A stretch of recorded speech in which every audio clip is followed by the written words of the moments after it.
A drink? Yeah, brought the water. Okay. um, so the reason I do these interviews is so that I know, a little bit about the player before I begin, and also I want to make sure that a player is, serious about showing up every week and, role playing and all that. Yeah, okay, Um, I understand. how much time do you have for this interview? Um, I'm okay with time. I don't know. Well, whatever long you want me. Oh, okay. So no plans for the rest of the day? No. It's 8 p.m. now. Yeah. Um, how did you find out about Solenoid Hex? Um, I was just searching for on Roll20. Just searching for a game to join, and you were the first one I've come across. Yeah. Were you using the Roll20 LFG tool? Yeah, exactly. Oh, okay. And it was the first one, like, on the list? Yeah, because I pressed the beginner friendly and free to play games, and Yeah. you were the first. Okay. Oh, you set the filters for free to play and beginner Yeah. friend. Okay. That's cool. How long do you play on or plan on playing in the campaign? Like, As long as you want me, I guess. okay. The reason I ask is because there's, some people only plan on playing, while they're on vacation from school or from work or whatever, and then, they end up, Okay. yeah, I mean, it's Saturdays for me at 6 p.m. I guess, yeah, and yeah, usually I'm free okay, every yeah. yeah, six to 11 for you then, because they're Yeah, 5 hour that's okay. sessions. Did you know? They're five I, hours. I didn't know that, but Okay. yeah, okay. I We guess that's fine. we try to do like bathroom breaks once per hour, like every 50 to 60 minutes or so. Okay. Uh like a 50-minute break. We usually do like little 5 minute breaks, just Okay. just long enough, and then there's usually people that come back a little late, but we start without them, so it's no big deal. Okay, I might need since it's 6 p.m. I Yeah. might need like a 10-minute break for dinner, and then I'm good. Oh, okay. Usually you don't usually eat dinner before 6. No, Wow. probably like 7:38, Wow. something like that. That's pretty late dinner. Yeah, in Portugal is usually like that. Huh. It's tradition. Yeah, I guess you could say that. Mm. I don't know what it is, but I like to wake up really hungry in the morning because it motivates me to get out of bed. So I usually eat dinner at like Nice. 5. Oh, okay. Yeah, 5 p.m. I and then have, yeah, I have a few friends that have dinner like 5, 6. yeah. um, how how does your headset or microphone connect with your computer? I usually ask this because there's a lot of people that have like wireless headsets, and they'll end up having to switch headsets in the middle of the game because they ended up playing World of Warcraft all night or something, and they forgot to charge it. Now, I have a Blue Yeti connected the USB, Oh, okay, and then I USB. have yeah, Nice. and then I have headphones with jack. Okay. So no feedback. No wireless Yeah. or feedback. Yeah. Yeah. Yeah, it's particularly the feedback that gets me. Yeah, me too. Actually. It's pretty annoying. Sometimes it happens in Solenoid Hex, but it's usually because somebody, switched their microphone or their headset or something, or they switched from a headset to headphones, and mic and they forgot to switch Discord to push to talk or different things like that. Yeah, We okay. do. Go ahead. You won't have that problem with me, I guess. Okay, awesome. Because I don't even have what speakers connected to the computer. I only use headphones. Okay.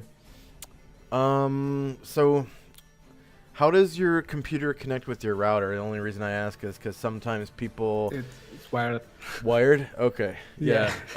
Yeah, sometimes people are like on their laptop and they'll be playing... I have a for... pretty meaty tower connected with nice. wire on the router. Yeah, that's awesome. So it's like a gaming computer then. Yeah, absolutely. How does your router connect with your modem? It's not like a wireless router, is it? Or is no, it's the same thing. Awesome. And then how does your modem connect with the internet? Is it like cell phone tower internet, ground wire, like coaxial cable internet, or? It's a cable internet. Awesome. Fiber. Yeah. Yeah, fiber. That's good. So no, if there's like a snowstorm or something, it's not gonna shut off your internet. It's probably good. Yeah. Yeah. Portugal's a little on the tropical side, so right. It's a bit warmer. Yeah, we do have a few rainy storms, but usually it's okay. Doesn't usually snow unless it's high altitude or something. It only snows in a couple of mountains. Yeah. So yeah, a bit far away from here. Yeah. Yeah, Mediterranean's like that, so I'm glad. And there's really no big like hurricanes or anything like that in Portugal ever. So yeah, that's awesome. Yeah, I'm good. Yeah. Okay, yeah. What kind of ISP do you use? You already said fiber. Okay. Have you played D&D before? I've seen a couple of live streams, and that's pretty much it. I've tried a bit of. I've tried 15 minutes, but a few players had to leave. Never tried it again. On Roll20? Yes. Yeah. We tried to set up a campaign on Roll20. Oh, Didn't work out though. So you've never played in a face-to-face game? No, never. Wow. Is that just because there's no game stores where you're from, or? Yeah, it's a bit sparse. Can't find any where I'm from. Where I am. Okay. There's a bit more on like bigger cities. Yeah. I'm actually in a big city, but only on the capital city there's D&D. Oh, okay. Only in the capital city. Do you live out in like wine country or something? I'm in Porto. It's the second largest. Oh, okay. And you live in the city. Here. Yeah. That's cool. Inside the city. Okay. So you said you've never really played D&D before. What about other role-playing games? Like, have you played GURPS or Cyberpunk or Rifts or anything like that? Nah, no, not tabletop. I mean, I've played like World of Warcraft and every digital game, The Witcher and Dark Souls. Yeah, but not tabletop. In World of Warcraft, did you play on like a role-playing server? No, but I do know how to roleplay. I didn't play on a roleplay server because my friends didn't want to join because they said it was too corny for them, I guess. Oh, but okay. I did want to try. Yeah. I did create a few characters, but never followed up through, I guess. Have you ever like acted in a play before, or like a comedy skit or a video or anything? I did. I actually did a play once in school a long time ago. How old were you? Probably 14, I think. No, maybe younger. Maybe 13 or okay. 12. How did that go? I'm 28 now. Oh, cool. I was nervous as shit, but yeah. Yeah. What play was it? Pretty well. Sorry? What play was it? I can't remember. I think it was something my teacher wrote. Oh, okay. Those are the coolest kinds. Yeah, we had a lot of fun with it. Yeah. Yeah. Do you remember what kind of character that you played in the play? I played like a security guard. It was a kind of a medieval play. So yeah, a guard. A guard. A guard, okay. Walked in, said a couple of lines, and walked out. So if you were role playing a guard right now, what are some things that you could say, like maybe in a situation you were in the play? I don't know. Give me a setting, I guess. Well, what was the play about? I don't remember, to be honest. Okay. I might. I don't know. Like, if I'm a guard, I'm guarding something, I guess. So I might ask, like, who are you? What are you doing here? Why do you want to enter? I guess So the lines are like that. Okay. Okay. I'm Prince Thespian from London. Let me in. I want to speak with your lord. What business do you have with the Lord? I might ask. Well, do you have any papers? Business, of course. And no, he and I are personal friends. Why would I bring papers? Do I look like an assassin or something? Probably do. I don't know. What do you look like? I look a little shifty. Like I'm unshaven, and I smell of like a little bit like wine, and I am wearing noble clothes, but it looks like my noble clothes are a little too tight. Oh, so I don't know, friends. Off play, I have a couple of people in the room, so you might hear music.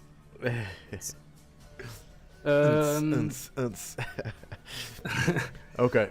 All right, that's enough. I don't know. That's okay. Good. That's good. Yeah. Okay. Let's see. I might need to check because those are too tight. Maybe you stole them from someone. I don't. Yeah. Okay. And you said you used Roll20 before. Was it just that one time? Yeah, just that one time. Oh wow. So you never played like a board game or anything like that on Roll20 before? Oh, not on Roll20, no. Oh, okay. How long ago did you join Roll20? I think it was 2013. I think, wow. Yeah, that's when I tried to play.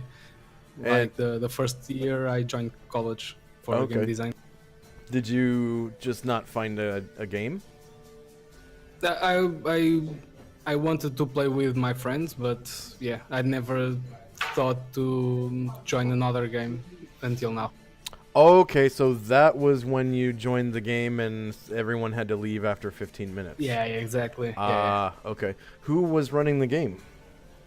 A friend of mine was, but he was kind of disappointed that the people had to leave. So he kind of let's try to do this another time, but never happened. And it never happened. Wow. Okay.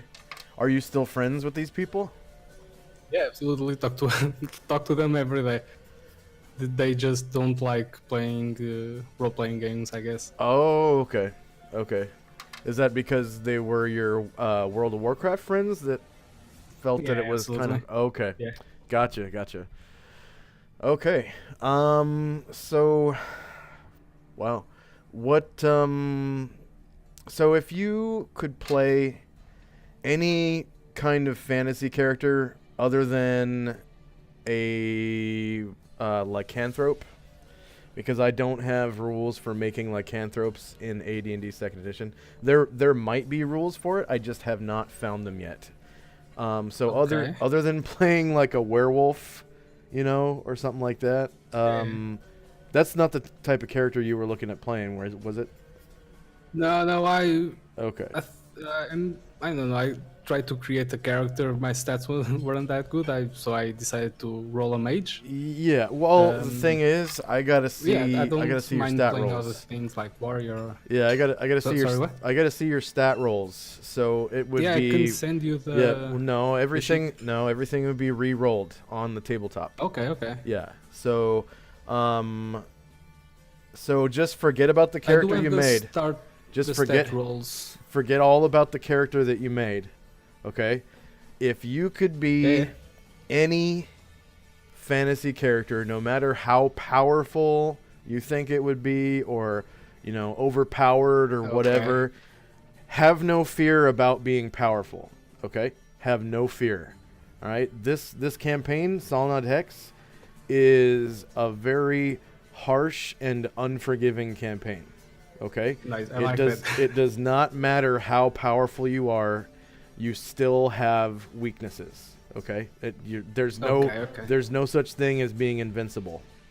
So, with that in mind, what is the real ultimate fantasy character that you always wanted to play as? No matter how... Definitely a battle mage, like great sword wielding, pyro and frost and electric magic all at the same time, and conjure a bunch of stuff. Okay.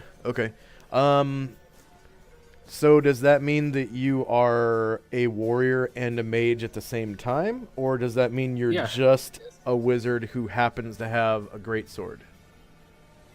No, I would definitely be able to use the greatsword and have pretty heavy armor and a shield. No, not the shield, because it's a greatsword. Yeah, sorry. Yeah. Okay, so you would be a warrior who also can use magic? Is that what you mean, or do you mean like a wizard like Gandalf who wears a robe and has a long beard, and you just happen to have a two-handed sword? Let me think. Probably a warrior a big warrior, beefy warrior that can use very specific, probably specific, powerful magic. Okay.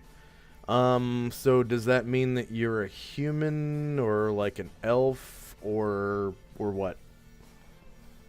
I don't know. Probably I do like mythical characters, so probably not a human.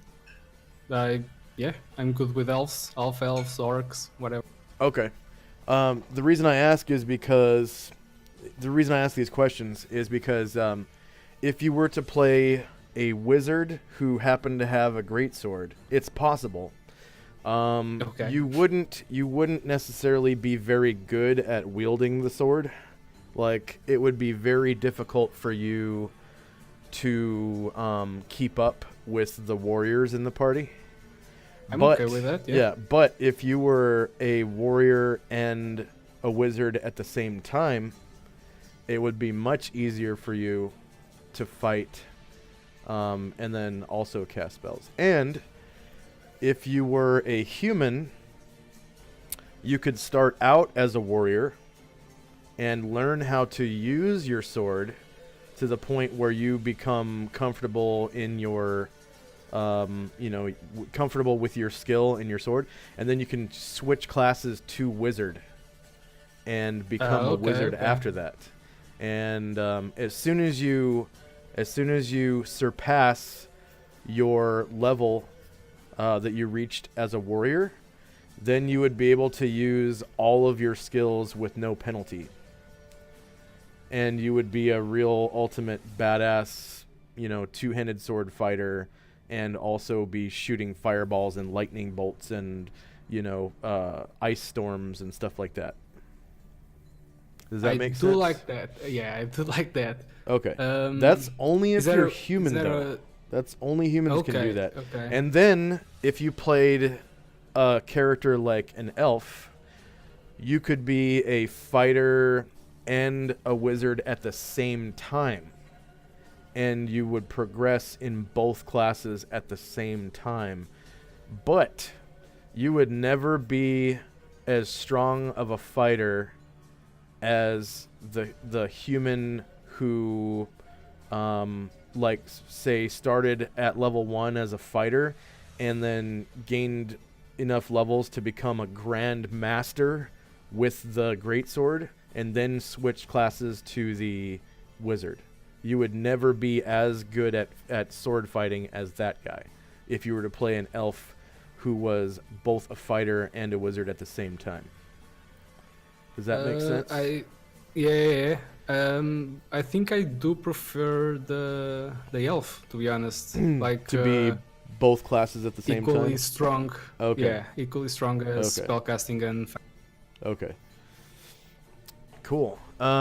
So what that means is you would be an elf who is a multi-class character. So multi-classing means in 2nd edition, multi-classing means you are 2 or more classes at the same time, and all the experience points that you earn, you divide equally among your classes.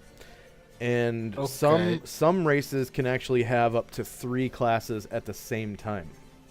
Okay. Yeah, I did particularly see Half Elf that can do like a cleric, wizard, and fighter. I think at the same time. Yeah, half elves can do that. I think that full elves might also be able to do that.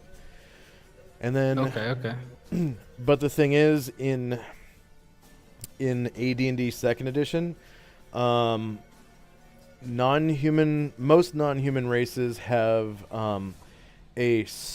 what's called a soft level cap, where you gain experience points in your class normally until you get to a certain level, and then after that it's more difficult to gain levels in that class, but it's still possible. And there are 3 or 4 different methods where you can that you can use to continue gaining levels in those classes. One of which, go ahead. It's still possible, but it's just harder, right? Yes, it's still possible, but it's just harder. So one method is depending on your stats. If you raise your prime requisite scores for the particular class, it can actually increase your soft level cap to a higher level. There's also you can use a wish to instantly gain a level in one of your classes. So that's the second option. The third option is to find a mentor in your class and study under that mentor, and then for the next level, it would be as easy as it was before you reached your level cap to gain a level. Or you could just basically double the amount of experience points that you need to gain the level, and then you gain the level after you earn all those. So that's the most difficult one. It's not the most difficult. It's probably the easiest, but it takes longer. Okay. Okay. It's a lot of information. Yeah. Yeah, but most of the races that can take 3 classes have rather high level caps anyways. So, and we're talking like level 9, 10, 11, 12. So that's in AD&D 2nd edition, that's a really long time. Like, if you had 3 classes and you were trying to get to level 9, 10, 11, 12, it could take 2 years, 3 years in real life. That's a lot. Okay, so just keep that in mind. Okay. But yeah, the experience is divided, so it automatically takes longer if it's just the more classes you have, the longer it takes. Okay. So there are also some things that are not available to a multi-classed fighter that single-class fighters can take. And that's why I say, you would never be as good of a fighter as a human who became a fighter first and then switched classes to wizard. Switching classes, by the way, is called dual classing, and it's only available to humans. Oh, okay. And then humans cannot multi-class, but most of the other races can. And I think all of the other races can multi-class. I'm pretty sure they all can, other than human. So Okay, I didn't know that the multi-class and what was dual it? class, The dual class and multi-class. and Yeah. multi-class, yeah. Yeah. Different things. Okay. Yeah. So, also, humans have no level caps in any class. They can go up to level 30 in any class. 30 is the maximum level for all the classes, by the way.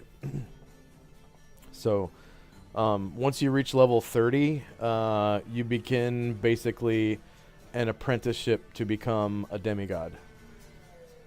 Okay, that's nice. Yeah. So, by the time you're level 30, you are so powerful that... Yeah, pretty strong already. Yeah. And not only are you strong, but you also have people, other people who believe in you so much that their faith in you starts to make you a divine being.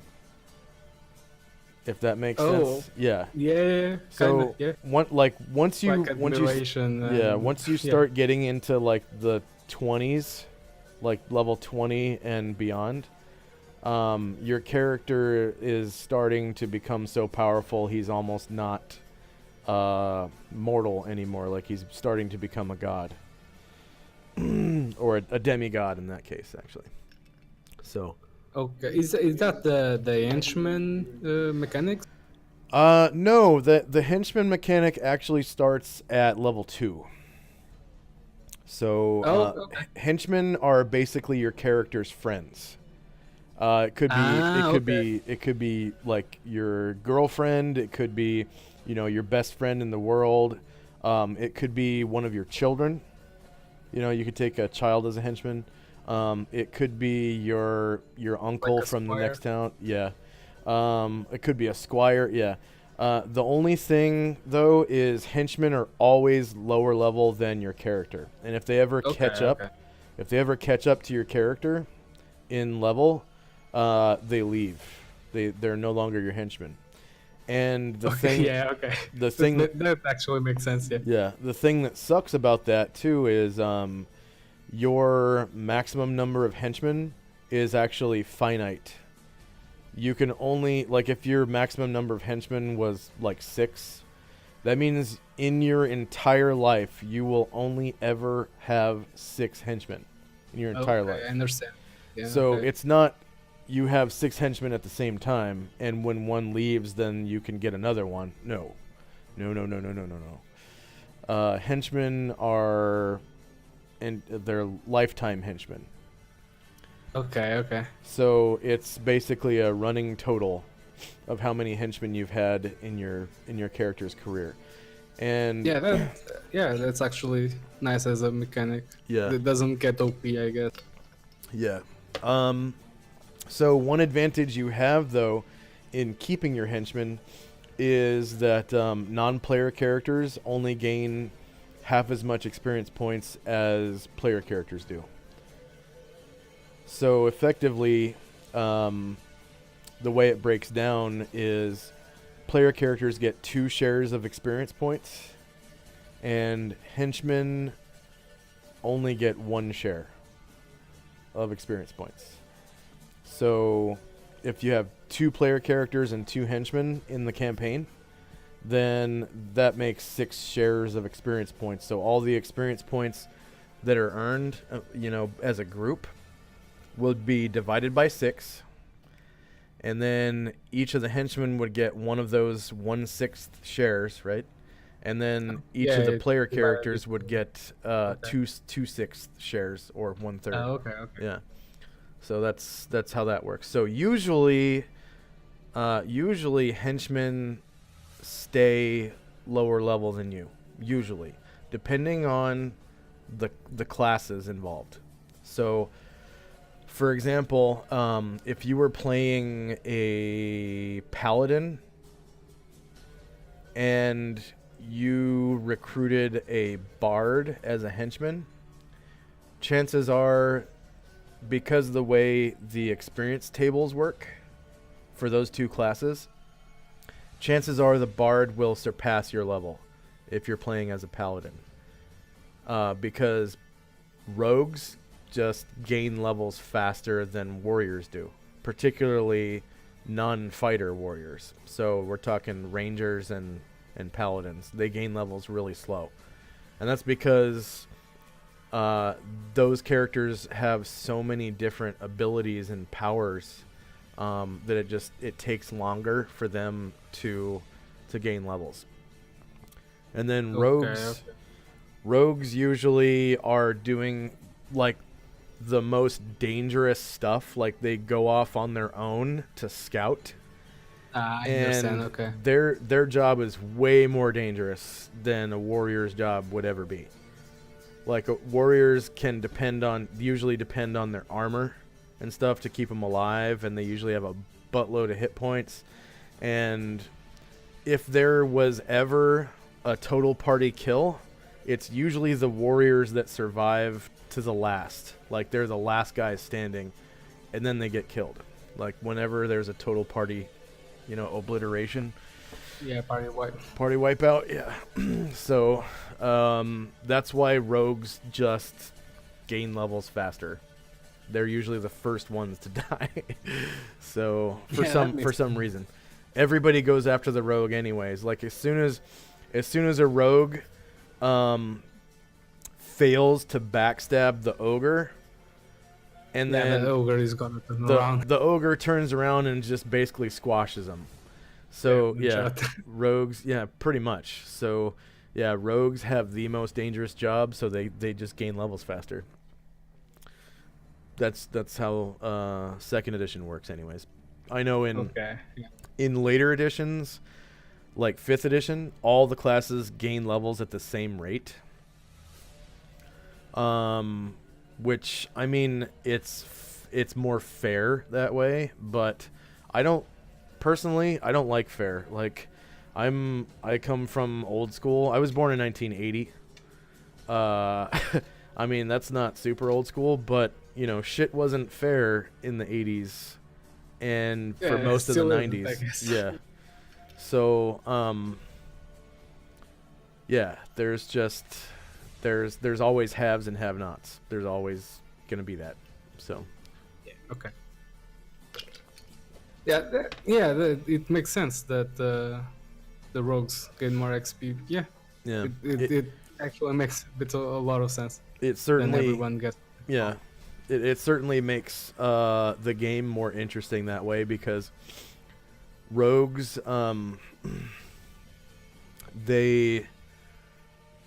really weak in the beginning, and it's super dangerous for them to be adventurers. And then later on, you kind of need them to be really good at their job, otherwise people will just die. Like, if there's a death trap or something that the rogue doesn't find, and then the fighter walks through and gets squashed. Okay, yeah. So you kind of want rogues to get good at their job before anybody else, really, because the party sort of depends on them to survive. Survive. Yeah. Basically walk until the next not fight. To survive, but just to not die. Yeah. So, yeah. And then, warriors and wizards, they tend to gain levels kind of slow. So you might end up playing, a session or maybe even 2 sessions before you gain a level. But the cool thing about playing a multi-class character is that you gain levels not more frequently, but you have more levels to gain than most of the other people in the party, because you're gonna get twice the amount of spells and stuff. well, twice the amount of of abilities, but Yeah. uh, you will um, you will have more customization choices than other people. Like it's basically I guess what it all cracks down to is your character will be more complicated and have more variety than other, characters that are single classed. Yeah, You'll yeah, be making makes sense. a lot more decisions on customization and stuff like that. I So, like that. yeah, yeah. Um, one downside to that though is character creation for you is going to be more complicated. Yeah, I understand. Because you having two classes, you have to decide on what you're going to do, you know, with one class, and then when we're done with that, you're going to have to decide what you're going to do with the other class. And particularly with fighters, you're going to have to assign your weapon proficiencies and styles if you have styles, like fighting styles. So if you wanted to um, be like an expertised, in the two-handed sword, and you want to take two-handed fighting style, and maybe you want to have also like a buckler on your arm, so that if you're getting shot at by dudes with crossbows, and all you have is a two-handed sword, at least you got that buckler to pull out and try to block, one of the bolts or something. And then, maybe eventually you could find a magic buckler. Who knows? Because bucklers +5 do exist in AD&D Second Edition. So, Oh, it has a plus, like have you ever played Dark Souls? Because yeah, every time you level up a weapon, it goes +1, +2 until +10, I guess. yeah, Gets yeah. stronger. In Second Edition, it's more like you find treasure, and it's sort of like the Yeah, lottery. it's different weapon. Yeah. You might find a longsword +1, you might find a greatsword +2, you might find Yeah. a Okay. broadsword +4. So it just depends on who in the party wants what and who in the party needs what. And Okay. Yeah. Yeah. there's sometimes there's little disputes over who gets what. And Yeah, that's normal. yeah, I've seen not with this group, but in this campaign, I have seen inter-party, like player versus player combat over Nice. magical items. So and that's one thing that I don't discourage. I don't discourage player versus player combat Has anyone died because doing that? yes, there have Okay, been that's nice. there have been 2 or 3 characters that have died, but it's not with these players. It was an Yeah, older okay. group. But I don't actively try to stop that ever. Yeah, It's yeah. it wouldn't be fair on my If part. the characters want to loot, yeah. Yeah. So, as long as everyone's, following their alignment and everything, and they have a dispute over who gets the longsword, the Vorpal longsword +5, and they want to, fight to the death over it, so be it. Like, As long as you're role playing decently enough. yeah, as long as you're role playing what your character would do or what you think your character should do. And when PvP is over with, I don't award experience points for it. So if if a character, yeah, I don't give rewards for players slaying other player characters.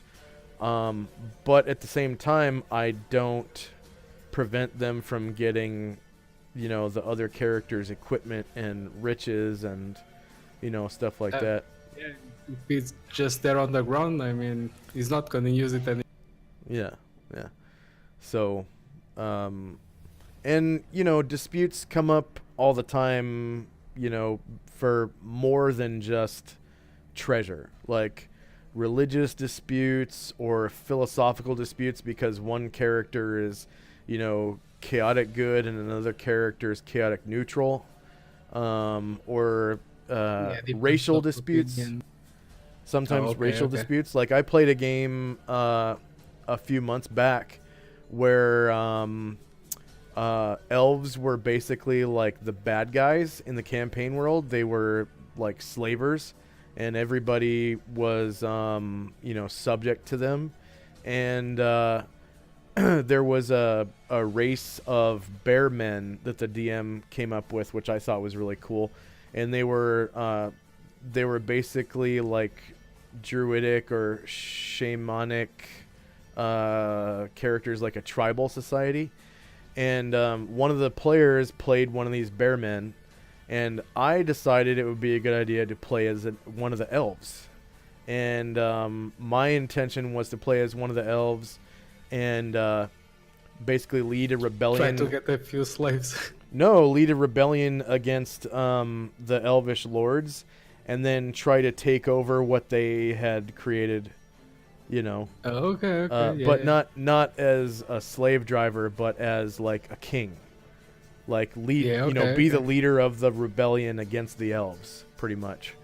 The self-proclaimed king. Yes, yeah, like the self-proclaimed king of the rebellion against his fellow elves. So, yeah, that was pretty cool. But the thing is, the bear character, he really role played the fact that he hated elves. So I was constantly under fire from him, and it almost came to blows several times because we would exchange insults, and our characters were very, very salty when it came to insulting each other. And Okay. yeah, these insults were they stung. They would sting. They would really sting. And there were a couple of times where I was like, maybe I should turn all the water in his body into acid. Oh damn. Maybe he would just win initiative and bite my head off. I don't know. I want to do it though, you know.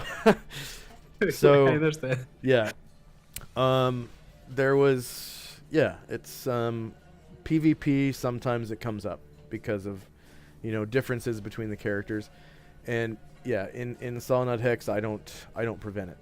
I think that would as be long as unfair. it isn't forced. Yeah, Yeah, it's really fun. as long as it's not because this player hates this player. Yeah, exactly. You know, Yeah. if it is this player hates this player, I would probably, you know, eject one of the players from the campaign long before player that versus became player an issue. combat. Yeah, before it became an issue. So none of the people in the current campaign are like vindictive like that. They're just good role players. They're very friendly Yeah. people. So I kind of try to, you know, only bring in people that are like that are very friendly and good role players and stuff. And that's basically how everyone Yeah, is. I try to be friendly. I can't make any promises from my character, but Yeah. I try to get along Yeah. pretty well with everyone. Yeah. Okay, so it sounds like you're interested in playing an elvish fighter mage. Do you know Yeah, what absolutely. kind of elf? Because all of the elves are available. Even drow are available. Do you know what a drow is? No, I don't know the difference. Okay, so you have high elves, which are they The live standard, in I guess. high elves live in the forest. They have dark hair and green eyes, so either black hair or brown hair. And they're your standard like Tolkien elf. So they have kingdoms in the forest, and they're sort of like like magic humans that live in the forest, basically. But they're short. They're about 4 to 4.5 feet tall, and they're usually fair skinned, and their mages will be up to like level 8 or so, and they have religions and stuff like that, priesthoods, and their interest is basically just to make the world beautiful and to party and to be like artistically inclined, write poetry, music, paint, write books, things like that. And then when it comes to the other races, they try to stay like disinterested. Like if a struggle has nothing to do with their forest, they try not to care too much about it. And then you've got the Grey Elves, which are they're basically just humans that are elves, pretty much. And Grey Elves are the most like technologically advanced of all the elves. They have the ability to work with mithril silver, and they will create plate mail and stuff and chain mail out of alloys, like steel alloys made from mithril silver with steel. And they will ride griffins and fly around their cities, and they actually don't live in forests. They usually live either in hills or plains, and they live in stone cities that are built in concentric circles, and the innermost circle is where their royalty lives, and then one circle out from that is where all the nobles live, and then one circle out from that is where the rest of the Grey Elves live, and then one circle out from that is where all the rest of the elves live that are not Grey Elves. They'll be servitor elves. It's kind of like Attack on Titan. Say again? I don't know. The kind of like Attack on Titan, the anime. Oh, Attack on Titan, kind of like that, yeah. Except, so the Grey Elves are they're very learned. They have huge libraries with books about basically everything, and they're constantly reading, all of them as a race. They're more interested in reading books than basically anything else. And so more inclined to be a spellcaster or wizard, right? Yes, they are. They do have a tendency to become a spellcaster or wizard, and because they're always like indoors reading books, they're a little bit more fragile and frail than the other elves are. And they also, let's see, because they're always reading, they actually have what are known as servitor elves. And these servitor elves might be, high elves or sylvan elves that basically do all of their dirty work. So they'll have housekeepers and butlers and servants that are non-Grey Elves, and these servitors don't live with them. They just come into the like the Grey Elf quarter or whatever of the city, and they'll live outside the Grey Elf quarter, around the rim of the city. And they'll just come in to work, and they'll do their work, and then they'll leave.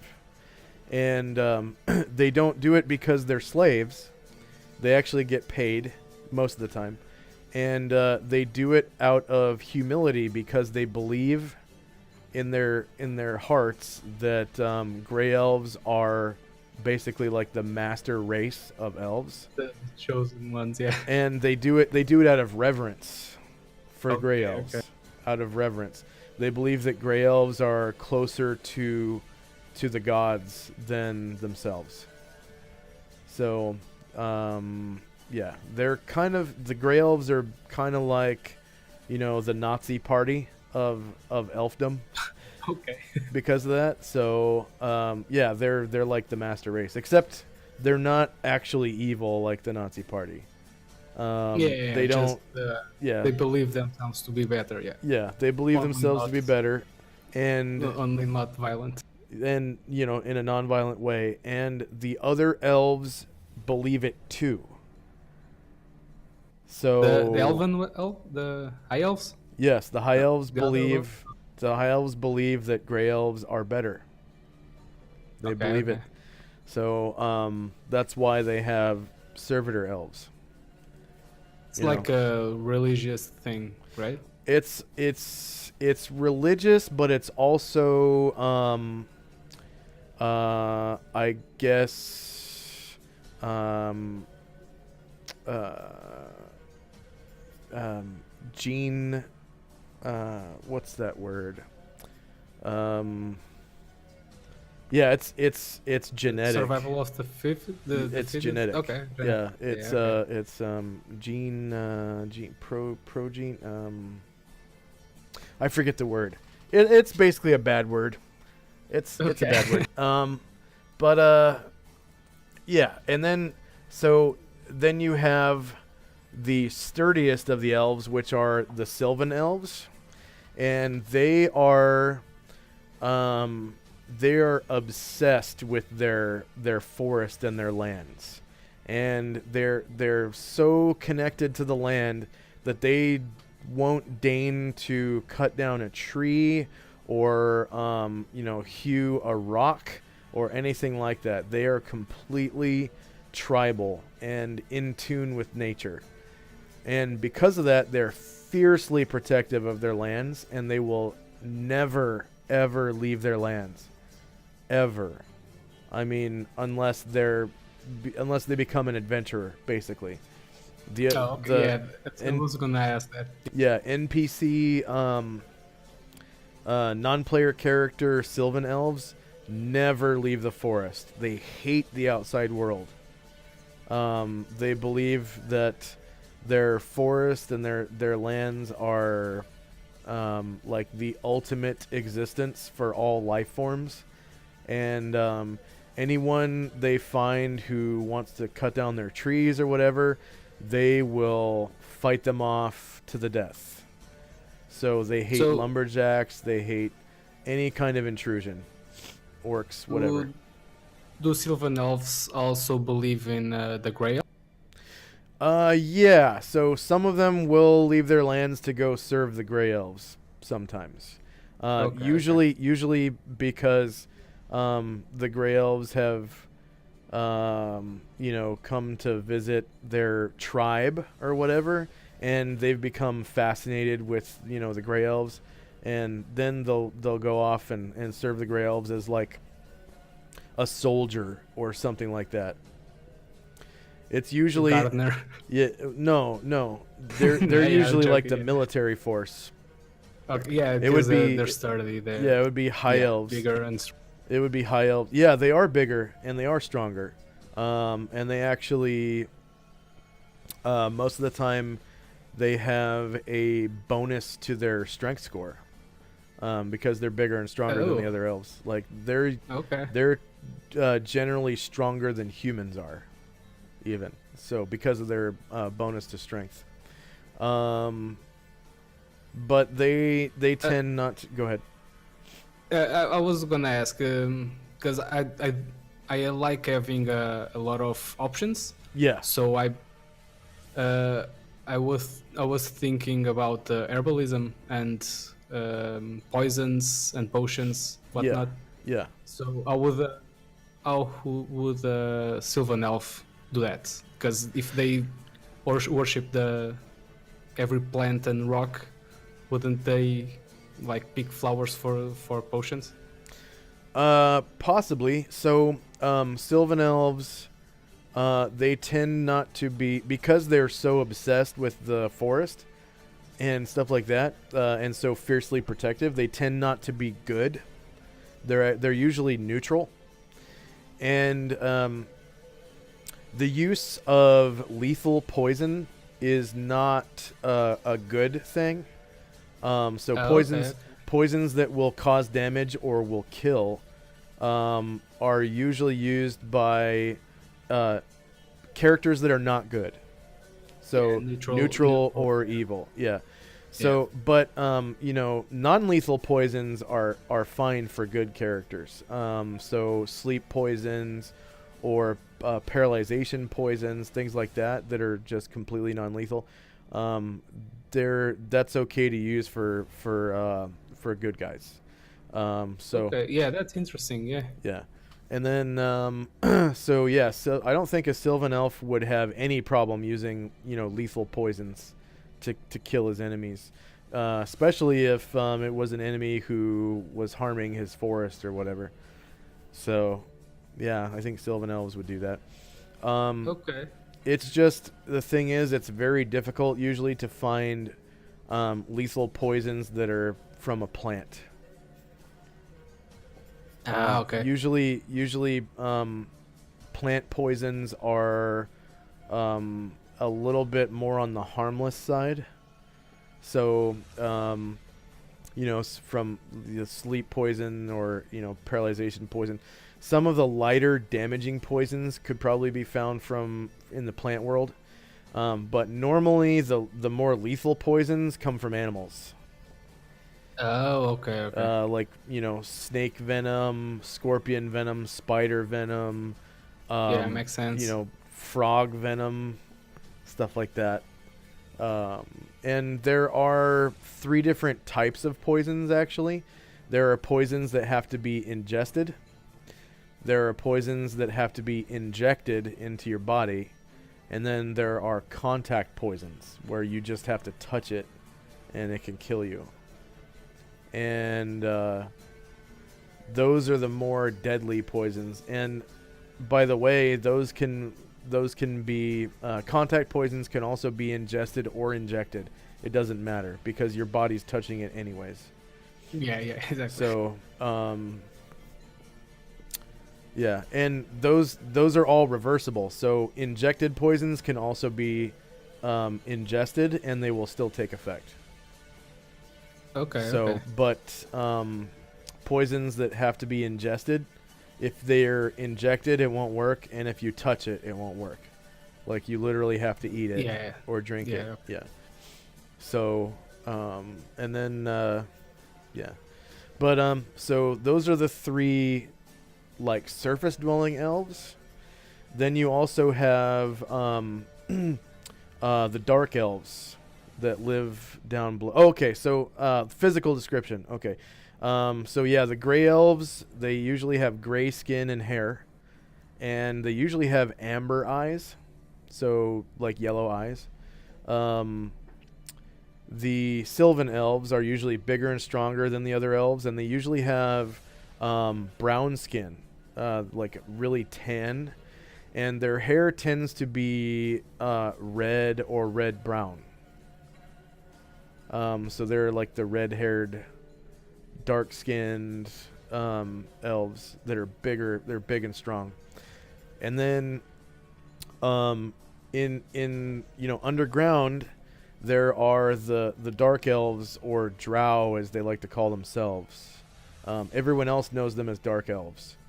And they have they tend to have black skin and gray hair, or not gray hair but white hair. Black skin and white hair, and their eyes, I think, are usually blue. I'm pretty sure.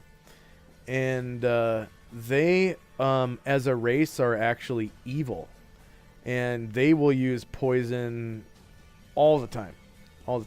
But of course, player characters can be any alignment.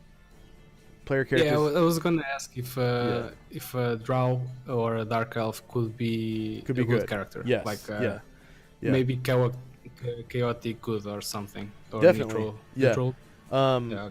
Races don't have, most races that is, they don't have alignment restrictions unless you play a celestial or a character from another plane. A character from another plane. Okay. There are races available. Should be Yeah. like lawful good or something. It depends on the race of celestial, really. Oh, okay, okay. There are some celestials that can be any kind of good, like Azamon, which are basically angels. They can be any kind of good. They can be lawful good, neutral good, or chaotic good, but they have to be good. Oh, okay, yeah. And then there's some other ones that are like always lawful good, like the Archons that live in heaven. Archons are always lawful good. And if they ever, lose their lawful goodness, they become not Archons anymore. They turn into something Become else. human. Yeah. So, yeah, they lose their Archon ship or whatever. But yeah, the regular, D&D races, and by the way, those races are available to play if you want. But the Celestials, nice. yeah, all the races are available, all of them, and all the classes too. Some of the kits are not available because they've been turned into classes. So, for example, the fighting monk from the priest's handbook is not available anymore because it is a class now. The monk is a class. That book. I haven't read. I mean, I'm still like halfway through the player's handbook, so I haven't read any of the class-specific book. Yeah. So the reason I do that is because when they turn into a class, that means that class now has its own kits. So playing a fighting monk is kind of redundant because you could play a monk that has a kit. Okay. So yeah, that's the reason why I do that. There's also a fighter, I think it's a fighter kit called Barbarian, and the Barbarian class has its own book with its own kits in it, and some of them are really cool, like the Wizard Slayer, the Ravager is really cool. The Ravager is basically, Conan the Barbarian. Yeah. Arnold Schwarzenegger as Yeah. Conan. He was a Ravager Barbarian. That guy was a Ravager. Yeah, some of the Barbarian kits are really cool. Yeah, I've handpicked some of the kits as obsolete because classes have been made. So, but anyways, back to the Drow. So the Drow, they worship the Spider Queen. Her name is Loth. And she's basically like a mutated drow. Her lower half is a Black Widow spider, and her upper half is a beautiful female drow. Yeah, it makes sense to worship. Yeah, and they call her the Spider Queen, and she didn't create the drow. She took other high elves long ago and basically tricked them into living underground, and it turned their skin black and their hair white because there's like radiation inside of each planet that kind of warps species into being like either dark skinned or completely pale. And like there's a race of dwarves that lives within the planet or whatever, and they have turned gray. They're like gray dwarves, and they it makes them evil usually. The radiation does, but it usually gives the races like special powers, and it makes their infravision stronger and all that stuff. So there's even a race of gnomes that lives within the planet, and the radiation turned their skin, gray as well, and made them neutral. They're not good gnomes, which is strange. Most gnomes are like lawful good. Most of the gnomish sub races are, but the ones that live deep down, they're called Sverfneblin, or basically they're Smurfs, and it turned their skin like a bluish gray, and so they're that's where the Smurf. Have you ever seen the Smurf cartoon before? Yeah, I have. Yeah, those are gnomes, and Okay. yeah, those are gnomes, and they're in second edition D&D. Well, they're in all the editions, really, I think, but they're called Sverfneblin, and some people call them Smurfs, so that's where that comes from. But they're funny little hats in the cartoon. Yeah, I was thinking about that. Yeah, those are your typical gnome, like triangular shaped hats, but because they've been underground for so long, when they would bump their heads on top of the tunnel, it kind of started become curved. It started warping their cone shaped hats to be bent, and so they just started making their hats like that, bent already. And that's that's really really nice. But so back to the Drow, they worship their Spider Queen, and the Spider Queen basically demanded that the females turn the males into slaves. So the males are the servitors. Okay. And the females are bigger and taller than the males. And so some of the females will take 3 or 4 husbands because the males are just worthless in their society, pretty much. It's like an Amazonian underground kind of. Yeah, it's an underground Amazonian society. And because of that, a lot of the males are they're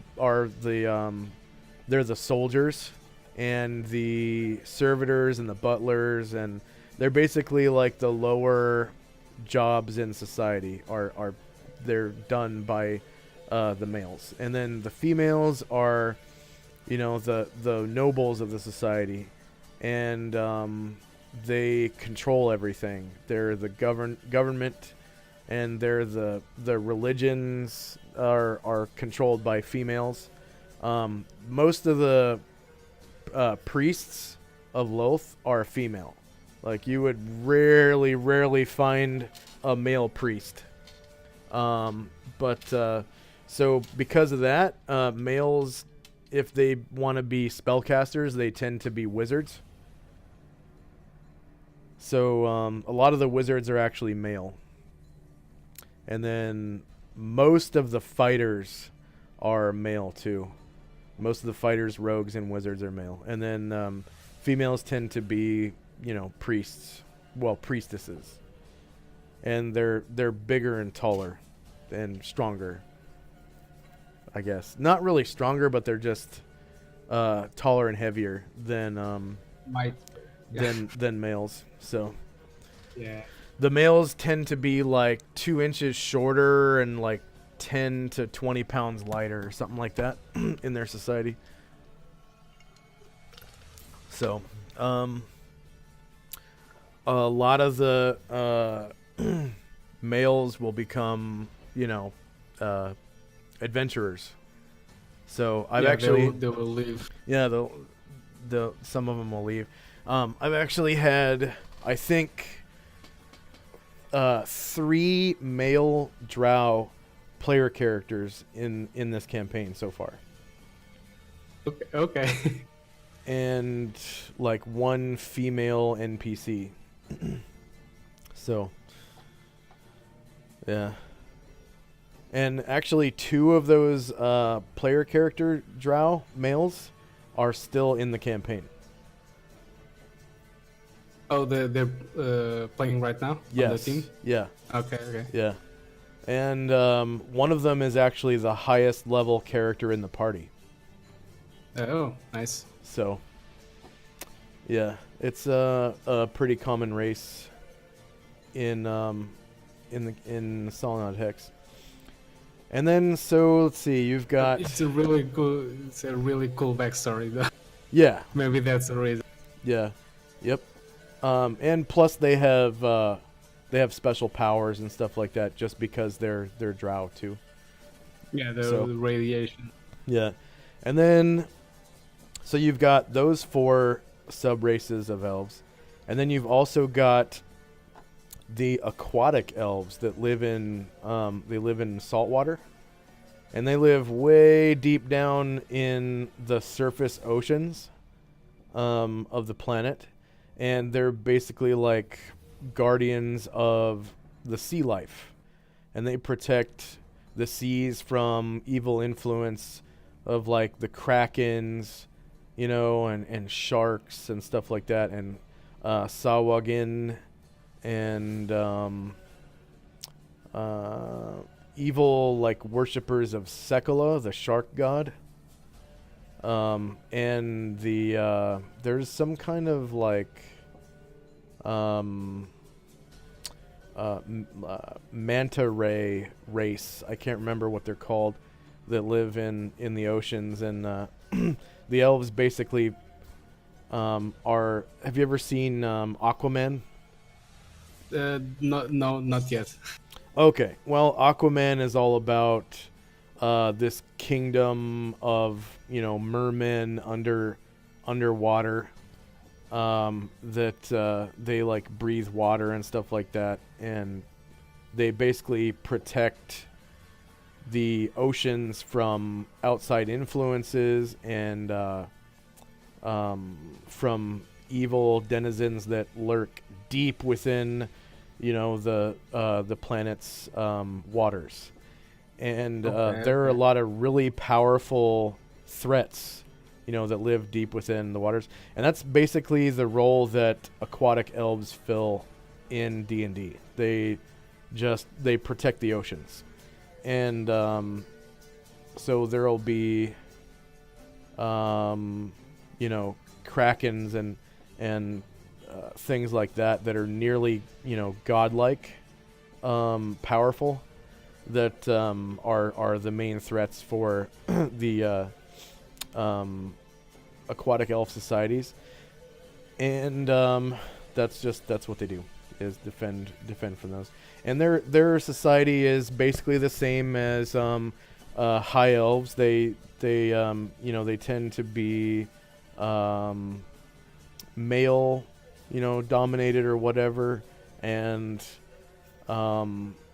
the let's see, I actually don't know a whole lot more about them. I'll just read you from the book verbatim about their society. Okay. Because I've never actually had a player character. But I do know that they can't breathe air. They can't breathe air, so they have to stay. Yeah, they have to stay underwater at all times, unless, you know, magically aided. So kind of like the fishman from Hellboy. Yeah. Kind of like that. Like he couldn't ever leave his tank or whatever. How would that work as a character? They just don't leave the water unless they have a magical item that lets them do so. Okay. It's basically, you'd have to have an agreement with your DM, like, hey, we're having an aquatic campaign. I want to play, you know, a sea elf or whatever. Character creation and kits, elf subraces. Aquatic elf. So, elven dwellings, death of elves, elven mass, elven society, variations on a theme, aquatic elves. Okay. So, although not as frequently encountered as other elf subraces, aquatic elves, also known as sea elves, are actually as common as their landbound brethren.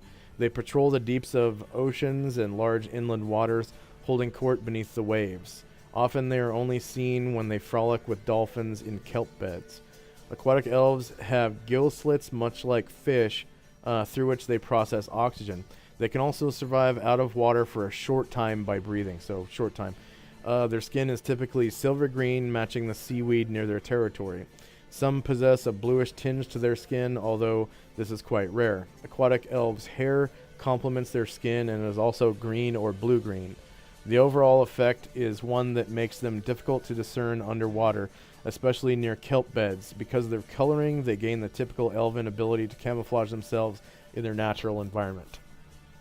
Although their lives seem spent in frivolous activity, these elves play an important role in the underwater ecology. They serve to keep the seas safer for inhabitants. As do the elves of the forests and the mountains, sea elves keep the devastation of such creatures as Sawagin and Ixitzochtli to a minimum. That's the manta ray race, Ixitzochtli. Okay. Ixitzochtli, I think, is how you pronounce it. But the Sawagin are to the aquatic elves what orcs are to land elves. They are a nuisance and a menace, but now a serious threat. Unfortunately, the Sawagin do not see things this way and often plan wars on the sea elves. These elves dislike sharks intensely.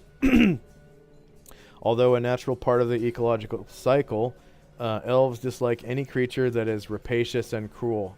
Additionally, any beast that the Sawagin identify with closely, as they do with sharks, is considered to have few redeeming features.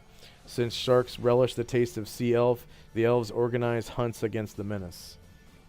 Because they fear the strange and terrible monsters that dwell in the sea, the aquatic elves and the dolphins have taken it upon themselves to keep at least some of it safe for those who travel across it.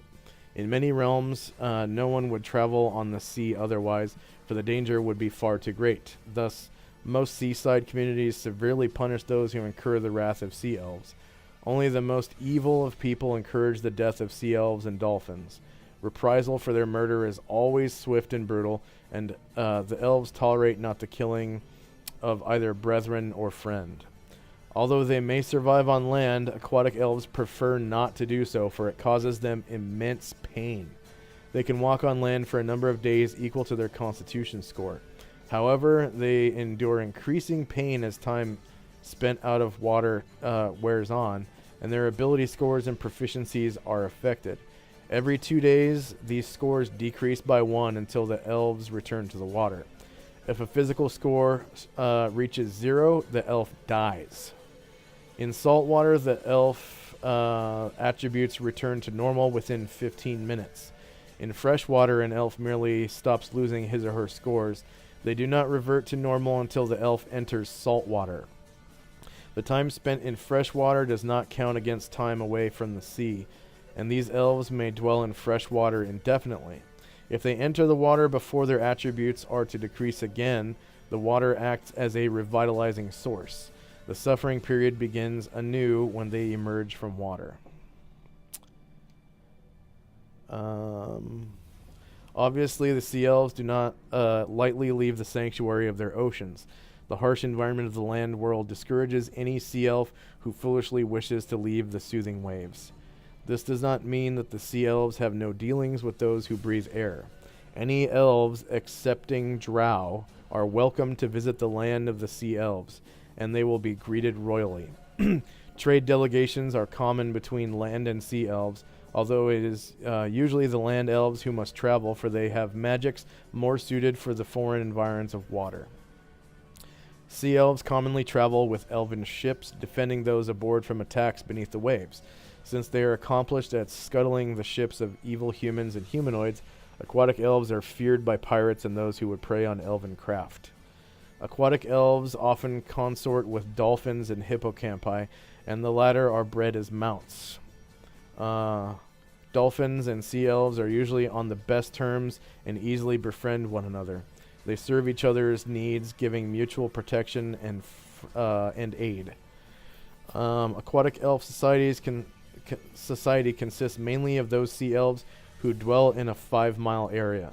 There is a titular king or queen to whom they pay homage, but he has no real power over daily life.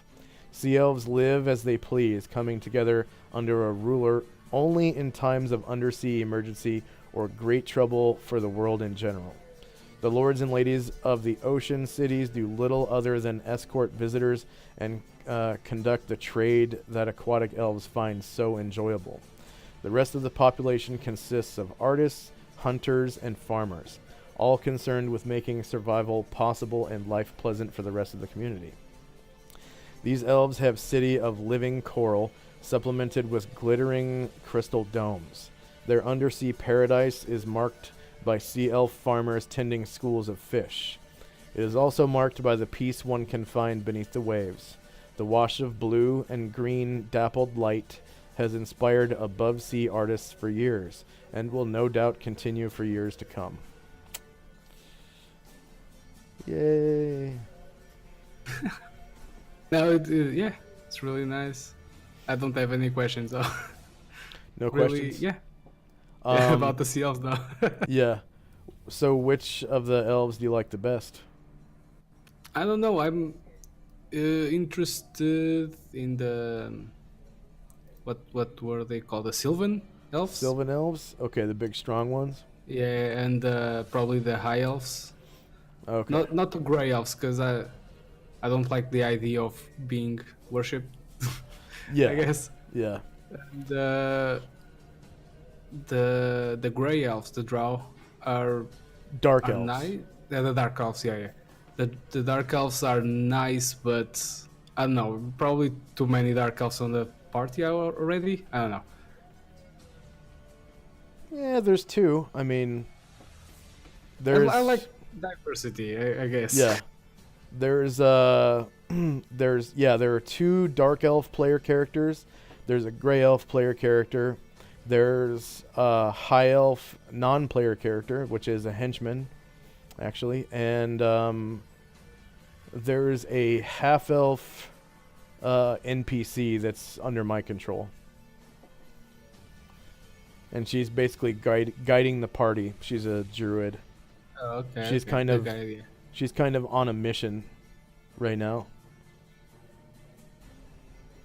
I might go towards the Sylvan elves. Sylvan elves, okay. Although wood elves, as Sylvan elves are often called, are descended from the same stock as the other elves, they are far more primitive than their kin. Their lives are geared toward the simple matter of survival in the woodlands rather than enjoyment. Yet Sylvan elves find that this life, more than anything else, gives them their greatest pleasure. Not for them the sophistication of art and delicate music. They prefer a simpler life. Their music is that of wind through leaves, the howl of wolves, and the cries of birds. Their art, in the form of tattoos, is inspired by the ever-changing cycle of seasons. So they have tattoos on their bodies that depict seasonal art, pretty much. Yes, like big accomplishments, I guess, or happenings. Well, ever-changing cycle of seasons. So they might have a tree that's, 1/4 of it has snow on it, 1/4 of it has no leaves, Oh, 1/4 of it okay. has, brown leaves, and 1/4 of it has green leaves. Yeah, I see. Yeah. Yeah. Wood elves, by their very nature, seem more prone to violence than their civilized cousins. Their muscles are larger, their complexions more florid. They have yellow to coppery red hair, which contrasts with their lightly tanned skin. Their eyes are generally light brown, although bright green is not uncommon. Hazel or blue eyes are exceptionally rare, cropping up only 2 to 10 times in an entire generation. The superstitious wood elves believe that twins who have blue or hazel eyes are an omen of good fortune for both the twins and wood elves as a whole. Thus far, they have not been disappointed. Wood elf clothing is much less gaudy than one would normally expect from an elf. The focus of their clothing is to allow the wearer to blend with the woods easily. A typical outfit is dark brown and green, or tan and russet in fall. Winter finds Sylvan elves wearing white leather so that they can hide in snow. About once every 5 years, these elves indulge in a festival of art and music, more material than the ephemera of nature. When the summer solstice arrives, the nomadic tribes gather in the center of the forest. For half a moon, or half a month, the tribes celebrate the turning of the Seldenkeith. Seldenkeith, yeah, I guess that's how you'd pronounce that. Wherein the constellations of the Seldarine is what they call their pantheon of gods. So for half a moon, the tribes celebrate the turning of the Seldenkeith, wherein the constellations of the Seldarine are obscured by the northern lights.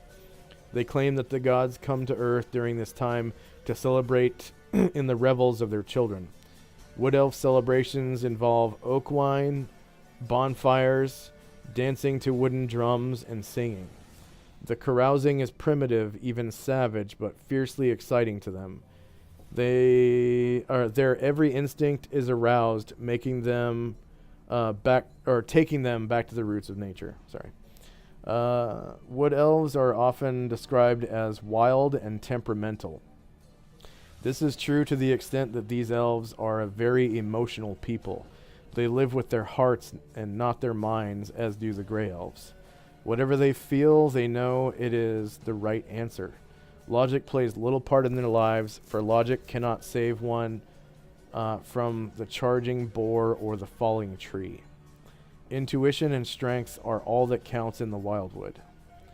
Sylvan elves are an independent folk and do not likely brook intruders into their forests.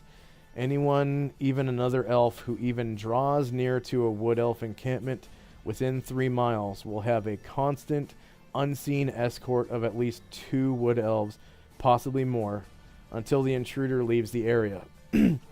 Unless the camp is directly threatened, the wood elves will have the intruder leave the intruder strictly alone.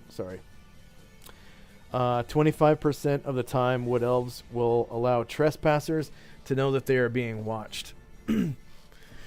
If those encroaching the encampment draw too near and evince hostile intent, the wood elves have no compunctions about utterly destroying them. Wood elves are extraordinarily reclusive, even more so than gray elves. They have no wish to let others expose them or their lifestyle to harsh scrutiny of the civilized world. Therefore, they may even destroy those who bear the wood elves no particular ill will. They feel this is the only way to ensure their lives and privacy. Although they are of elven descent, wood elves tend toward total neutrality. This is not out of any inherent evil, but only out of a desire to be left alone. They do not care about the proceedings in the outer world. Only when such acts impact their realm do the wood elves take interest. Even then, that interest is only in removing the nuisance and in returning to the wildlands as quickly as possible. Only other elves can break their solitude without suffering potential death. Sylvan elves associate more often with the animals of the forest than with any other beings. They have giant owls guarding their tent homes, or rarely giant lynxes. Their isolationist tendencies have corrupted the only racial language they know. However, some do learn the language of various creatures of the forest. Wood elves are probably the least friendly of all the surface elves. They are certainly not as outgoing as high elves, nor are they as adventurous as aquatic elves. While gray elves are quite arrogant, they at least will not casually kill intruders. However, it should be remembered that wood elves are not evil.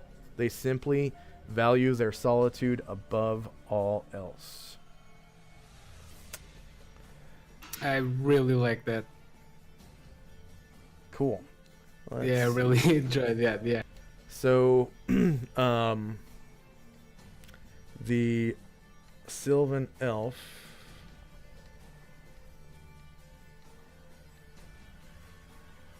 Elf Sylvan. Okay. Their ability score adjustments are because their lives are spent in constant exertion Wood elves are stronger than other elves. However, they are less sociable because of their upbringing. They have bonuses of +1 to strength and dexterity, and penalties of -1 to constitution and charisma. So it's going to be a little bit more difficult as a Sylvan elf to gain henchmen because that's okay. because of the -1 to charisma, and then because they're -1 to constitution, they're not going to be they're not going to have as much HP, maybe, depending on how you roll. They have a maximum strength of 19 and dexterity of 19. So if you rolled 18s, you could possibly put your 18 into strength or dexterity and have a 19 because of the +1. So I rolled an 8, a 9. You're going to be re-rolling those anyways. So okay. Yeah. And then I also allow one re-roll too. Okay. Their languages are that you can choose at level 1 are Sylvan Elvish, High Elvish, Centaur, Pixie, Dryad, Trent, or Ent or Treant, and other woodland creatures. Wood elves only rarely learn Common. They are trying to keep humans and others away from their woods, and they think learning those languages would just encourage visitors to their realm. They have infravision out to 60 feet. Their special advantage. Night vision? No, it's actually heat vision. Infravision. Oh, okay. But the way it works in my campaign is they just see out to 60 feet. Okay. Even in darkness. Unless it's magical darkness. Special advantages. Sylvan elves have an instinctive, natural connection to the land. Their skills in dealing with the woodland are surpassed only by rangers, whose bonds with the forests are legendary. Sylvan elves easily befriend natural woodland creatures. Unlike rangers, however, wood elves can only perform this trick with woodland creatures. Against desert lion, they must be as careful as any other being. So they have the ranger ability of animal empathy, but it's only natural woodland creatures. So bears, forest cats, snakes, stuff like that. With the natural creatures of the woodlands, the wood elves' power is especially useful. Unless the animal is already hostile, Sylvan elves can automatically shift its reaction by 2 categories. So that's more powerful than a ranger. This ability applies only to natural forest creatures. What's a category? Okay, so the different categories of reactions are, let's see, that's in the encounters chapter, and whoops, I'm just gonna duplicate this. Boom, duplicated. All right. Counter distance, counter options.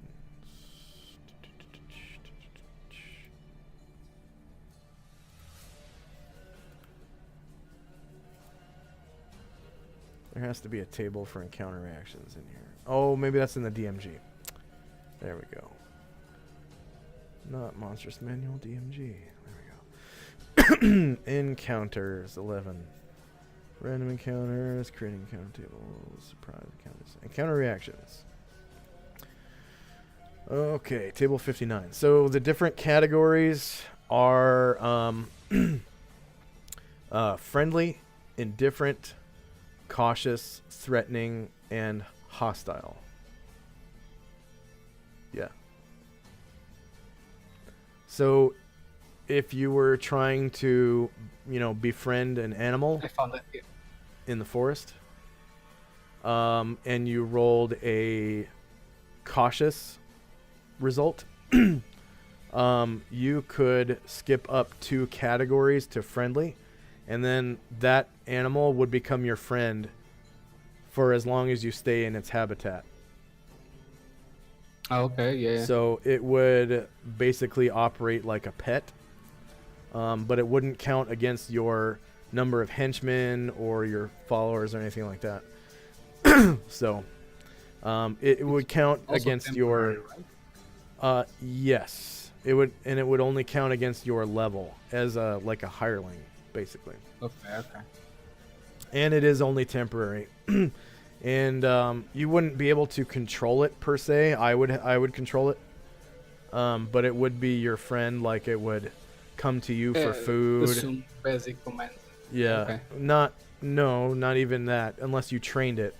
But okay. it would come to you for food. You know, if you were hungry, it might bring you food if it were to hunt. And if your life were in danger, you know, it might fight for you. And if its life were in danger, it would probably expect you to help it. Yeah, okay. So. That makes sense. Makes sense.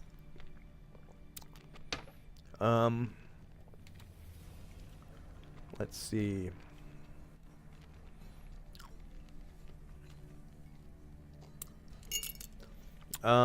With the natural creatures, yada yada, 2 categories.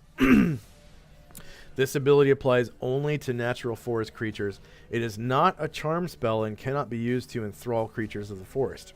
Creatures friendly to the elf will not accompany him unless persuaded somehow. So you give him food or something. The ability does not work on monsters. So it has to be a natural, like a real world animal in the woodlands. Special disadvantages. Because of their primitive lifestyle, wood elves have no special abilities with secret doors.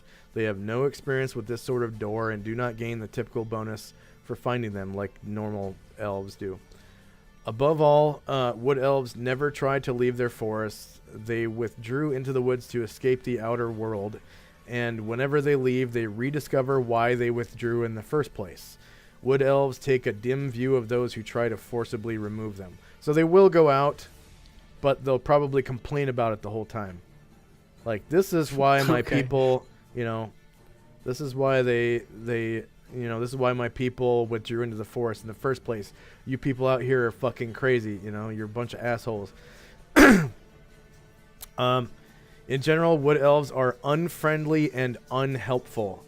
Any wood elf PC who is friendly to people he or she has just met within the past 5 years or so should be docked experience points for bad roleplay. Damn. Finally, wood elves have an aversion to most settings that are not of the woods. They hate the sea, although they can travel on lakes, and will not willingly board a seagoing ship. They hate the underground and become claustrophobic beneath the soil. These elves are... so, by the way, the current party is underground in the place where drow live. So you're going to have to act claustrophobic, and you're going to have to act like you hate it. Yeah.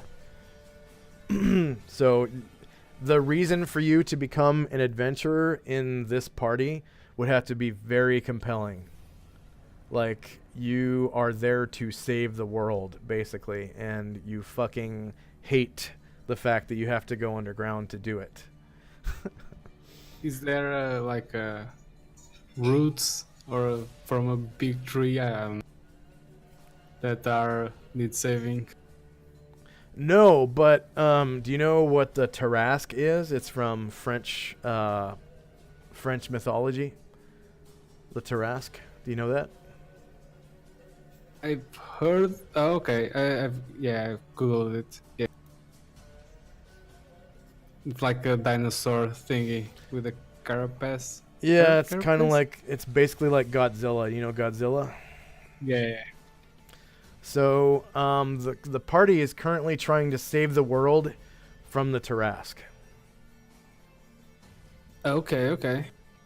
So that's probably why you would have join the party to save the world from this thing, because you know that this thing could just destroy your forest eventually. Okay, yeah, I saw the link. Yeah. Okay. So after we these kill the Tarask, I should probably leave, right? well, maybe not leave the party, but at least leave the Underdark, the Great Below, unless it's unless it's important that you keep adventuring with the party to further save the world from something else, you know. Okay. Because that's usually, a really good reason for somebody who hates being someplace, to go. Yes, it's the world. Yeah. It's the whole world that's at risk. These elves are even worse in the cities and lands of other races, including those of other elves. Sylvan elves regard cities as a perversion. They cannot deal with technology and civilization, for it was civilization that drove the wood elves into their isolation.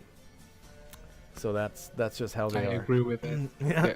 They're totally xenophobic. Okay.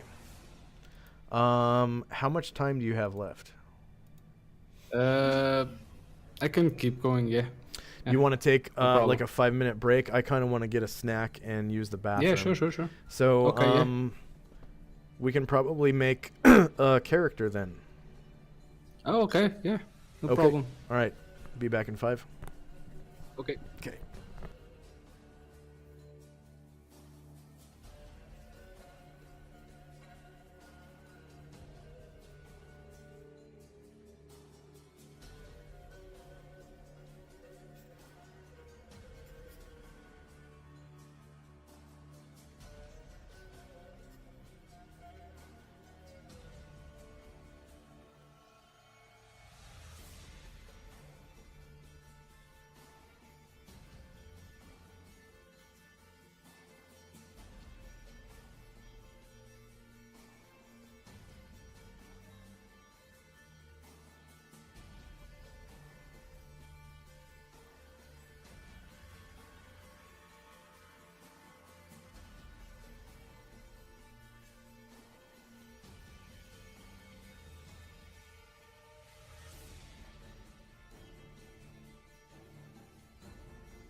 All right, I'm here. Yo. Okay. One thing I forgot to check is whether or not Sylvan Elves can be wizards, because I know they can be fighters.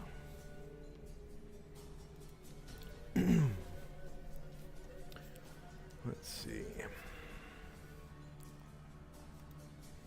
Elves.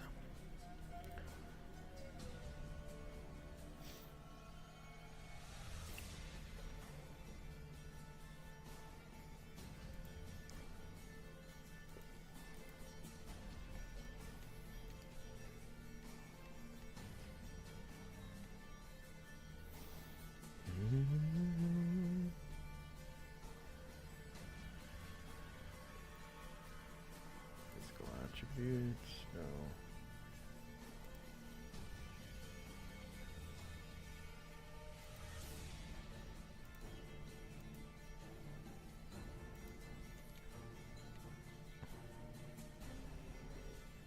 Sylvan Elves.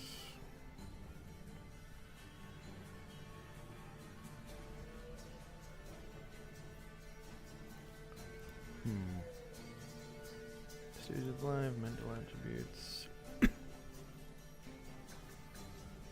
Myths, no. Dwellings, optional roles. Level limit expansion.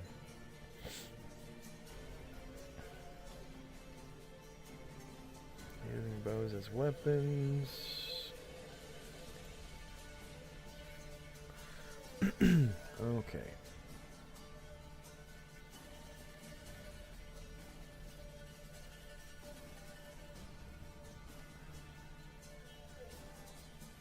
Fighter, ranger, mage, fire mage.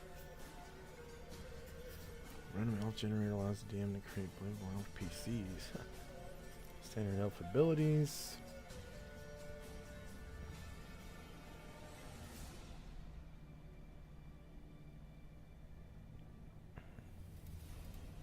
What book are you reading this on? I'll just give you the website. It's Okay. it is a database. So it's not a book, it's a bunch of books all in a database. And the cool thing about it being a database is yeah. Also have this. okay. So if you click on index, it turns all the books into headings, and they're all alphabetized.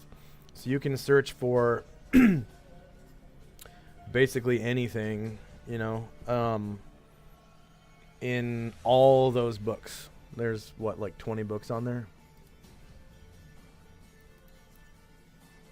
1, 2, 3, 4, 5, 6, 7, 8, 9, 10, 11, 12, 13, 14, 15, 16, 17, 18, 19, 20. 22 books. And yeah, if you click on index, and then if you have Windows, Control F, you can search for just about anything. Yeah. I'm trying to find it, but don't seem to get any results. Oh, finding it for Sylvan or Wood. No. If you click on Browse, and then click on the Complete Book of Elves, Chapter 2, Variations on a Theme, has information about Okay. the different elf races, and then So, Chapter 10, Character Creation and Kits. There's the elf sub races are in there.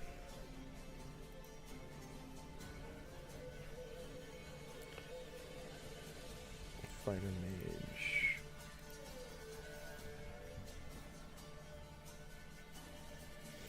There's also 2 fighter mage kits that are available. There's the Blade Singer and the War Wizard.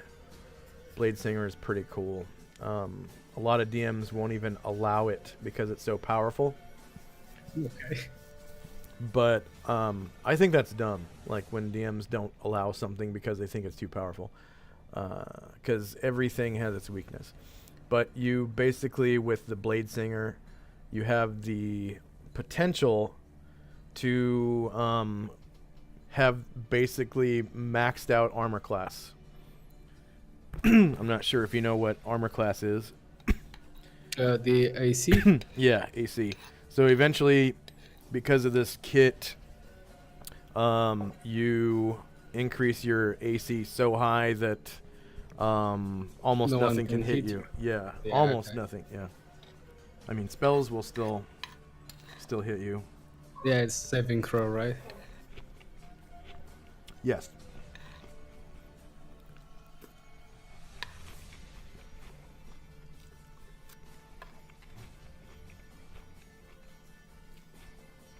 So I think all the elves can be the same classes. I don't think there's any like subracial restrictions. Yeah, I got that idea from the player's handbook. What? It said that every elf can be the class that elves can be. Mm-hmm.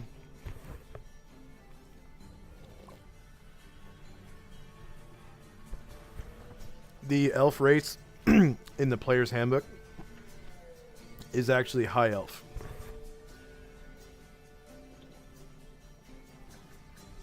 Yeah, yeah.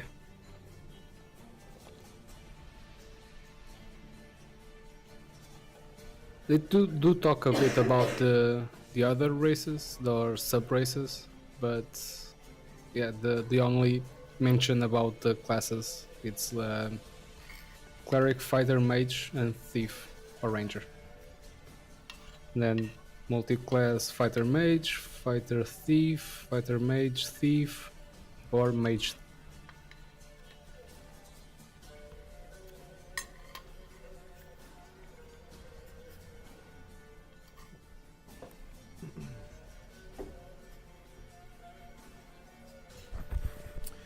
Okay. So, if you haven't already logged into Roll20, I'm going to find your application and invite you now. Oh, nice, nice. Yeah, logging in right now.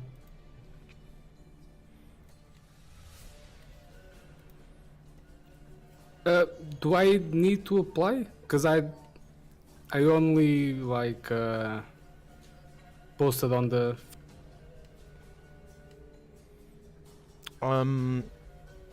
What's your name on Roll20? Achronic the same here. Yeah, you applied. You already applied. Oh, okay, okay. Yeah, I just invited you to the game.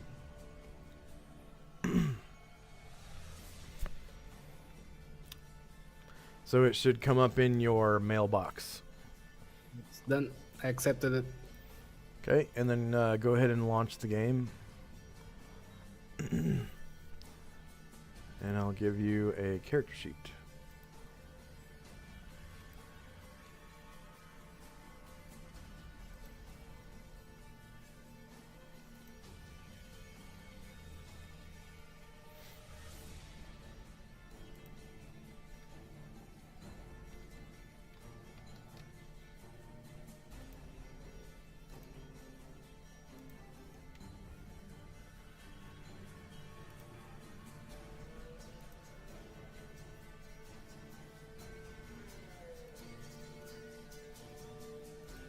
I think my Roll20 is stuck.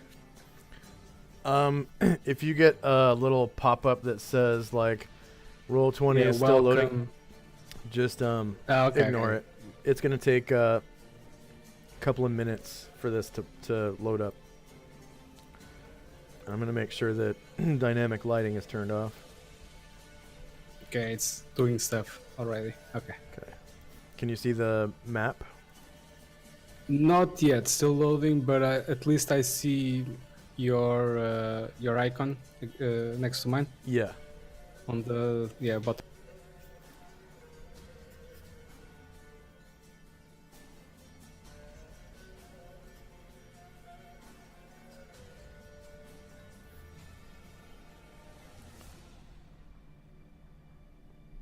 Mm-hmm.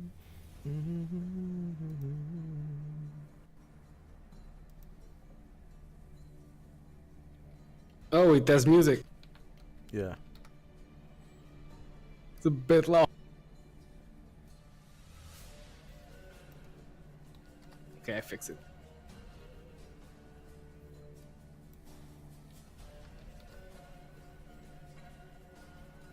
Okay, I see the map. Okay.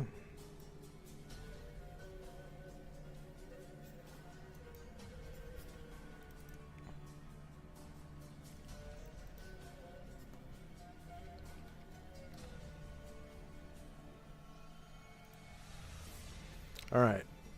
So this here is your token for now. Okay, okay. So go ahead and click on your token. And then up at the top of the screen, there will be some token actions that pop up. And you're going to want to click on the one that says character creation. There might actually be two that say character creation, but they're the same. Go ahead and click on that one that says character creation. And it rolled your ability scores, your birthday, and then some optional traits like gender, your personality type, and social rank. Okay. If you're not satisfied with those stats, I do allow one reroll, but you're stuck with the reroll. So if you reroll it, word to the wise, chances are you'll probably have at least one stat that's better than that, though. But you're fully, you know, able to keep that, and I think you can still be a fighter mage. I'm not sure about Blade Singer or War Wizard if you wanted to take up a kit. Let's see. To be a Blade Singer, you have to have 13 Strength and Constitution and 15 Dexterity and Intelligence. So you wouldn't be able to be a Blade Singer. And then the War Wizard, which is another fighter mage kit, you have to have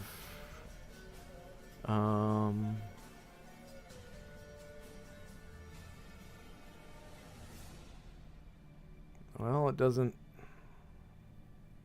have requirements. Wow.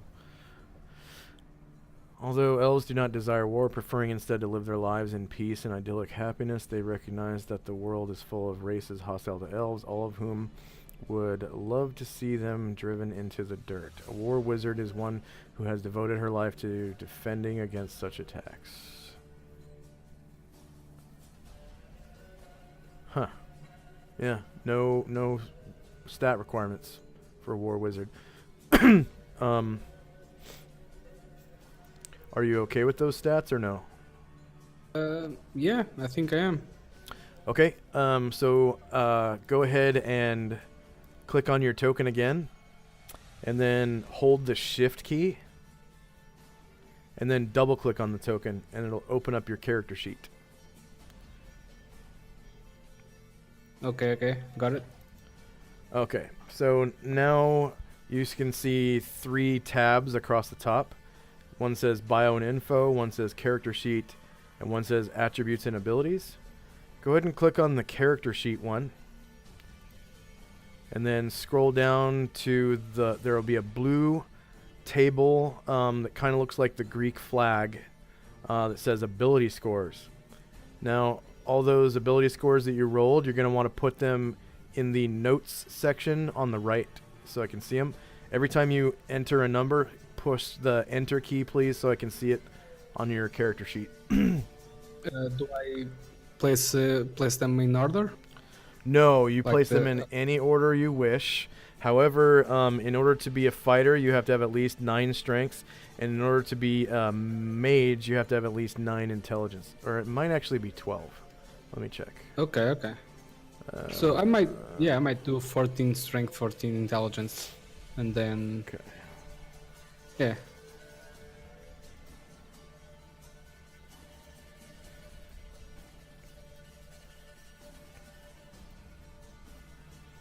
Yeah, for fighter it's 9 strength, and for mage it is 9 intelligence minimum. And then if you have 16 or higher in a prime requisite for a class, you get a 10% bonus to the experience points you earn. Oh, okay, okay. But I don't, but yeah. yeah, you didn't roll. Okay, But you do get stat adjustments, which I'm looking up right now. I did the stats on the notes. Okay, so I'm going to adjust your stats according to the let's see, elf subraces. Whoops, elf subraces. You were the Sylvan elf. Where is it? There it is. Okay, Sylvan elf. So I'm actually going to just paste all of the Sylvan elf information into the bio on your character sheet Okay, okay. real quick. So you'll be able to refer to it whenever you need to.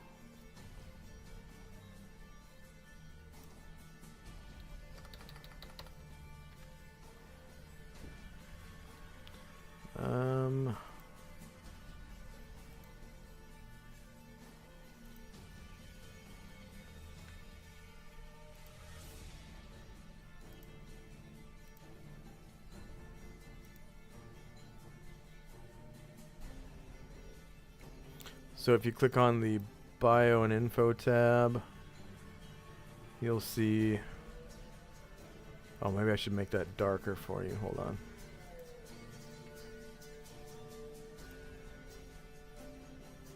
No, it's okay. I can read it. There we go. Oh, better, yeah.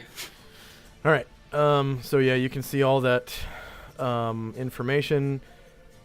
You do have several minimums, like minimum intelligence of 8. So you wouldn't want to put that 7 into intelligence, of course, but you're part mage anyways, so you're putting your high one in there.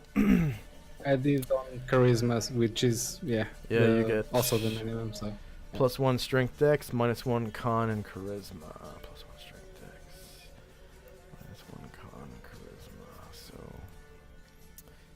+1 race.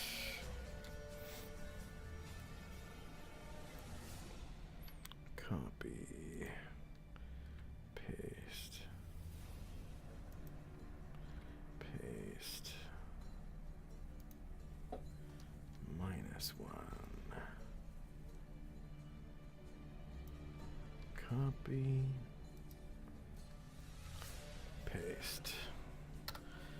Okay. So that makes your strength oh, like that time I might 15, not be able to dex do 12. because that's 6 charisma, and I need 7. Yep.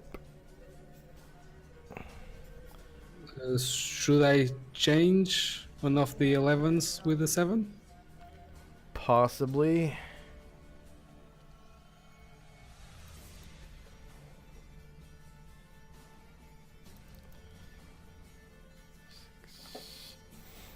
Let's see.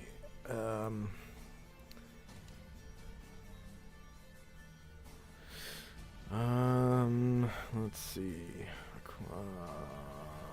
Ability scores. The minimum and maximum scores characters of a subrace may have after the initial adjustments have been made. A character who does not meet the minimum requirements of a subrace cannot be a member of that subrace. Scores over the maximum must be reduced. Yeah, so you do have to switch them out because it's after the adjustments are made. So you're going to need at least 8 in charisma. If it's a minimum of 7. I think I'll do the dexterity one. So yeah, 7 on dexterity, which goes up to 8. Yeah. And then, yeah, the result of 10 on charisma. Yeah. Okay. So you switched 7 from charisma with 11 on dexterity? Yeah. Okay. 7, 11. So that becomes 10 charisma. and 8 dexterity.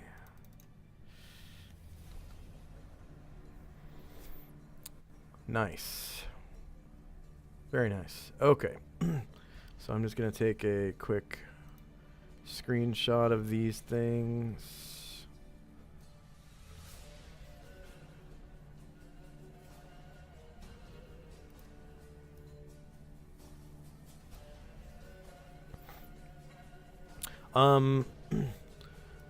Could you click on your token and then in chat, inside of the character creation template that popped up, there should be a magenta colored button that says height, weight, age. Could you click that for me and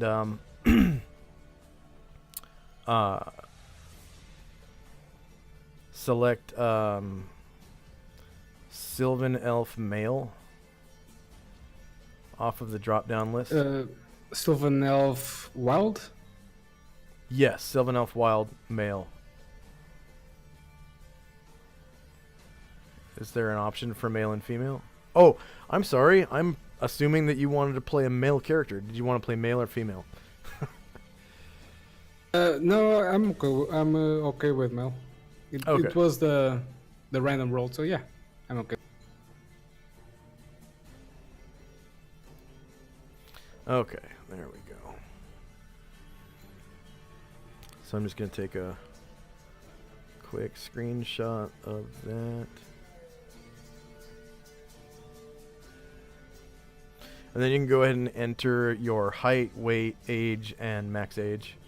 And also either come up with a name, or you can randomly roll a name with the elves name generator. M and F means male and female, and then last means last name. Okay. If you're interested in randomly rolling. Yeah, got an lore. Should I change it on the character sheet, right? Yeah.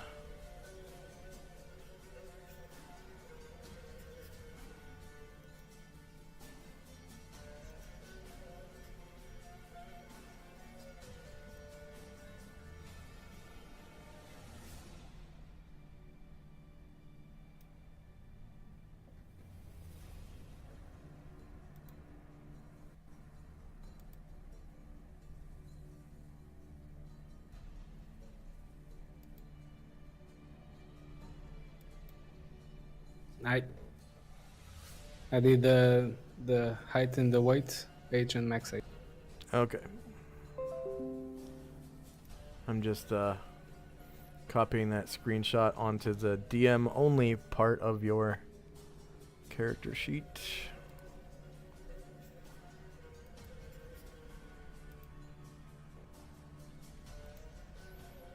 There's actually part of the bio that only the DM can see.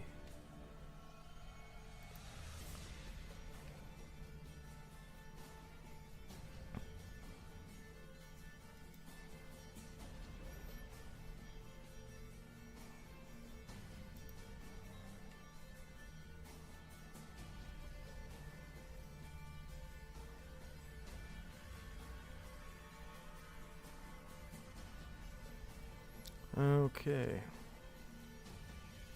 And then you can go ahead and fill in, your race, class. Your level is just going to be level 1. But in where it says class, you can put fighter 1, mage 1. And then, your race is Sylvan Elf. Whatever alignment you want. And then... The class I put, what, mage 1, what? Fighter 1, mage 1. Fighter 1/mage 1.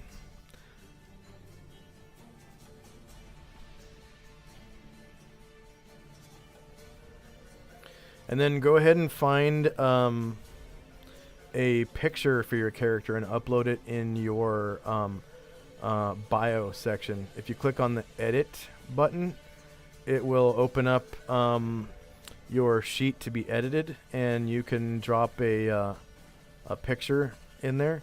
And just so you know, you can actually use moving images now. So WebM, GIF images, or GIF, however you want to pronounce that.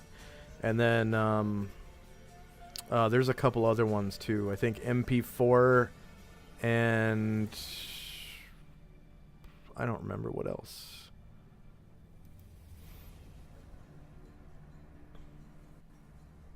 I don't seem to find the edit. It was on the bio. Oh, go ahead and close the character sheet then, and then reopen it by clicking on your character, hold the shift key, and then double click your character. Okay. Is that? And you can go ahead and click the edit button and find yeah, you can just search Google search on your computer and find a picture that you like, or a moving picture even, and you can load it in there. And that will help me find you a token. So now I'm going to make you a spell book.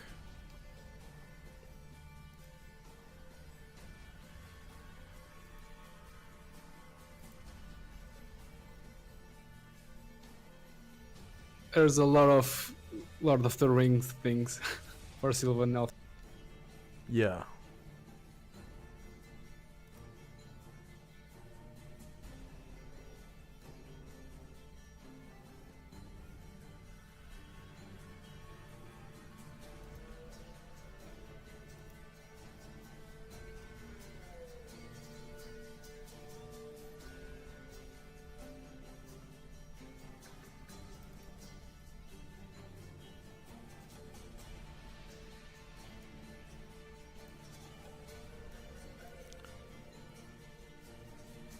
Oh, that was all supposed to be one name, Karanglor.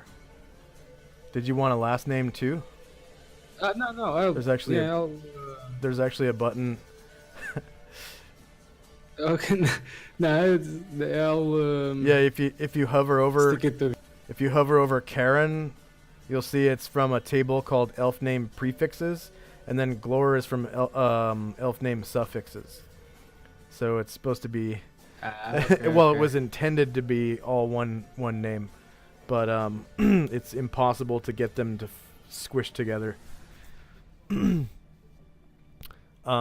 if you want to keep it as Karen Glor, that's fine.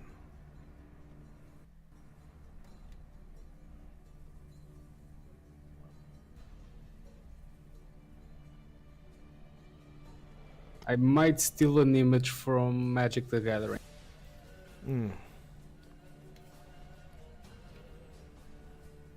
If that's okay. Yeah, that's fine.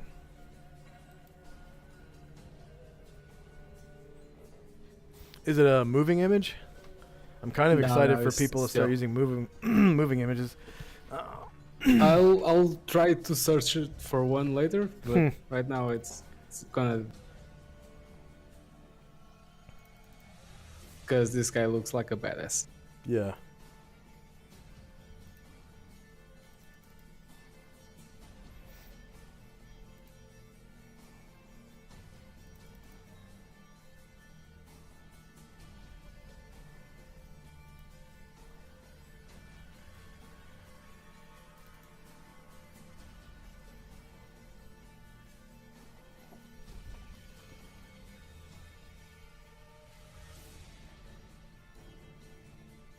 What's that on his face?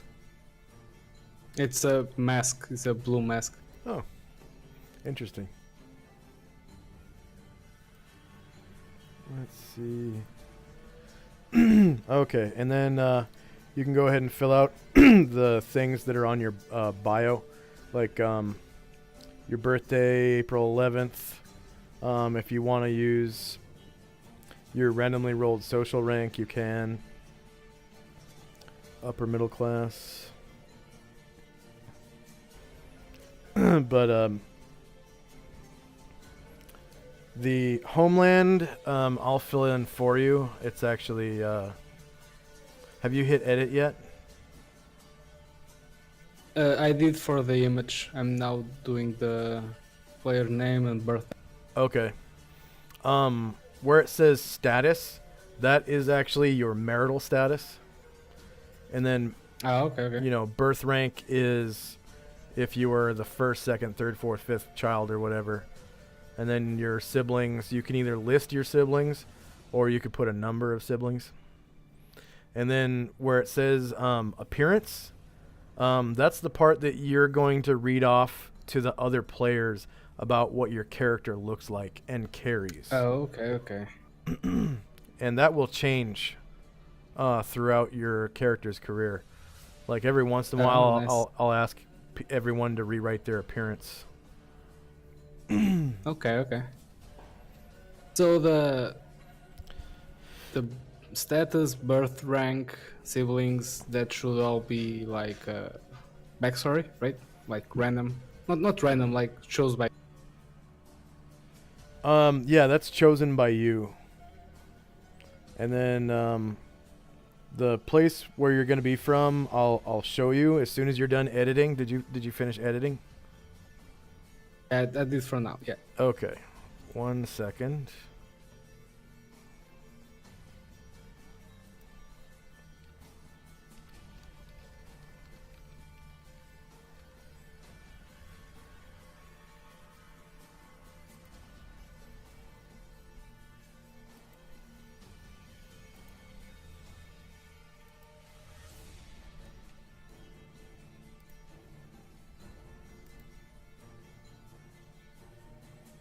Okay, this is your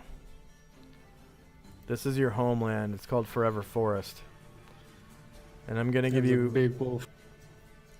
it's forced perspective. So that the little girl is way far in the background, the wolf is Oh, okay, close okay. up. I'm going to give you access to these other handouts as well.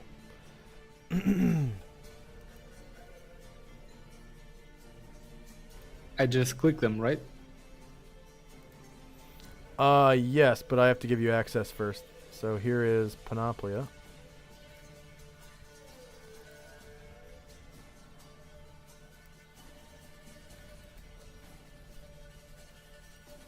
So I usually only give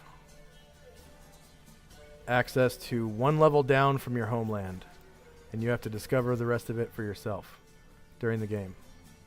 So for now, just Panoplia, right? Panoplia, Misty Sea, Barricade Mountains, Castle Downs, okay. and Grey Mesas. Okay, okay, okay.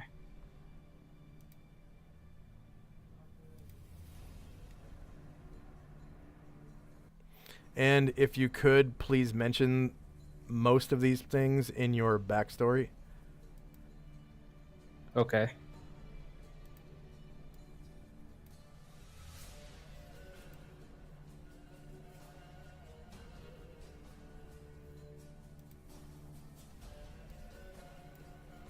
Wait, why is Castle Downs not working?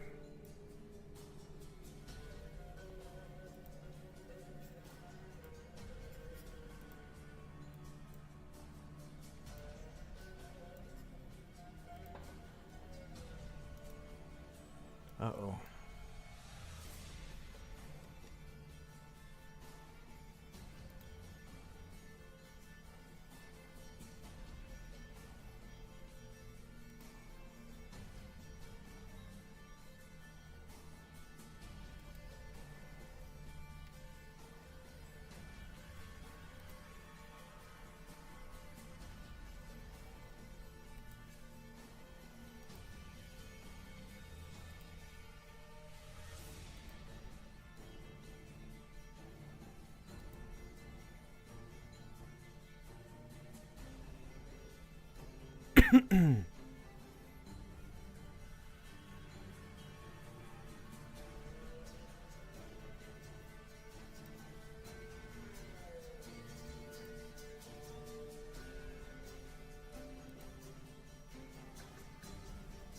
After we're done, I can come back and read this, right? Yeah, it would Like behoove you to logging read them into the now. game. Yeah, it would behoove Okay, you to okay. read them now.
Okay, here are the gray maces.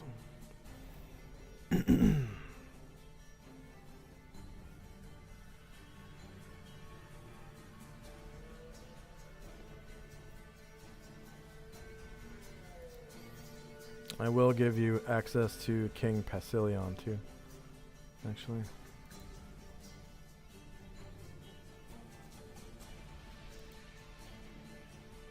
He would be a very famous elf. Okay, a gray elf, right? Yeah. But He's actually my a fairy elf, which is the royalty of gray elves. My character, like, should he have been to these places? No, Since but he's you a know sil- of them, and you know how to get to them. Okay.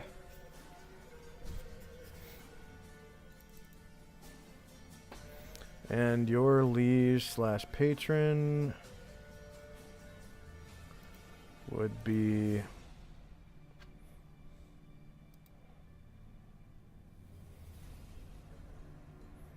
Actually, I don't have one made up for the Sylvan Elves. But it would be the leader of your tribe, so probably a chief of some kind. And you can make that up if you want to. Okay.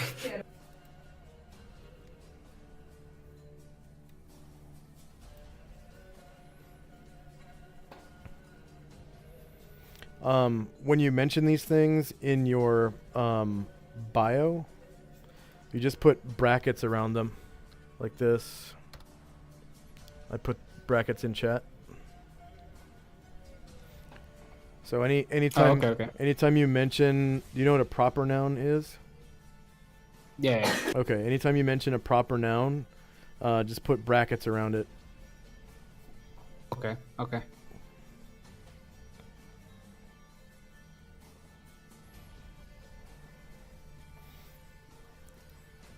so I gave you,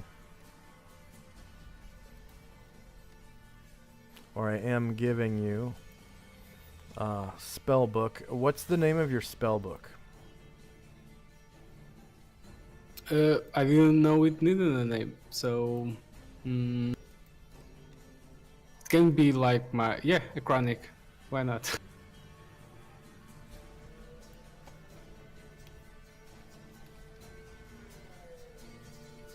Is that okay if it's the my player name? I'm gonna put a spin on that. Okay. I'm gonna call it a chronicle of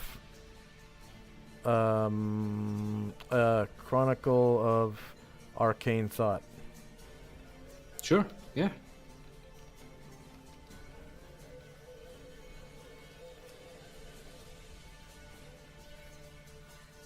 Of Sylvan Arcana. A chronicle of Sylvan Arcana.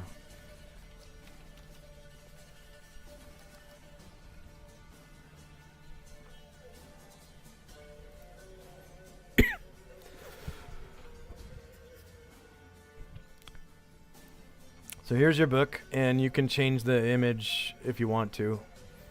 There's going to be like 20 other people that have the same image on their book, so. Okay. You get a free traveling spell book as any kind of wizard when you start the game. And it has 50 pages, and they weigh 3 pounds, and they're worth about 100 GP when they're empty. So the value increases, right? Yeah, as you put spells in it, the value increases by 1,000 GP per spell level of each spell you put in. Oh, so okay, a level 1 spell costs 1,000 gold? It would earn you 1,000 gold if you were to sell it to someone who wants to buy your spells. Okay. Yeah.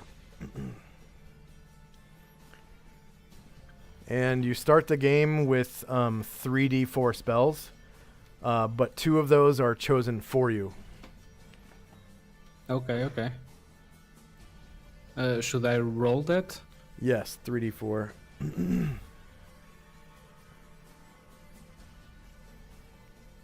The command is /R space 3d4.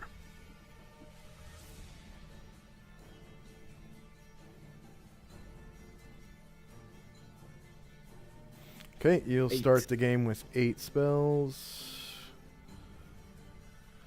The first spell that you learn is always Read Magic. The second spell you learn is always Detect Magic. And we will have to roll for pages. Actually, could you just roll 2d6 for me? The first one will be Read Magic, the second one will be Detect Magic. Okay, so Read Magic has 6/6 pages. Detect Magic has 1/7. So the way that works is the number on the left is the number of pages that the spell takes up. The number on the right is the number of pages, the running total of number of pages used in the book up until that point. Sorry, I didn't understand that. Okay, so Read Magic took 6 pages, correct? Yeah. So that is 6 pages are for Read Magic out of 6 pages total written on. Detect Magic took 1 page, and the 7 is 7 total pages taken. Okay. Okay, so now we can do the rest of your spells if you want. I think that's probably the most important part of your character. I don't know any, so. Oh, okay. You can research that later then. They're in the Okay. that purple worm thing. Yeah. If you go to Tome of Magic? no, spells and magic. It's near the bottom. Player's options, spells and magic. Found it. Okay. Appendix 3, wizard spells by school. Okay. And that is a mostly complete list of spells that we'll be using in the campaign. Those are the common spells, commonly found Okay. ones. So I should pick. Can I pick any of this? as a that- mage, yes. But Okay, you okay. don't automatically learn them. You have to roll to learn them. Oh, okay.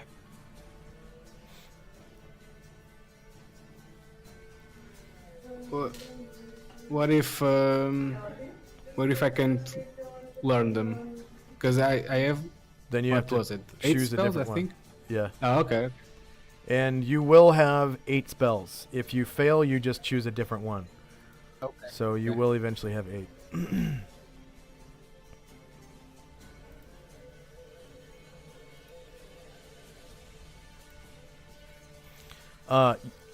One caveat to that, you will have 8 spells in your book. But at level 1, you can only cast one of those per day. Yeah, And I can you have to only have it- learn one. Yeah. Yeah, you can only memorize one per day. Because you have spell slots.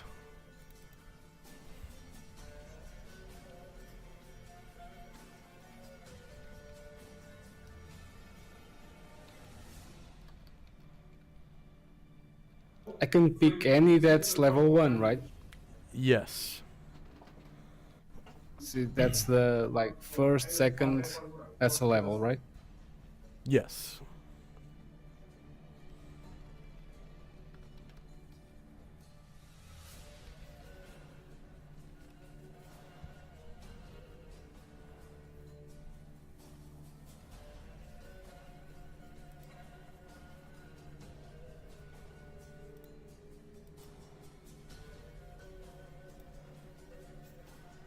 Should I pick fighter spells or no? Fighter spells, those don't exist. Oh, okay.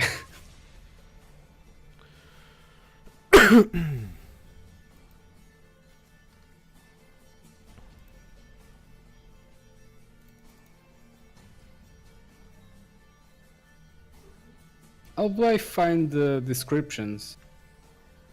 Click on the name of the spell.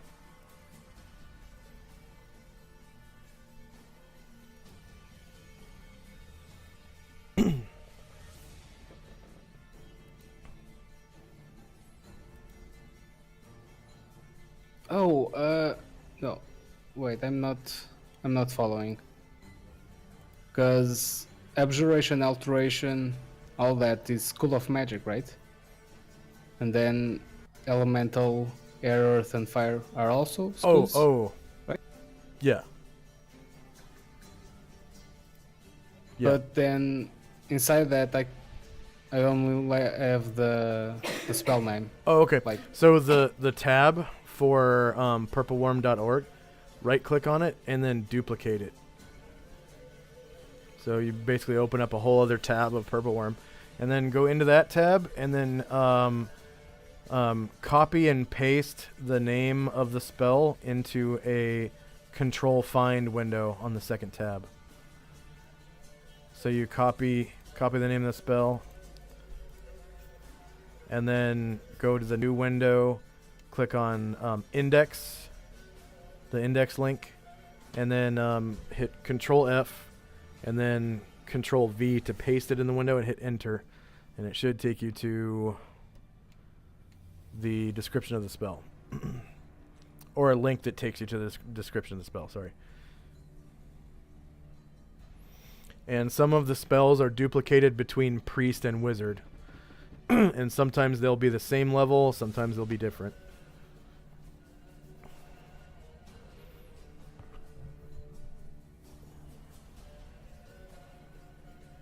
so I'm duplicating the index. That's wrong, right? So yeah, click on index and then just hit Control F and then type in the name of the spell you're searching for. Yeah, I found the links, but they're not doing anything.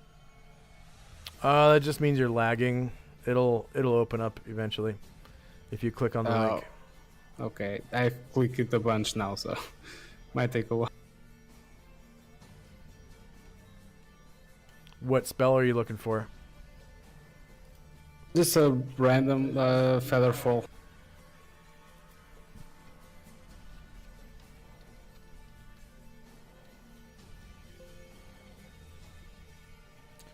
Weird. Feather space fall, 2 words. What? Sorry? Featherfall is a 2-word. Yeah, two words. And then you click on first level wizard spell player's handbook. Yeah, And then it gives you a description. Doesn't do anything when I click it.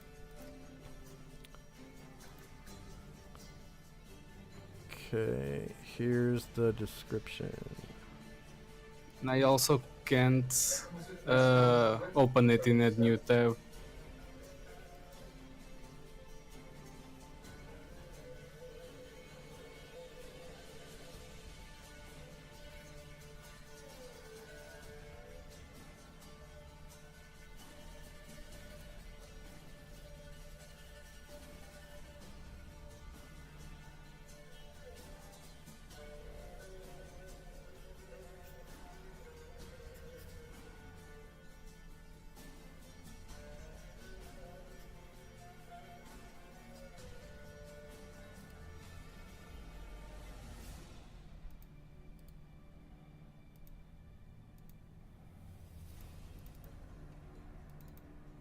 So my character will be melee range, right?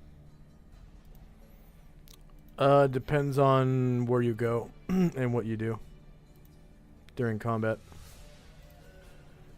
I'm asking because I also of the fighter thing. 'Cause since I'm also a fighter, I might like do melee, like try to attack or do spells. So my spells might be better to be melee ranged. Oh, yeah. There are very short range spells. Like Burning Hands. Burning Hands is a level 1 spell that has a range of like 5 feet or something like that, or 10 feet. And then Chill Touch, that's a touch spell. You actually have to touch your opponent for that to work. Yeah, I was looking at that. And then Shocking Range Grasp. 0. Shocking Grasp is a touch spell as well.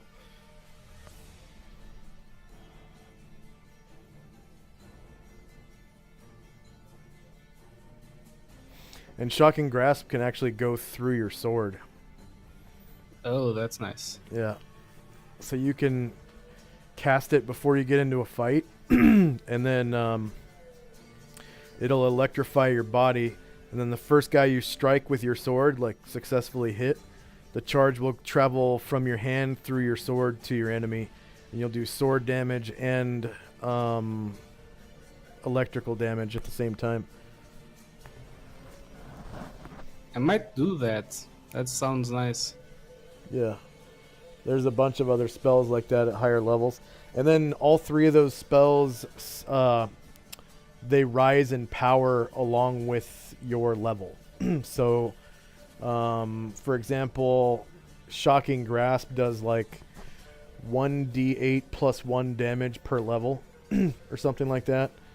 Burning Hands does like 2d4 damage plus 1 damage per level. And Chill Touch does like 1d4 damage plus 1 per level or something like that. And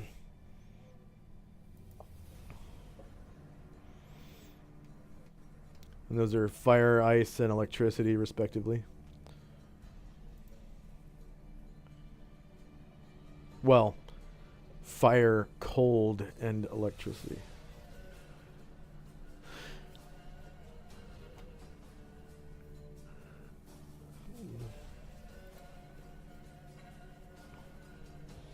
Fire burst.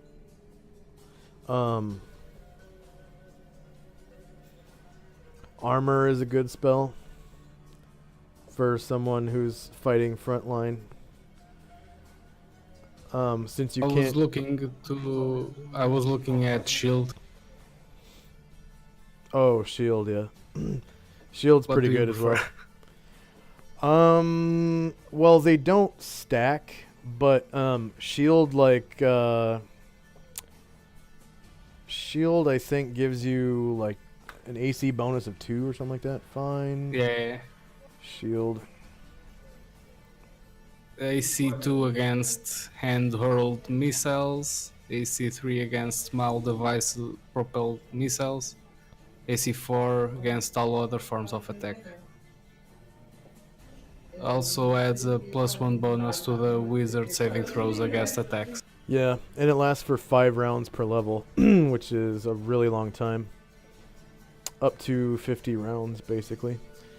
Does it stay with me if I move? Yeah. Yeah. Yeah. Okay. And then the armor spell, it gives you armor class 6 permanently until you take a certain amount of damage that depends on your level. Oh, it's like mitigation. Okay. And then if it wears off, you have to cast it again on yourself to get your armor class 6 back.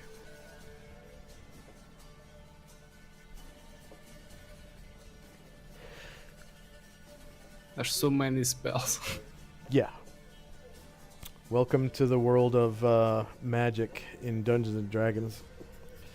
And these spells haven't changed very much over the years, you know, as they develop new editions. They haven't changed very much. They've kept most of the names of the spells.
Were you interested in taking that kit, the War Wizard or whatever it was called? Yeah, maybe. Um, Character creation and kits, elf PC kits, fighter mage kits, war wizard. Although elves, yeah, okay. The war wizard is usually the person in charge of defense for any given elf town. When there is a problem with an enemy, the war wizard is the one to call. Even if not associated with a town, the war wizard is an invaluable asset to any group that expects to face trouble. Simple strategic knowledge is her bread and butter, but her expertise does not end there. She can work offensive marvels physically, and her spellcasting skills are excellent. Weapon proficiencies, bonus, longbow and longsword. You get those for free.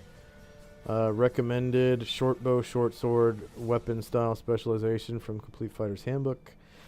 Bonus non-weapon proficiencies, you get spellcraft plus engineering or survival for free.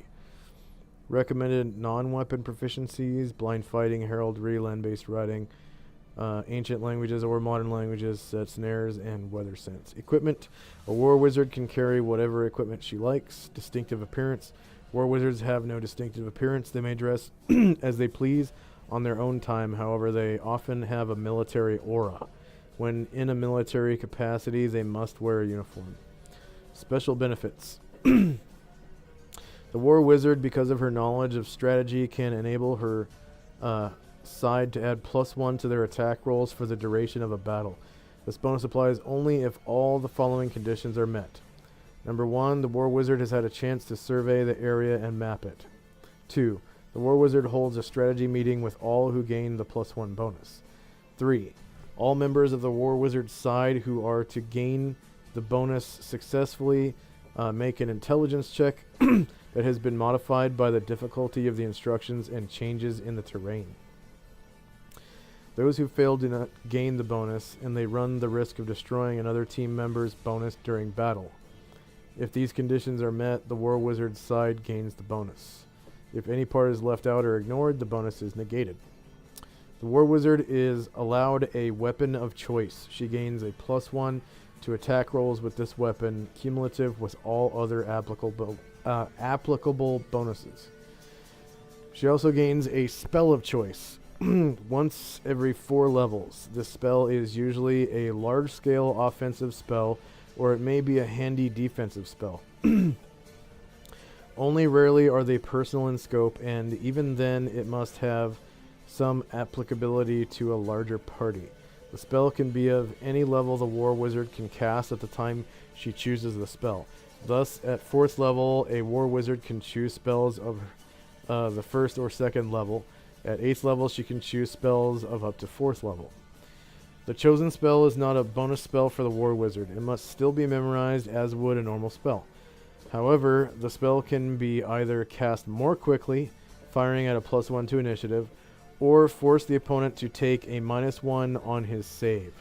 For every 4 levels the war wizard has practiced this spell, she gains a +1 bonus to either side. For example, if a 12th level war wizard had chosen sleep as her spell at the 4th level, she would now gain either +2 to initiative when casting it, or would cause her opponents to save at -2, which is actually false because sleep has no saving throw. But I'm a nerd, so. Special hindrances.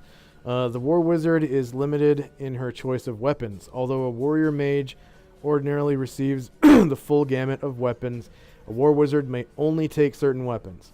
Any of the normal wizard's weapons, any blade, any bow, or a lance may be chosen. The selection cannot extend beyond these, however. Wow. And that's for your whole career, not just when you create the character. War wizards have a code of conduct that they must abide by at all times. Even when they are apart from their units, the code may never be broken. If it is, and they are discovered, they will be drummed from the unit. It is up to the DM and the player to determine what the code is for each unit, but it should be fierce, demanding, and restrictive. Finally, there are demands the unit will place on the war wizard. She must comply with these demands or lose her benefits. The unit will typically take up about 1 month per year of the War Wizard's time. Wealth options. The War Wizard has 3d6 times 10 GP initially, which can be spent however she likes.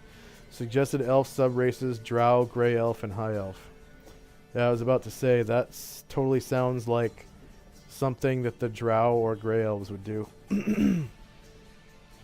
But I guess High Elves could too. Yeah, the Sylvan can't, right? Well, it's just suggested that Drow, Grey Elves, and High Elves do Okay, it. okay. But you can take War Wizard if you want. I don't know. It doesn't. Sounds more complicated. Yeah. You do get 2 bonus weapon proficiencies and 2 bonus non-weapon proficiencies, but yeah, I don't know. It does complicate things, but yeah, there's that.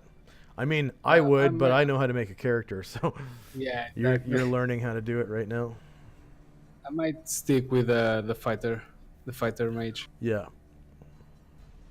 I have the spells, by the way. Say again? I have the spells picked. Oh, you picked them out? Yeah.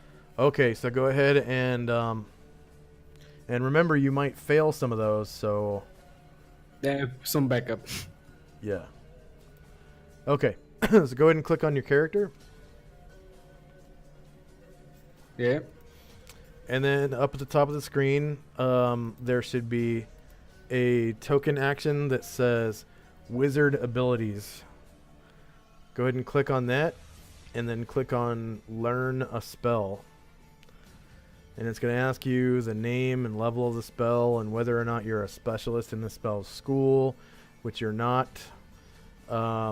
And it's going to ask you for like bonuses or whatever. You don't have any. But it's a first level spell. It's called whatever you're trying to learn. And then it's going to tell you I'm if you... not a specialist, right? Yeah, you're not a specialist wizard. +0, Yep, +0. first level. Okay, so you failed to learn Shocking Grasp. So I try this for every spell, right? Yes.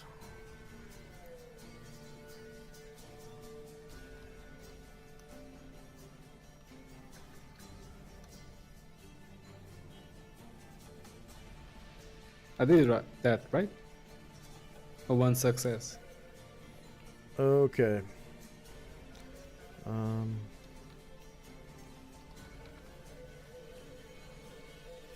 Okay, so armor spell. Okay. Oh, I'm also losing pages trying to learn. Yeah, it's a 50-page book though, so you're Yeah. not gonna fill it up. You're definitely not gonna fill it up. I mean, it is possible to fill it up at level 1 if you roll, 12 All zeros. 12 spells and then you roll all 6 pages on every spell. Yeah. I mean, it's possible, but I've never seen anyone go above like 40 pages at level 1. I don't know. I'm pretty unlucky. So. We'll see. /13. Okay, go ahead and do your next spell.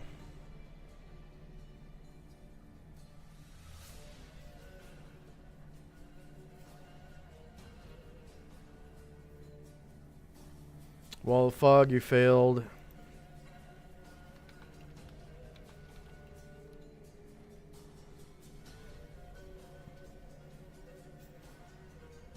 Nice. Spook. Okay. 3 pages. 3/16. Okay, go ahead and roll your next one.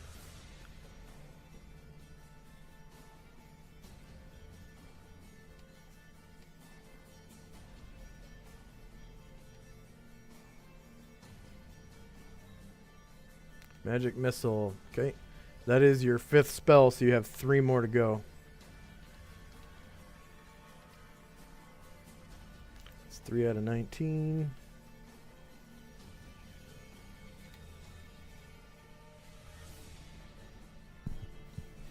Comprehend languages, you failed.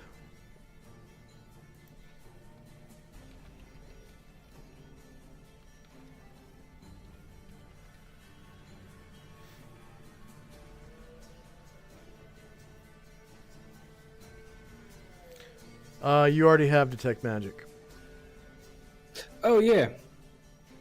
I did lose the pages, right? Huh? Did I lose the pages? No, Trying to no. learn- No, you don't. Okay. When you fail during character creation, when you fail a spell, you don't lose the pages.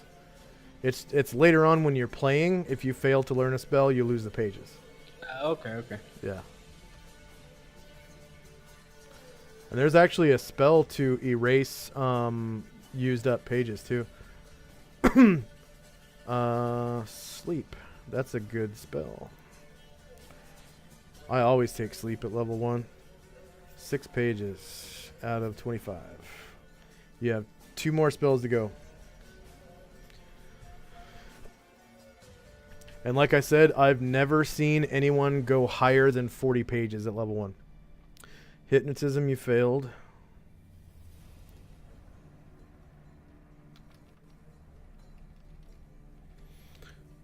Another really good one is, let's see, copy, identify, charm person, friends. Friends is really good if you're trying to get henchmen. You cast it on yourself and it like raises your charisma score by like 1d4 points or something like that. Ooh, Friends, you identify. said? Yeah, friends is good. Copy is almost irreplaceable. At level 1, if you have copy, you can cast copy on like a captured enemy spellbook. If you have an empty spellbook, you can basically copy an entire spellbook. Yeah, I'm doing that. And then it's awesome. You can do it with any kind of written thing. So, let's see, identify, you failed. I did friends and copy. Yeah, friends. Friends is 5 out of 30. And then copy, you passed. Shit, I pressed something else. Wow, those are some nice ass stats. You want to take those stats instead? I do. Oh yeah, you're stuck with those stats now. Oh, good. Yeah, the second roll. Yeah. Okay, yeah, I don't mind. Yeah. Okay. You have to change your birth date to December 22nd. Okay. Should I also roll height and weight and age again? Say no. again. The age and weight. No, you don't have to roll that again. Okay. How many more spells do I have? That's it. That's all 8.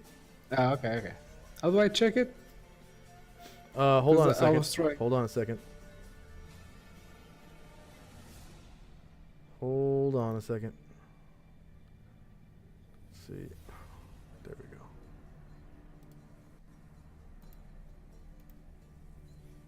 go. Okay.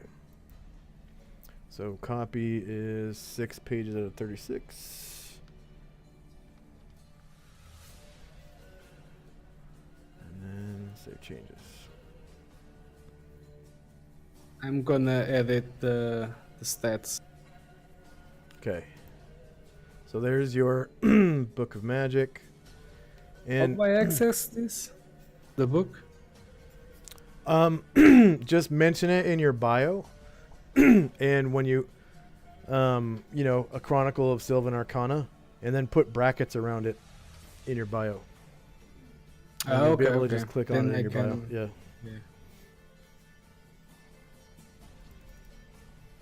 So you're editing your bio right now? The character sheet. Okay. Are you editing it, or are you just writing the new stats in? I'm writing the stats on the notes. Okay.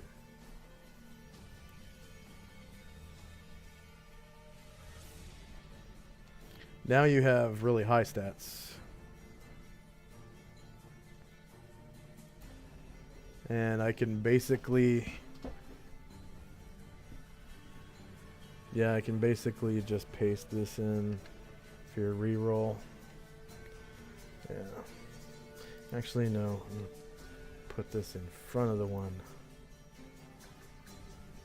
No, I'll put it after.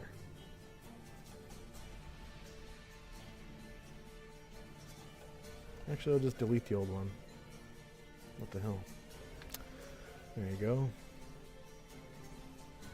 And I'll copy your height, weight, age. There. Right. Then, on the notes. I mean, I can change the scores too, but does it update everything else automatically? Yeah.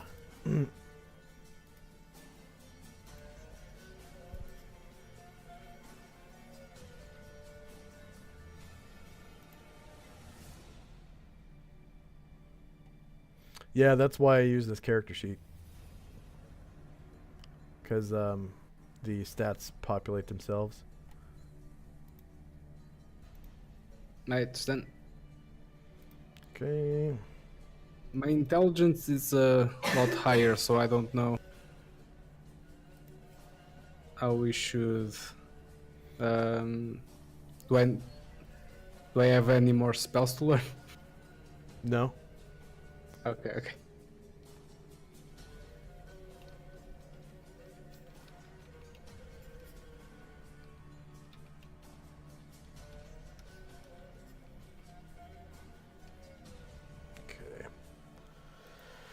Okay. So I put the link to your book. Okay, in I was your gonna bio. do that. Yeah, okay. Thank you. Yeah.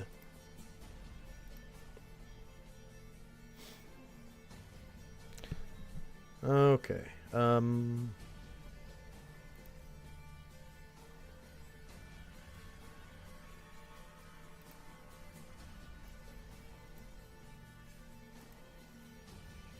Now we can do your proficiencies.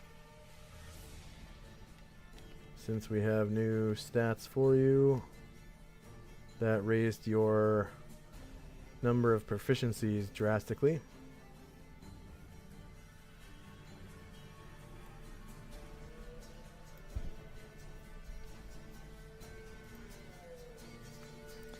Okay, so you put... Oh, you haven't changed your stats yet. I did. Oh, could you hit enter so that they change on my screen? Did it work? Oh, yeah, okay, my bad. Alright. So you put 18 intelligence. Okay. 11 minus 1 is 10. Yeah, I guess I just didn't notice. 14, 13, and 16. Okay, so that does give you a 10% bonus to experience points in both classes. So, Oh. gain. Oh yeah, cause the 18, right? And the 16 Yeah. also. Yep.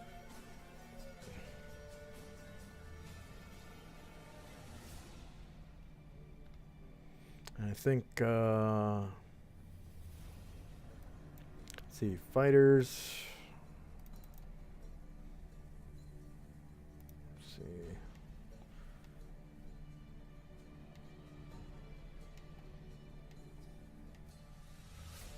There we go. Strength.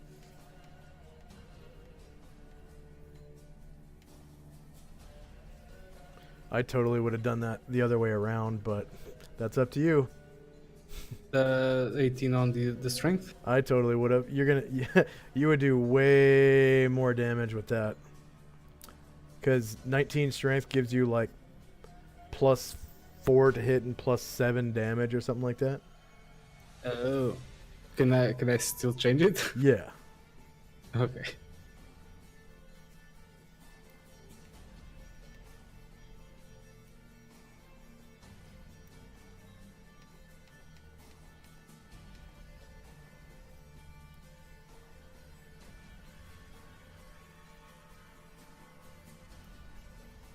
Yeah. +7. Okay, I'm giving you fighter tables in your bio right now. I'm editing your bio.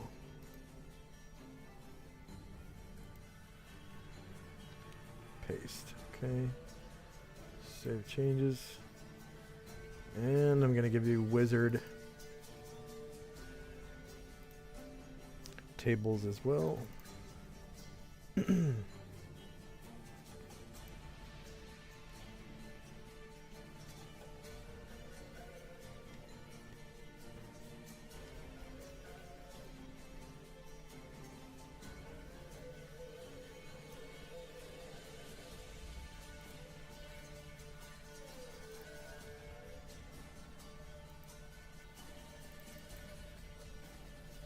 Did you want to roll a last name for your character? No, it's okay. Okay. I'm okay with Just one name? this one. Carangler. Okay. Paste. Save changes.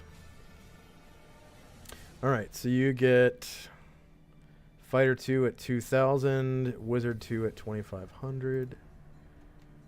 Fighter 2 at 2,000. Current XP is 0. Gained XP is 200 times 0 plus 100 times 0 plus 0, and I'll explain that later when you actually play.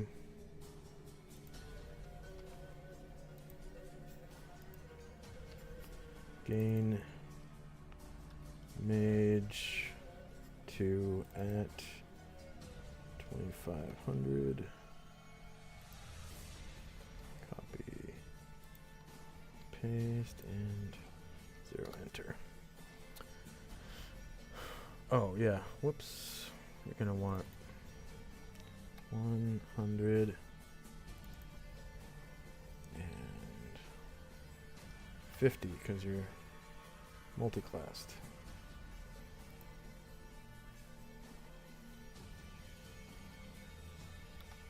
Okay.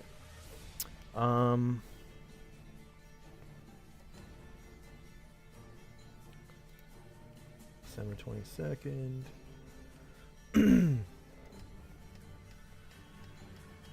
So without a last name, that basically means that you just don't have a family.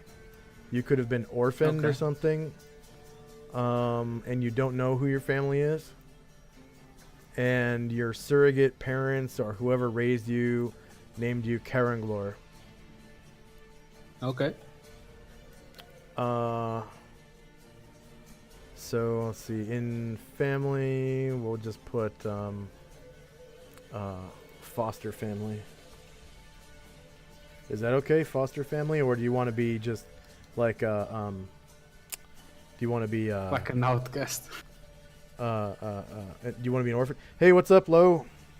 Do you want to be do you want to be an orphan? Yeah, sure. Okay. Lee's patron you can make up.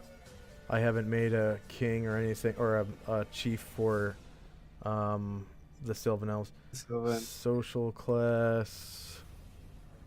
What's your new social class? Upper middle class. Wow. Historians, herbalists, orphaned. Do you want to go with your new social rank? It would probably mean that you were adopted, orphaned, adopted, or orphaned. It's the same, actually. Oh, okay. I rolled the same. Orphan, fostered. Yeah, maybe makes sense. Orphan and fostered. Upper middle class. Local officials, jewelers. Do you want to be local official? You want your foster family to be local officials, jewelers, sages, senior officers, minor nobles. Let's see, guild. They wouldn't. Well, tribes wouldn't really have much of this. They'd probably have like It's sages. any of these, right? They'd have sages. They'd have minor nobles. They have historians, wealthy merchants, astronomers. Oh, they have herbalists. Yeah, you wanna be oh, it says herbalists. Adopted by herbalists. After guildmasters. Oh yeah, after guildmasters. Okay. So upper middle class herbalists.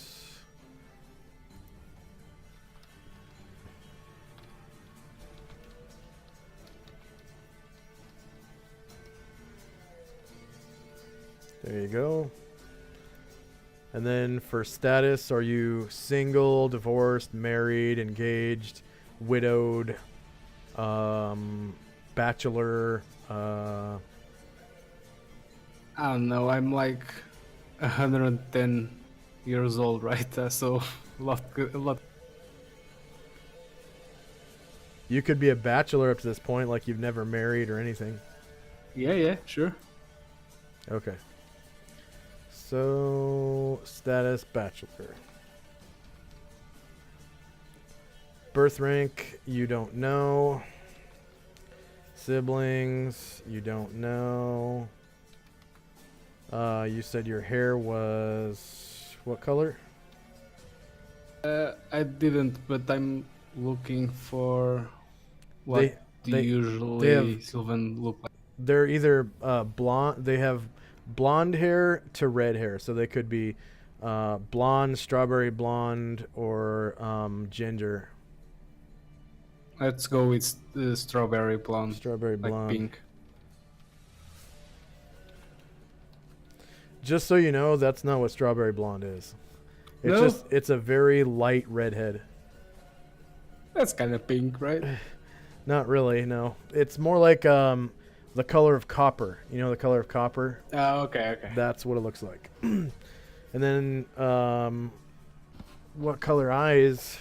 I think they basically can have any color of eyes. It said like hazel, green, blue. It's just that hazel and what I think hazel and blue are rare. Rare, right? Yeah.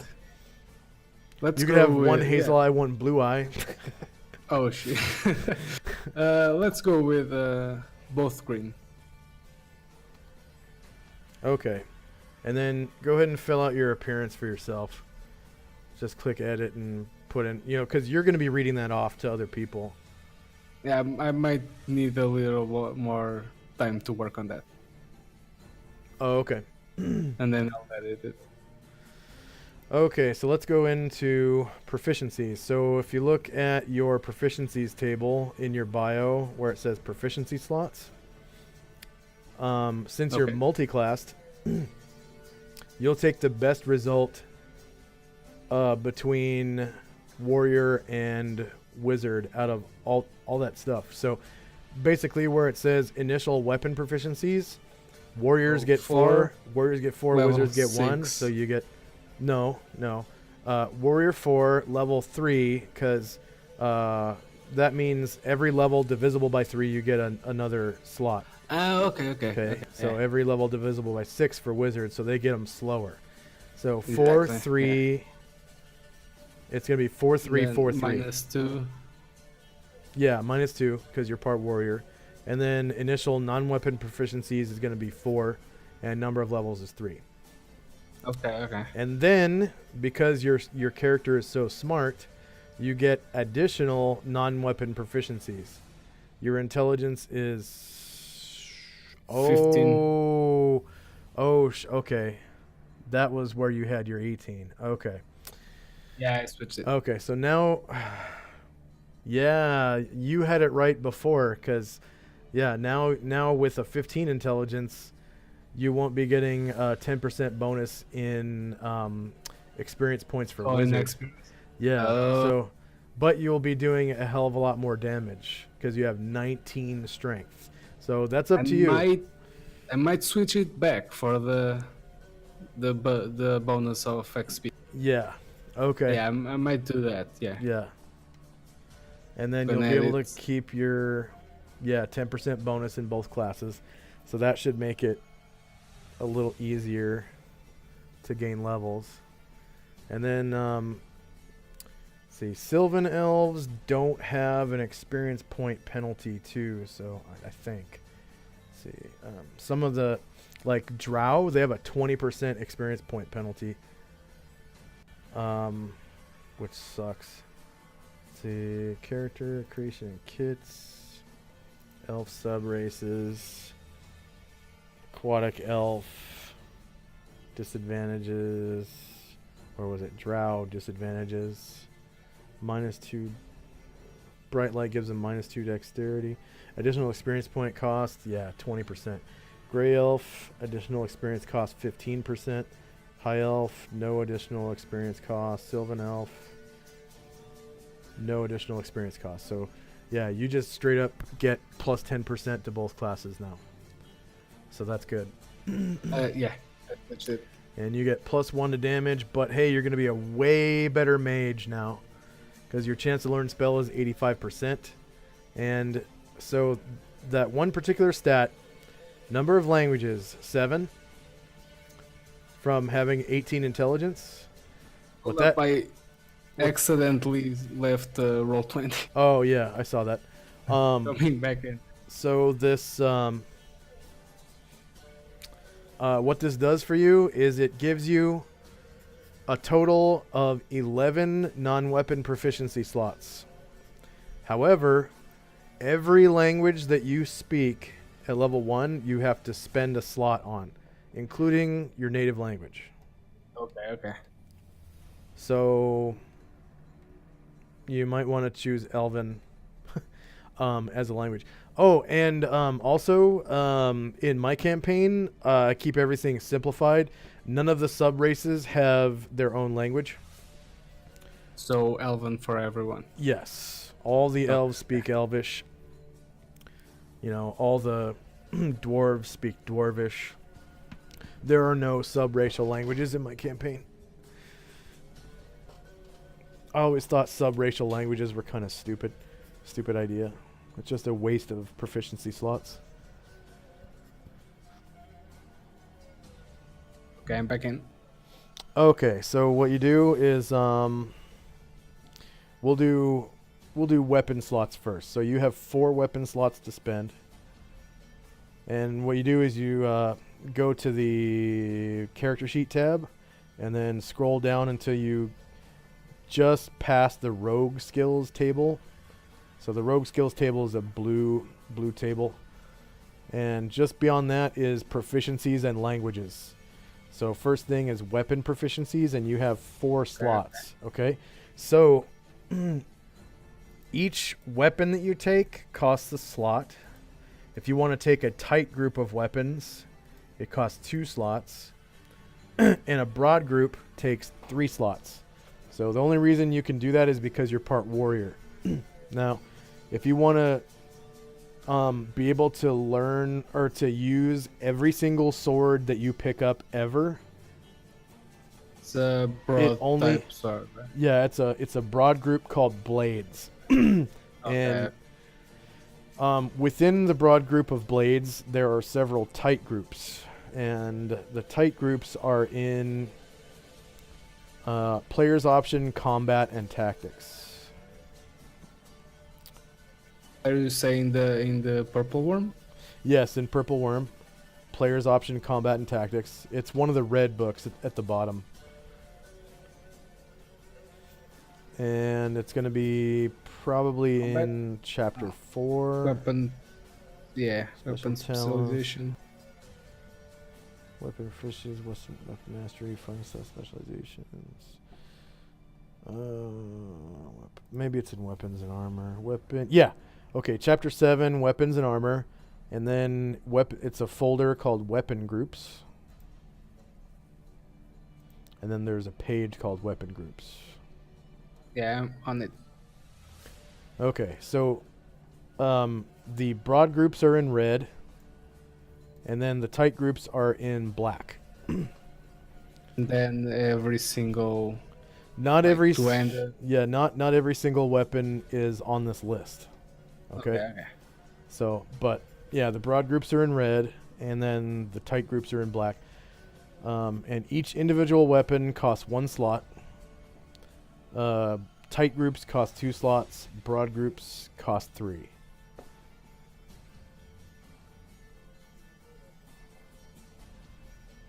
I do have 4, right? Do I need a staff to cast spells or anything? No. Just All you need to cast spells is sleep, your memory, and your book with spells in it. okay.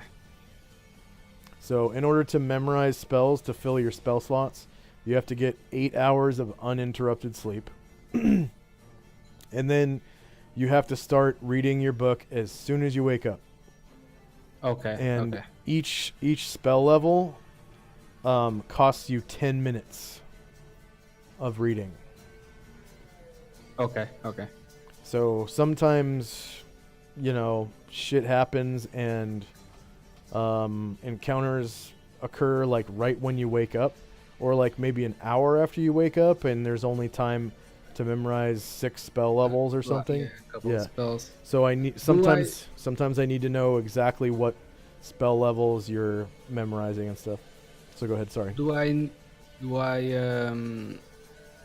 remember spells I learned the day before, like for more than 24 hours? Spells you memorized but didn't cast. Yes. Okay. Yeah. So when you read, you're only replacing empty spell slots. And in order to empty a spell slot, you have to cast the spell. Or or you can get not knocked out, but you can be nearly killed, and it wipes all the spells from your memory. Oh damn. Okay. Yeah, when you get knocked down to 0 hit points, all your spells go bye-bye. Like, you no longer have them in your memory. But you're not technically dead at 0 hit points. 0. Yeah, you're just in a dying state. Okay. You actually die at -10. So at -9, you're still alive. At -10, you are dead.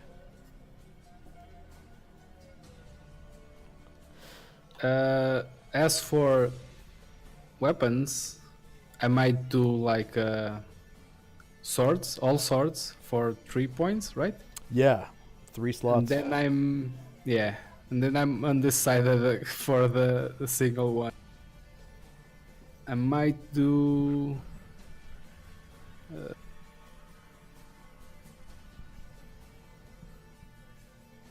I don't have bows here, right? No, it's all melee weapons and Let's see. firearms. Find bow. Yeah, it's under axes, picks, and hammers. There's bows, short bow, composite short bow, long bow, composite long bow. Bows is a tight group, actually. Sorry? Bows It's a type group. Bows is a tight group, so it takes 2 slots. I might do like all swords and short bow. Okay. Do you know the difference between the short bow and the long bow? Range and power, probably. Range, power, and assortment of arrows too. The short bow only shoots 1 arrow, and that's called the flight arrow. Does a d6 of damage. The longbow can shoot any arrow. Oh, so I want to do longbow. Well, it depends, because the short bow can be used on horseback, like when mounted. The longbow cannot. You have to be on foot to use it. I can't cast spells on like riding a horse, right? I need to stay still. If the horse is standing still, yes, you can. If the horse is moving, then no. The only time you can move and cast spells is when you're on a vehicle. Oh, okay. So, vehicle is very subjective.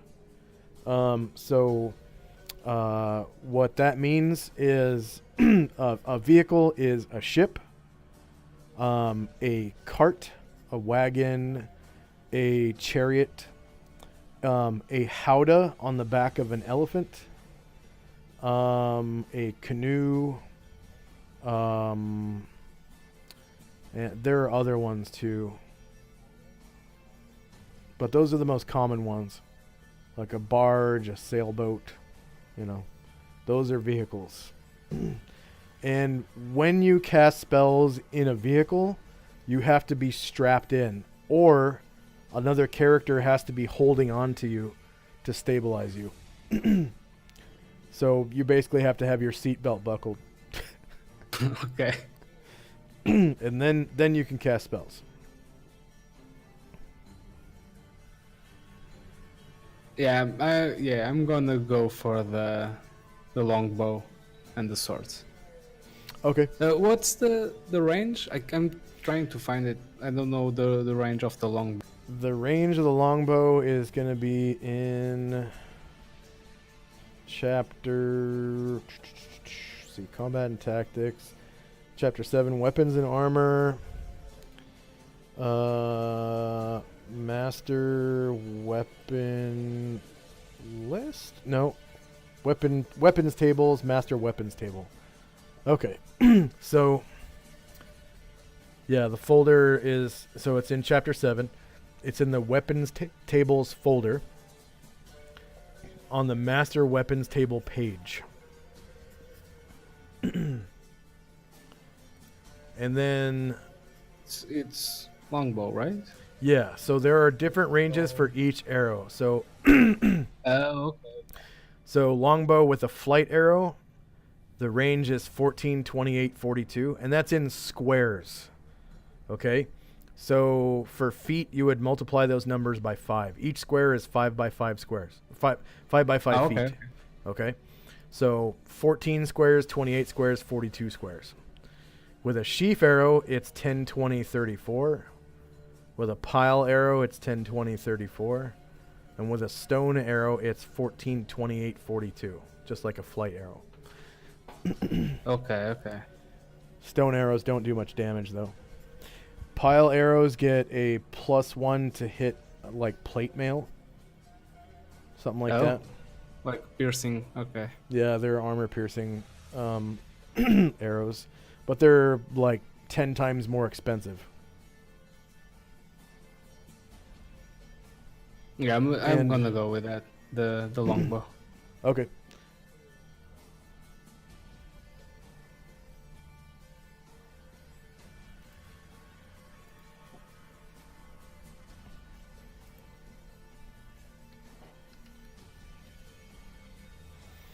Pile arrows are constructed with small, dense points designed to pierce heavy armor. A pile arrow fired at short range penalizes the target's AC by 2 points. This only applies to that portion of target's armor that is derived from physical armor.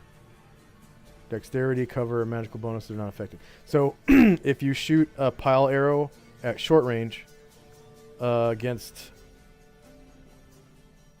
like plate armor, you get a +2 to hit. Oh, okay. So it has to That's be nice. short range only. Yeah. But can I shoot a longbow at short range? Yeah. Okay. Short range is anything between 1 square away to with a pile arrow, 1 square to 10 squares, I think. Okay.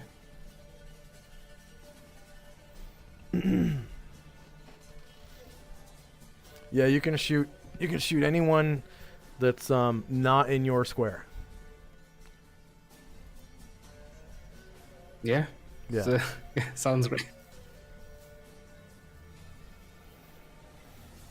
Okay, so you took swords and longbow, right?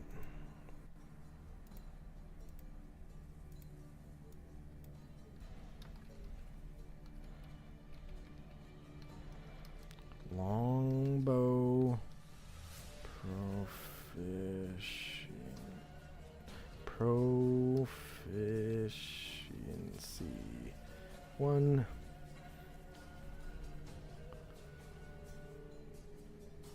Broad group swords.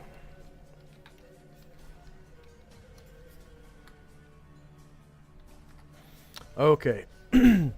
And also because you're part warrior, you have you can cross over non-weapon slots to weapon slots if you want. And vice versa. Oh, like I have like 11 of those, right? Yeah, 11 non-weapon proficiency slots. Oh, damn. But just remember your languages you have to buy, and then if herbalism costs 2 slots. There are some proficiencies that cost more than 1 slot. Okay. So, you know, just plan accordingly.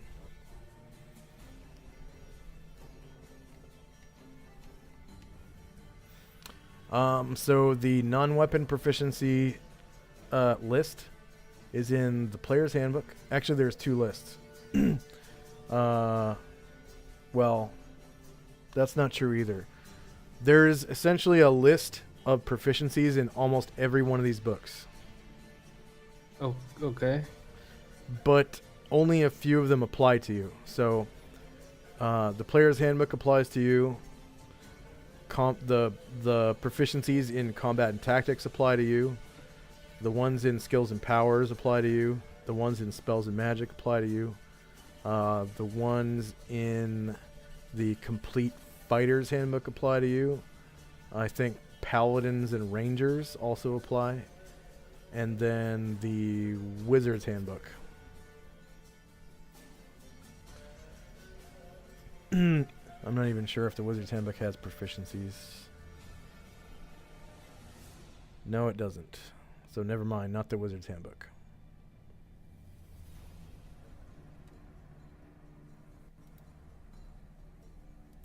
Where are the language? It's on my bio, right? The languages you can choose are actually in the player's handbook under the description of nope, I'm sorry, it's in the Book of Elves.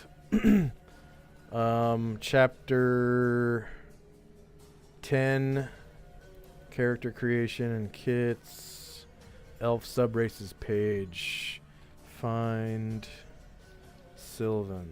Okay, so languages is Sylvan, Elvish, and High Elvish, which in my campaign are one language, Elvish. Yeah. Centaur, Pixie, Dryad, Treant, and other woodland creatures. So basically any woodland creature. So that means like wood or forest gnome, man, I don't even know what else. Dryads, let's see. I think wargs speak their own language. They're an evil race, though. They're not really a race. They're wolves. They're evil wolves. Okay. I don't even know. So I'm gonna, elf for sure, and then Treant, cause that just sounds nice. Yeah. It says it's rarely learn common, but I can still learn common, right? Yeah. Because it makes sense to understand the party I'm in. Yeah. You probably learned it at the behest of, whoever sent you on this quest to save the world or whatever. Yeah. You're basically. Have you ever seen Neverending Story or read Das Unendliche Geschichte? No. Okay. There's a character in the Neverending Story called Atreyu, who is the champion of the Plains people when the Nothing is destroying Fantasia. Fantasia is like the whole world of fantasy, right? Okay. And the Plains people send Atreyu as their champion to help, stop the destruction of Fantasia. And he basically fucking hates being there when he first gets there. He's like a smart ass. You know, he's just... You could tell he's not happy. And at the first sign of someone questioning him, he says, you know, fine, I'll be perfectly happy hunting the purple buffalo with my people. I'll go back now. You know? And the guy that questioned him was like, no, wait, we need your help. Please stay, you know? Even though the world was being destroyed. So, you know, everything that you're doing, you probably, like, maybe you would hate it. Who knows? You know, does that sound like it would be fun to roleplay? Like, I fucking hate being here. Yeah. But I'm helping you fuckers, you know, save all of existence here. Yeah, you might as well be grateful. Yeah. So I barely learned your stupid language, you know, to Just be able to talk to you. Order you around. Yeah. That's nice. Yeah. Yeah. So. Wait, I'm lost. Where's the language? Okay.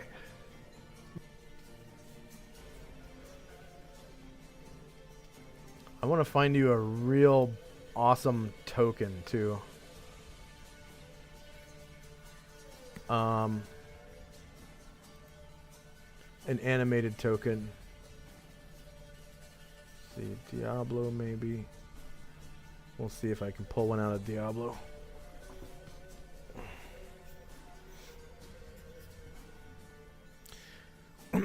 So you've got a longbow proficiency and proficiency with every sword. Hell yeah. But the only weapons that you'll have at level 1 are the ones you can actually afford. Yeah, the ones So, I have to buy. Yeah.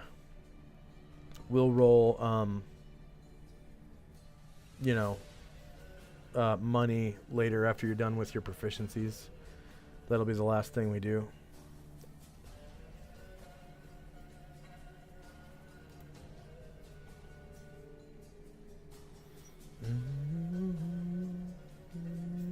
I'm gonna add 4 languages. Nice. So Elven, right? Elvish, yeah.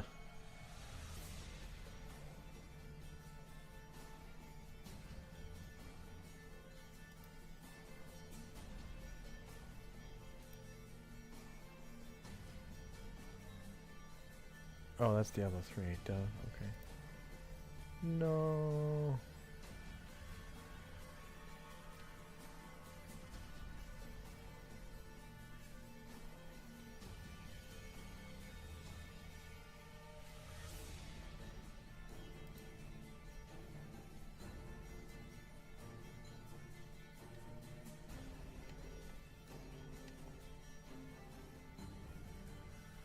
Okay, so I have Elvish, Dryad, Trance, and Common.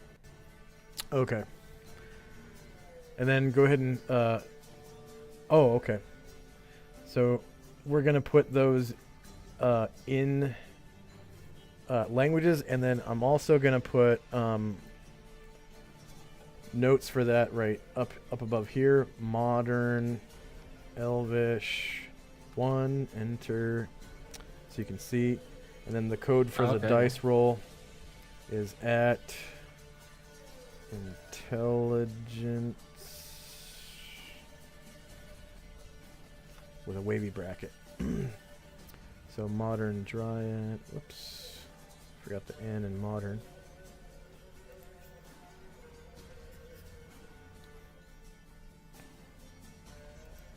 What is the roll for? I'll never make you roll to speak. It's, I guess the only time I would ever make you roll is if you were hovering on death's door, like you were at -2 hit points or whatever. I'd probably make you roll proficiency for each word you want to say.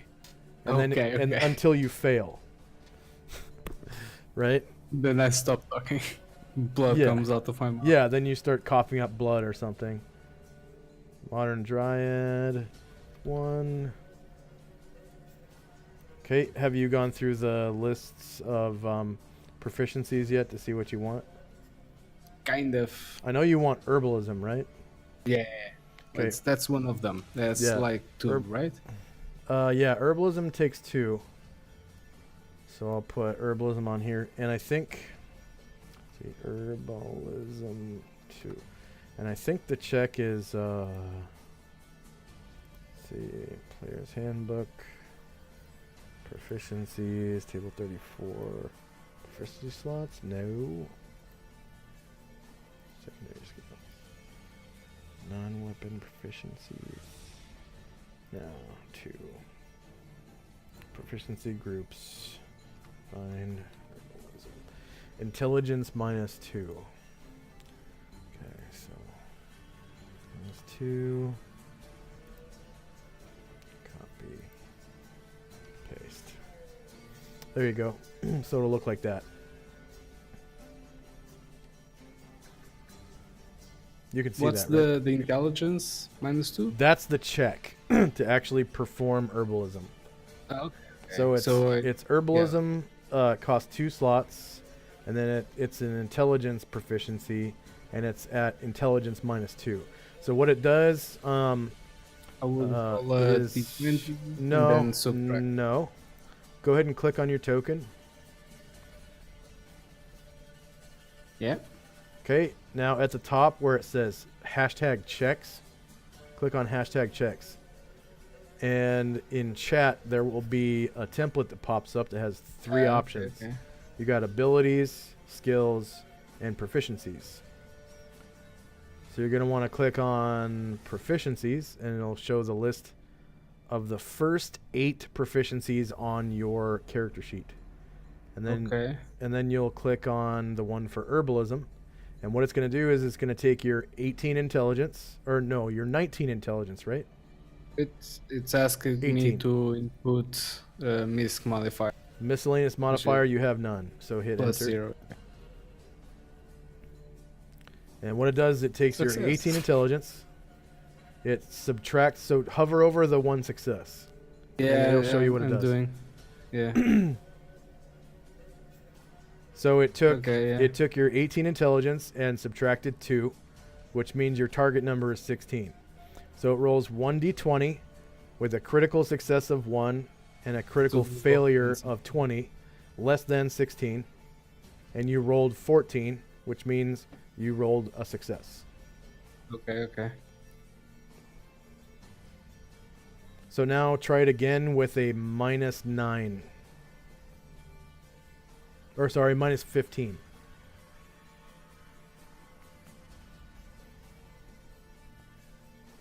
So now it's supposed to be It's 1 intelligence. yeah. Your target number was 1 and you rolled higher than that, so it was a failure.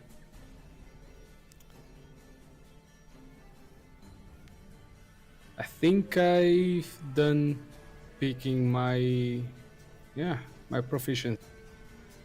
So you have 11 slots to spend.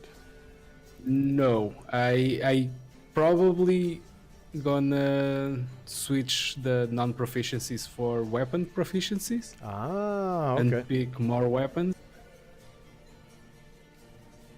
So just herbalism and the 4 languages, and that's it? No. I also want animal handling and training because that sounds Okay. cool. There's one caveat to animal training. You actually have to choose an animal type. So by I animal, can only train. Okay.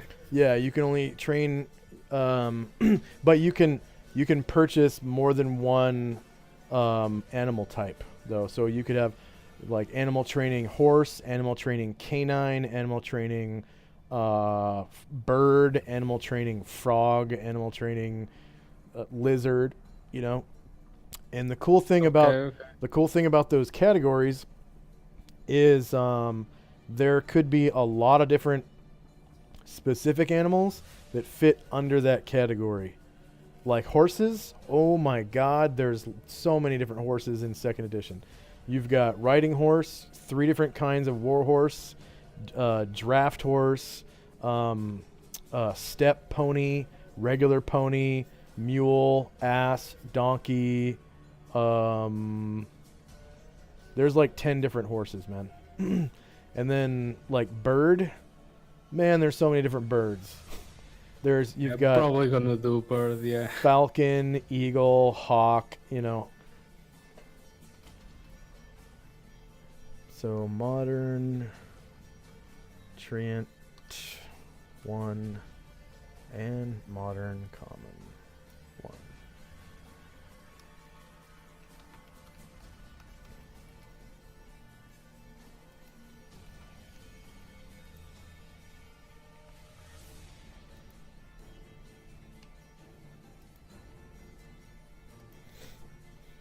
And it might behoove you to choose forest animals to train, because you can easily befriend them, because you're going to have the ranger's special ability of animal empathy because of your race.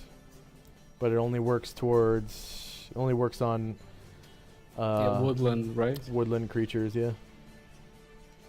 But that's not the type of animal for training, right? Right. So creatures that live in the woods are like wolves, snakes, Is that canine? bears. I don't know. Is there a list for animal training? Wolves are canids. Oh, it's different. Okay. Yeah, so there's dogs. Yeah, wolves, foxes. And there's several different kinds of dogs. You know, there's wild dog, wild dog, war dog, guard dog, and I forget the other types of dog. And then there's like 4 or 5 different kinds of wolves. You got wolf, warg, dire wolf, winter wolf, and there's like an extra planar wolf, and I don't remember the name of it.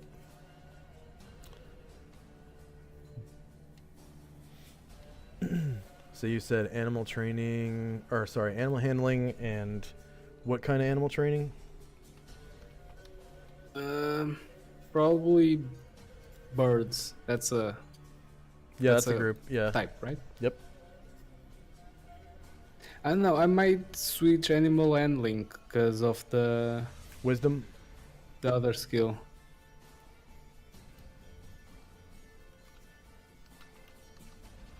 What's the What check was on it, animal the- handling?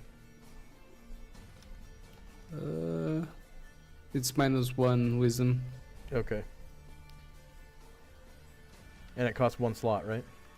Yeah.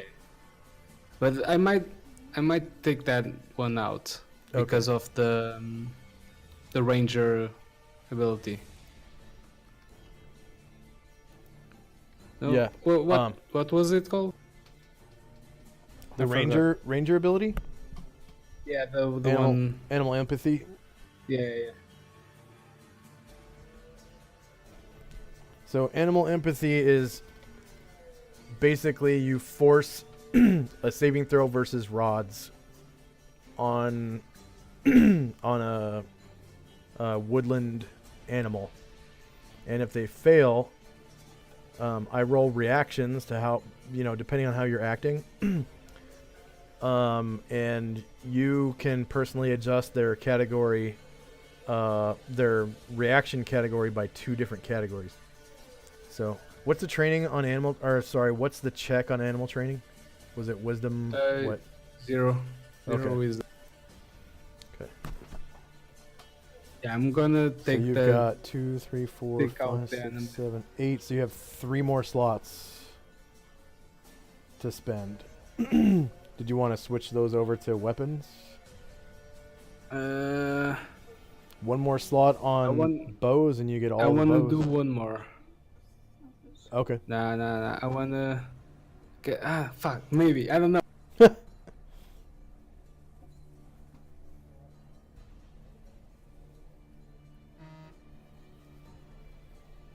And there's also fighting styles too. So there's one-handed style, one-handed weapon style, two-handed weapon style, missile style, sword and shield style. There's also shield proficiency, where you actually get more armor class out of your shield than normal. What was the sword style? There's one-handed weapon style, two-handed weapon style, two weapon style, so you can more easily fight with two weapons, one in each hand. And if you want to fight with like two long swords, you have to take 2 slots in two weapon style. If you want to dual wield long swords or something like that. Any weapon that's the same size as your character, you can dual wield if you have 2 slots in 2 weapon fighting. The thing is, there's also that ambidexterity too. I just saw something I might want to take. What? Which is spellcrafting. Yeah, spellcraft. The wizard. Yeah, spellcraft is kind of important. It allows you to roll a check to figure out what spell someone is casting. Yeah. During initiative phase, I allow that. During initiative phase. That might be really useful. Yeah. I think. Yeah. Especially if you're fighting, like a, what's it called? A lich or like an enemy wizard of some kind. Yeah. Oh, sorry. No. I allow it during initiative phase between players, not with the enemy.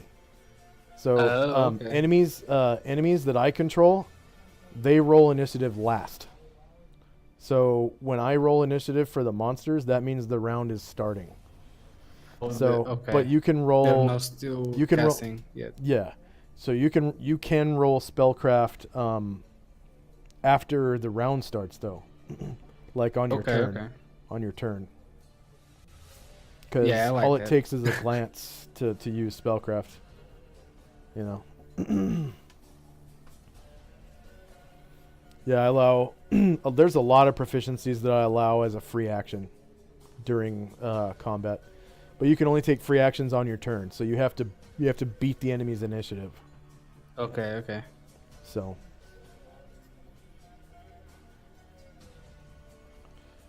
So you have 2, 3, 4, 5, 6, 7, 8. So you have 3 slots left. Did you want to? You're dead set on using a greatsword, right? Yeah, probably. You can also expertise with the greatsword for 1 more slot, and what that does is it gives you more attacks with your greatsword. Oh. At level 1, it gives you 3 attacks every 2 rounds. So the first round you only have 1 attack, but the second round you have 2. And it alternates. So 3rd round 1, 4th round 2. So on even rounds you get 2 attacks. But it has to be even rounds during which you fight with that weapon. So the first round that you fight with that weapon, even if it's the second round of combat, you still only get 1 attack. Yeah. You have to fight consecutively for 2 rounds to get, for 2 rounds to get your 2 attacks during the second round. But is that better than the two-handed style? Say again? The fighter two-handed style. The two-handed style, what that does is it reduces the speed of a two-handed weapon. So normally, for example, the greatsword has a speed of like 10, which is really slow. And you could reduce it to 7. Let me check on this real quick. So 2 attacks might be better, because Oh yeah, when I definitely, attack definitely. twice. Yes. Yeah. Yeah. Definitely better. Um, the thing Yeah, is, yeah, I'm gonna do that. the thing is, in order to cast spells, you can't wear armor. So you're probably going to be Oh. casting shield a lot and the armor spell like every day. And I don't have shield, so armor. yeah. Yeah. So it behooves you to keep, armor memorized just in case you get hit. Cuz armor is pretty cool, man. It gives you armor class 6, which is the same as hide armor. It's pretty good. It's 4 armor class better than being naked. Oh, okay. So, Um, how long would it take to equip my armor, like during battle, for instance? you mean cast the spell? No. Like I'm not wearing anything, so battle starts and I equip everything, and then I continue. Like during a Oh, round. what kind of armor are you getting? I don't know, probably heavy-ish armor. I don't know. I haven't Okay. looked at the So if you wear armor at all, you won't be able to cast spells. Yeah. That's because I'm asking because like we roll initiative. I might want to use a spell or two, like for Yeah. example, magic missile, Yeah. and then equip all my armor, and then go with the spell. It'll take like 10 rounds depending on what kind of armor you're wearing. Oh, okay. So that's not a very viable option. Yeah. Yeah. Your best option is to not buy armor at all and just use spells to beef up your To armor defend class. myself. Yeah. Yeah. Like a really good spell for that is Cat's Grace. Cat's Grace beefs up your dexterity score temporarily, and it basically adds armor class to your character from dexterity. And then also the armor spell. The shield spell is really good because it brings you to armor class 2, right? Against, or is it 3 against melee attacks? I think it was 3. I Yeah. can't remember. So armor class 3 is equal to plate mail. That's really good. And Oh, that okay. spell lasts for 5 rounds per level of the caster. So at level 1, you have it for 5 minutes. That's basically an entire fight. Fights that last longer than 2 rounds are rare. They're pretty rare. Most fights will last one or 2 rounds, and then they'll be done. Oh, okay. Yeah, because of morale. Like I start rolling morale pretty much in the first round normally. Oh, so Depending on how it enemies run goes. away. Enemies run away. NPCs run away. Okay. All the okay. above. Yeah. So. Yeah. Having henchmen can be complicated sometimes. If if your alignment and their alignment aren't like Aligned. basically no, it's not. The alignments don't have to be aligned, but when you're lawful good and when your henchman is lawful good, you have the best morale possible. Oh, okay. And then okay. every alignment removed from that, it gets worse and worse and worse. So that's just how alignment works in 2nd edition. And it's hard to maintain lawful good alignment because of decisions. It's not always Yeah, made sense. yeah, it's not always the best option to be completely fair all the time and nice and giving. Sometimes it's a more viable option to look out for yourself. Yeah, yeah. So it all depends on the choices you make. You know, everything is balanced that way. There's good and bad things about everything. So, but let's see. Have you started looking at the other proficiencies, or are you just gonna spend them on weapons or what? I might do. I'm gonna do. I'm gonna take out animal handling and training, and You're gonna take them out? put in. Yeah, Okay. gonna remove those, Okay. And put and in what? then put in spellcraft and reading and writing, which is Ah. also one slot. Okay. So when you read and write, it has to be language you can already speak. So which of those four languages do you want to read and write? Oh, okay, okay. Probably Elvish. Yeah, why not?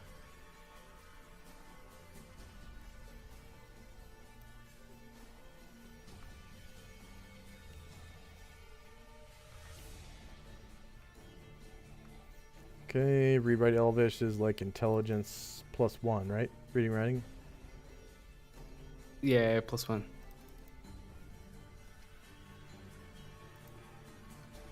And then spellcraft is what? Intelligence -2. -2. Yeah. Okay.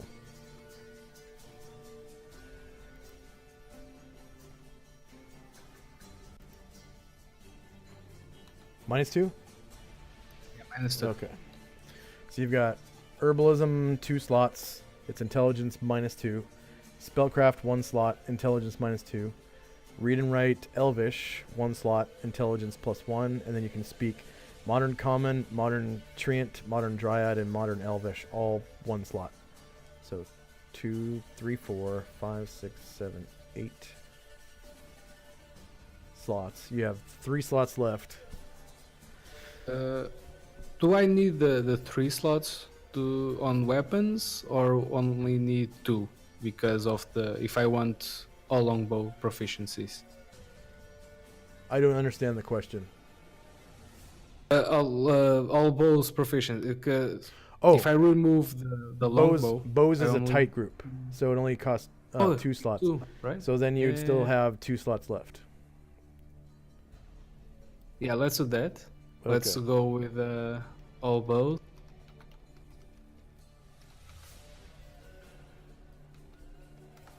Okay, so you still have 2 slots left.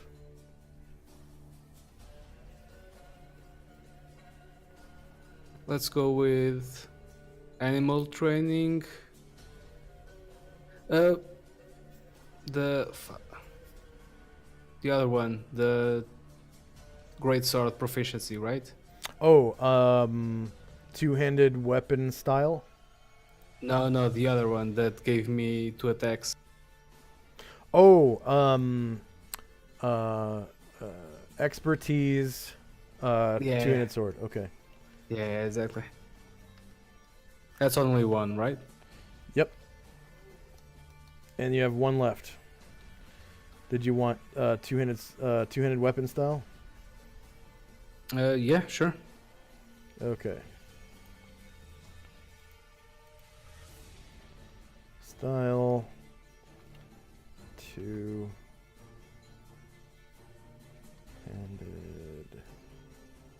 one.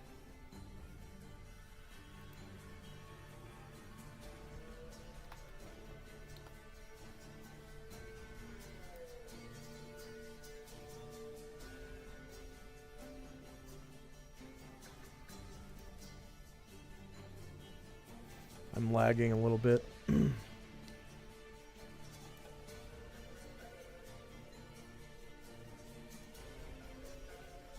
I want to make sure my antivirus is off.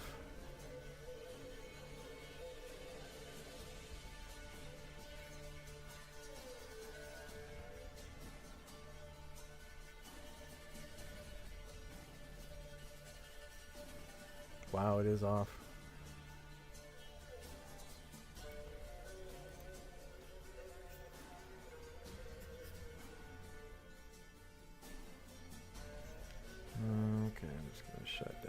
tab then. I'll find you a token later. Holy shit, man. I'm lagging hardcore. Let's shut down these. See what happens. Are you still there? Yeah. Okay.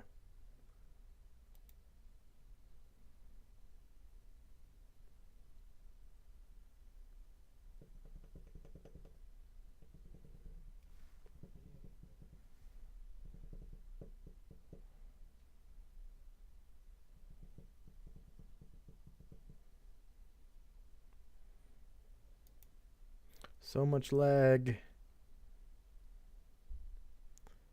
The lag is real. Lord of the lag.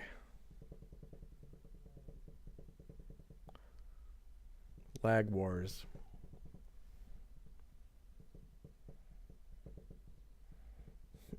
My name is Lag Lord. I am lag.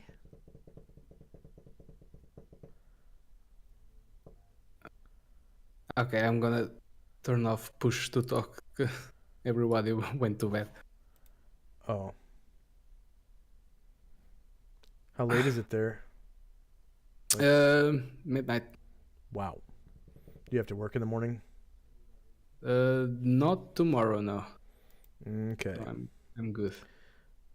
I think I'm just going to open another session of Roll20 because that one is dead.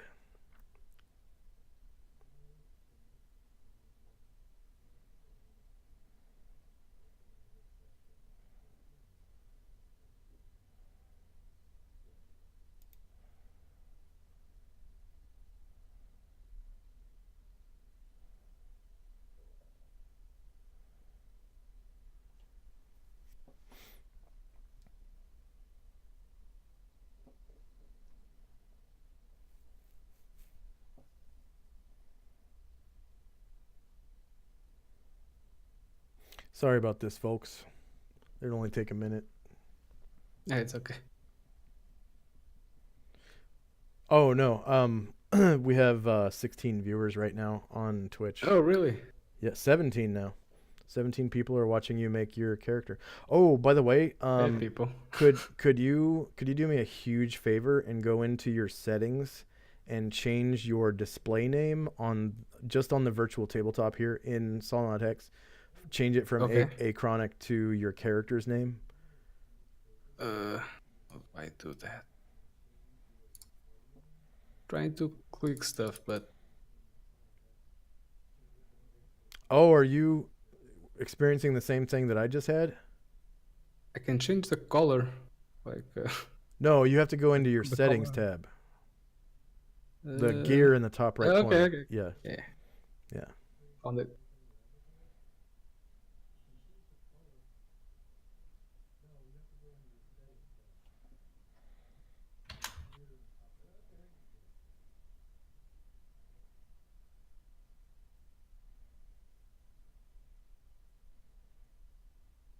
Done. Okay, weird. It didn't change on my tabletop.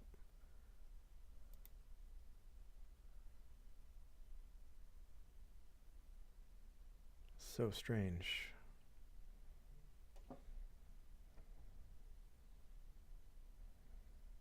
Maybe you're still lagging? Maybe.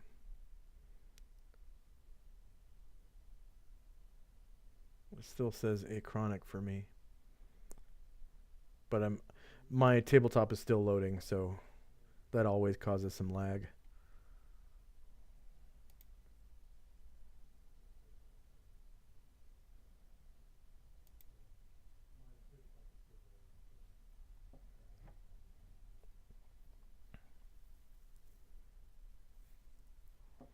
Yep, we're back up to 17 viewers. Yeah, sorry about this, folks. Maybe Roll20 is having some issues, or it just stopped working for me.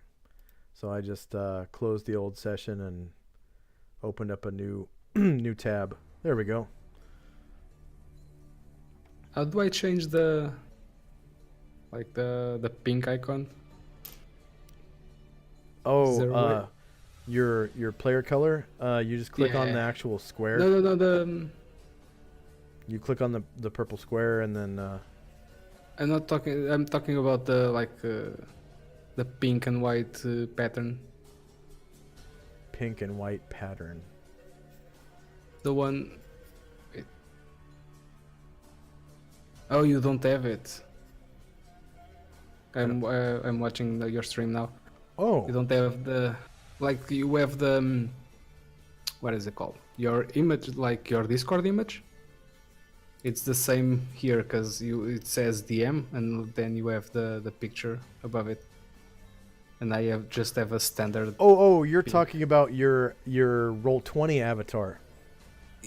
Probably, yeah. Yeah, you have to okay, go I'll into change it your later. you have to go into your account settings Yeah. or like your account profile, and you can change it there. Okay, I think okay. it's in your profile. You can change it in your profile. Makes sense. Yeah. But every image that you load in there takes up your data, and it's actually in your art tab in your home campaign. Like, the only way for you to get that data back is to create a campaign and then go into your art tab and delete it. Delete the okay, images. So how do I turn them off then? Turn what off? The Roll20 avatars. Oh, in my settings, if you Yeah. scroll down to player avatar size, just click on, there's a drop down, click on names okay. only. Yeah. Then thank you. Yeah.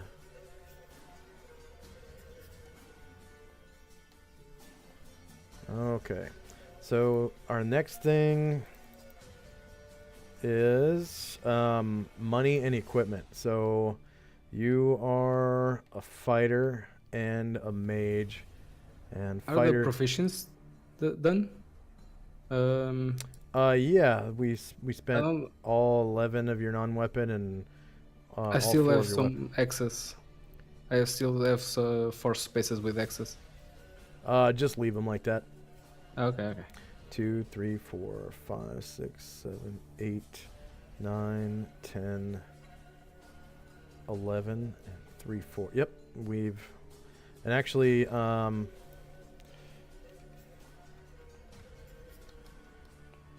crossover.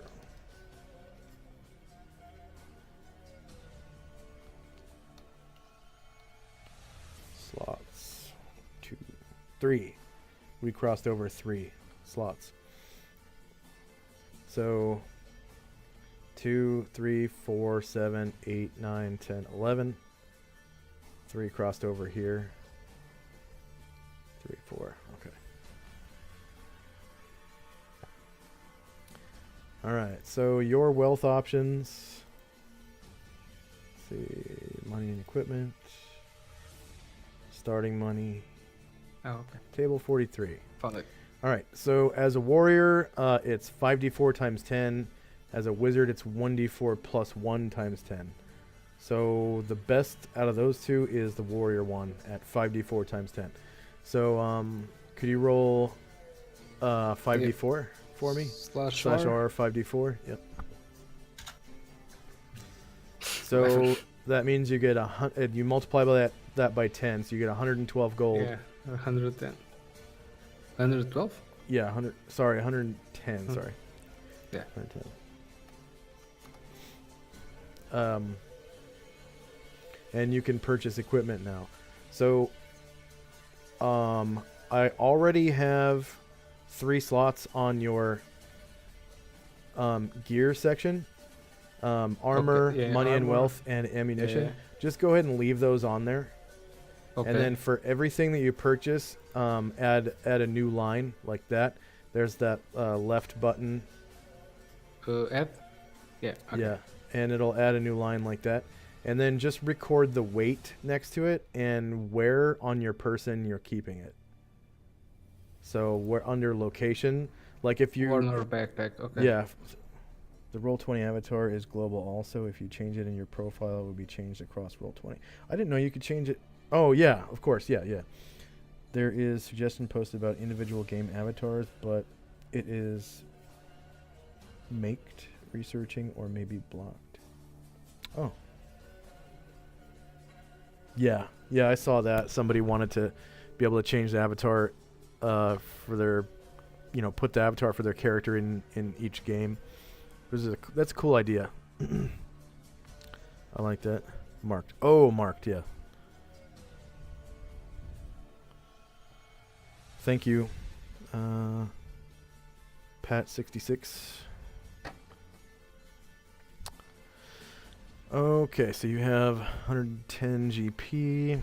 And, of course, you have no clothes unless you buy them.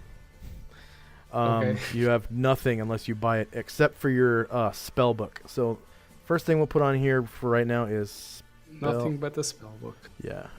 What was it called? Why? Okay. It was called A Chronicle of Sylvan Arcana. Copy.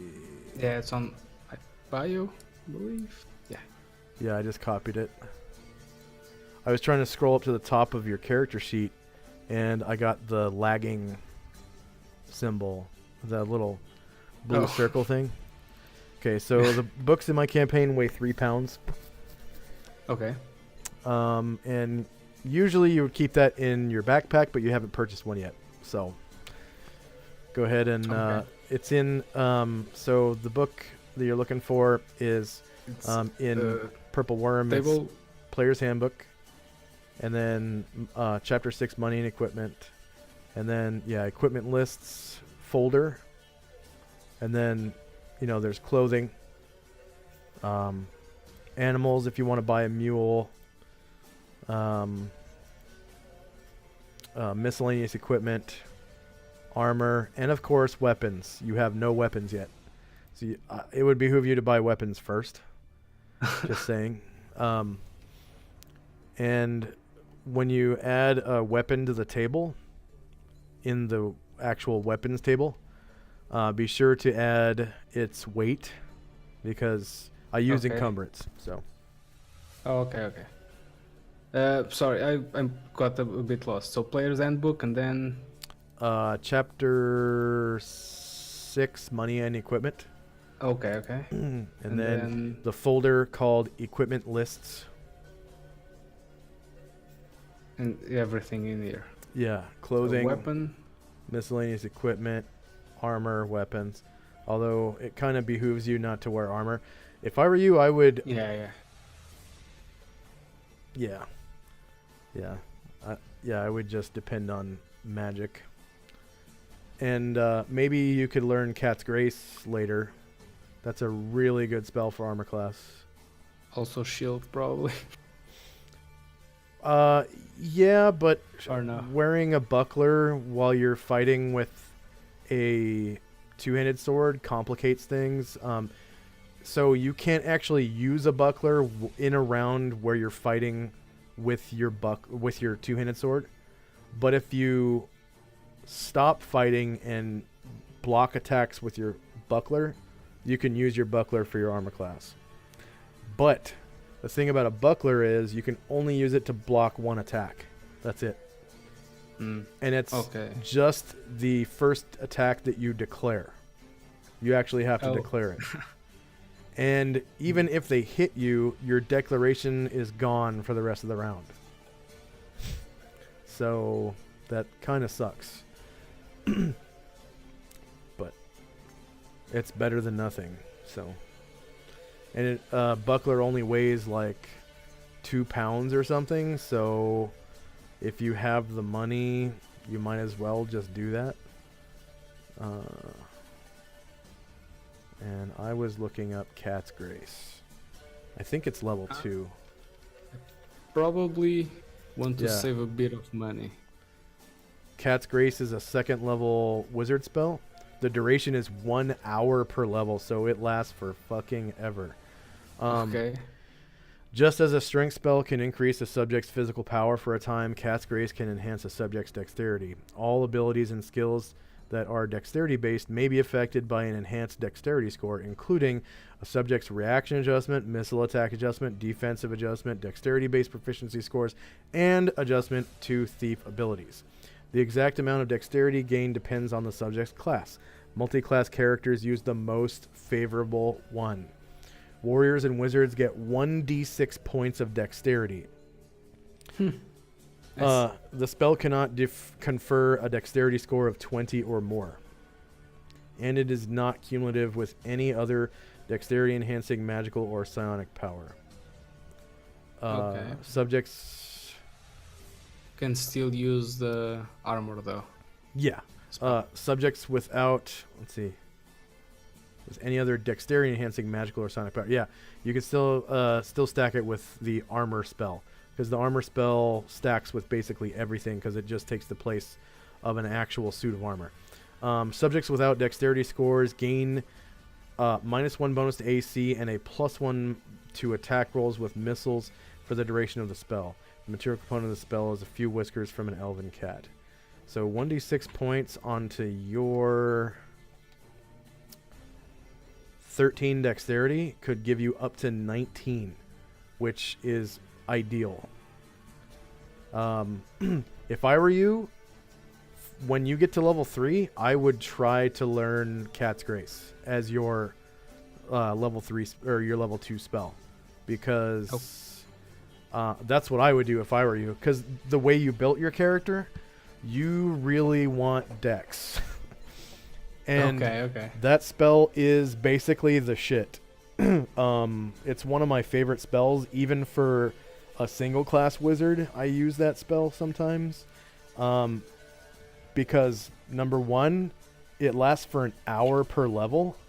Like, how could you not, take that? And then, if you're a warrior or a wizard, you get D6 dex. And if you don't like the dice roll that you got, if you have another slot with it, memorized, you just cast it on yourself again. What? They don't stack. They don't stack. But so if you roll, your D6 roll, if it comes out 1, you could just cast it on yourself again and overwrite it. Okay. Yeah. So if you have like 2 slots dedicated to Cat's Grace, you'll eventually get a really good, dex out of it. And 1 hour per level is awesome. That's like, I don't think any dungeon lasts. Like if the party went into a dungeon and finished the whole thing without sleeping,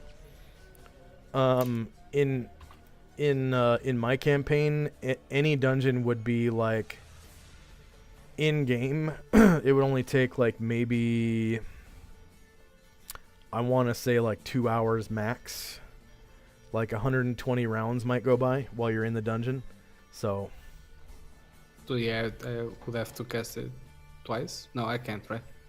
Because you would be able to cast it twice at like 5th level or something. Oh, okay, yeah. But once you get to level 3, I would totally try to learn Cat's Grace. Absolutely, I'm gonna seek that shit out. Yeah. It looks like at level 4, you would be able to cast it twice. Okay. So you're going to gain levels really fast, by the way. Just so you know. Yeah, with the bonuses even. Well, that and the dungeon that the party is in right now is basically a level 10 dungeon. So you're going to be earning experience points for a level 10 character. So you're going to be getting 200 experience point bonuses for role playing whenever you role play your character well. And then you're also going to get 1,000 to 2,000 experience points per fight. Oh, okay. Yeah, that's like a level almost. Yeah.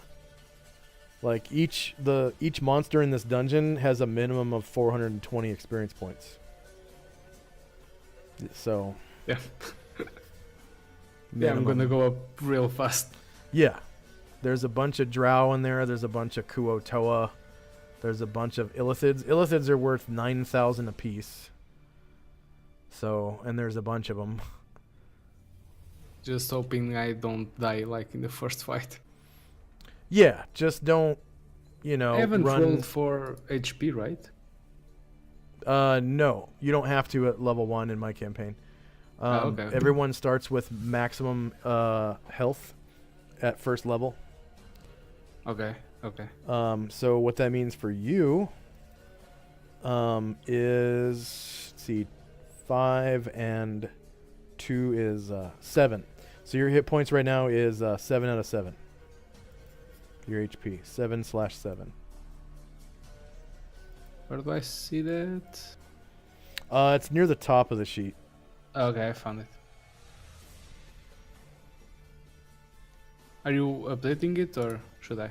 You should. I'm looking for a token for you right now. Okay, okay. 7 out of 7.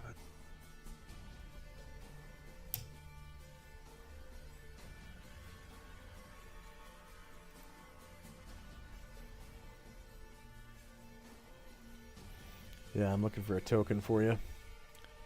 Hopefully I'll be able to find some kind of magic-looking elfy character that's animated.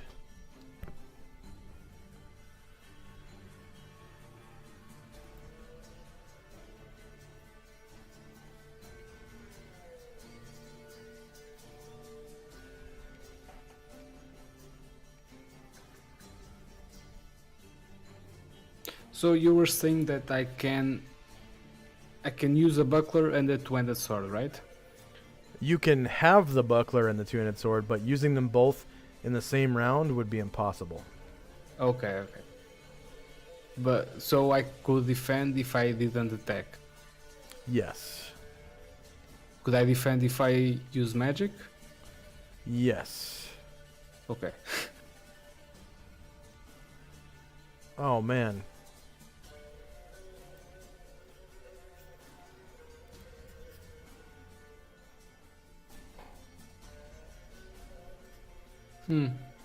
How much gold do I have?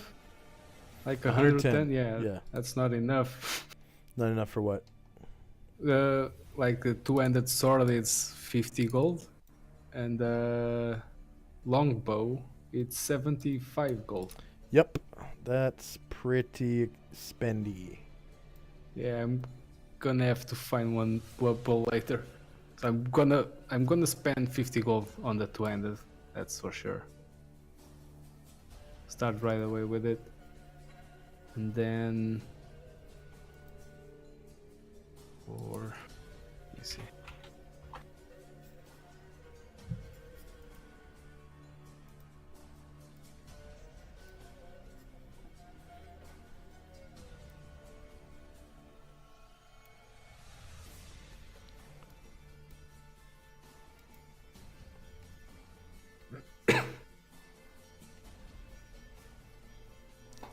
Need an elf.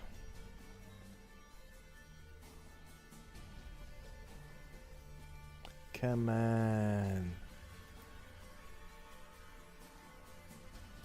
Do you have any questions about any of the equipment?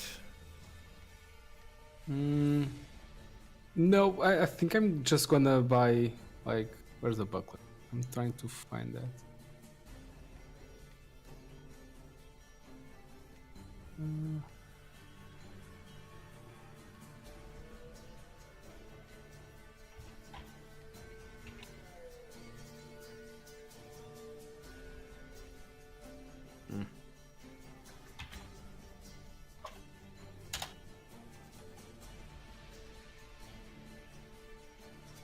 Are you limiting the level to one level at a time? Yes, I am actually. One level per session. I think that's what you mean. That's Gary Gygax's rule, and I am pretty adamant about that. throwing away XP is a good problem to have. It happens sometimes. Happens to the best of us. But, the faster you get through the levels, the less often that will happen. And at a certain point, it just stops happening. Because you just can't earn that much experience in one session anymore.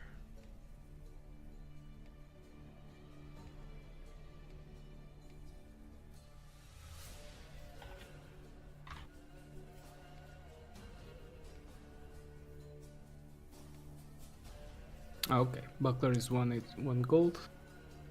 Yeah, they're pretty cheap. And they're pretty light, too. Yeah, it's what? 3 pounds. So buckler counts as armor. So on your gear, put the, mention the 1 pound or whatever it is. And then that goes in your armor class portion, like right underneath your hit points. There's a spot for like armor class notes, and there's a place in there that I put for shield, and you would just put buckler in there. Oh, I have 3 types of bucklers, I think, because it only says buckler, then small, then medium. No, small shield, medium shield, large shield, and buckler. Okay. Yeah. So 3 pounds. Okay. Oh, it weighs 3 pounds? Yeah.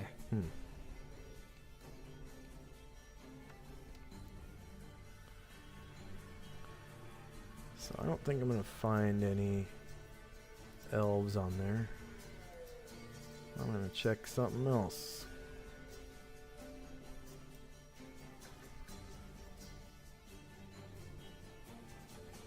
It doesn't say the... doesn't say armor class. Level 46. What do you mean? The buckler. It only gives 1 armor class. Okay. Yeah. Even if you have shield proficiency, it only gives you 1 armor class. So it's 9 AC, right?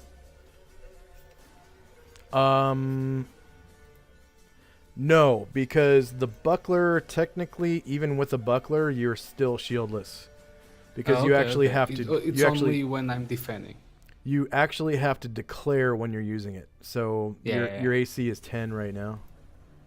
Okay. Whoops.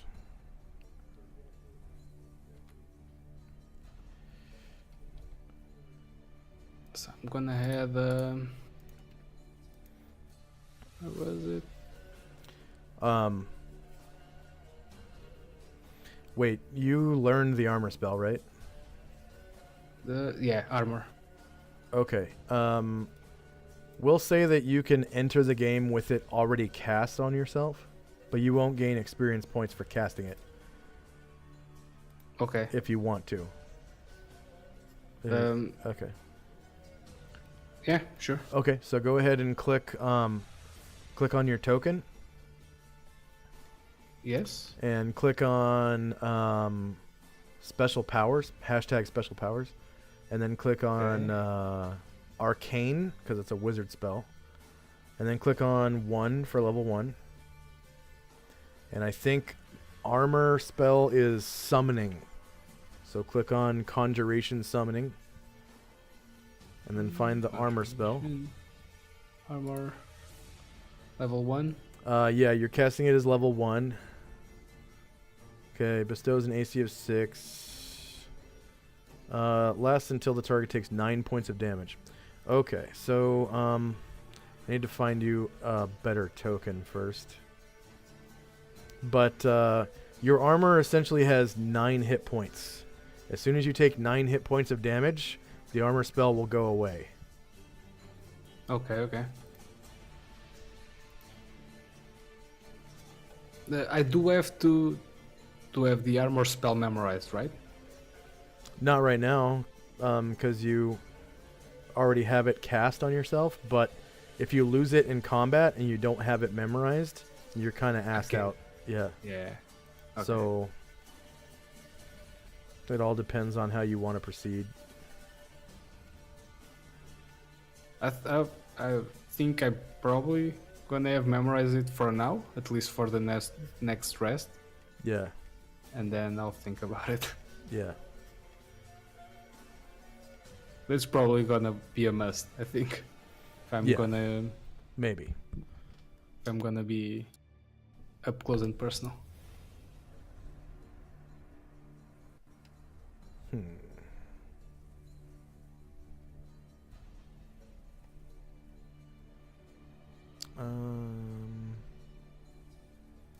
Animations.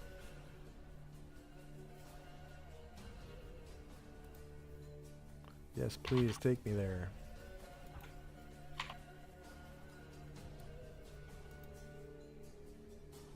Oh.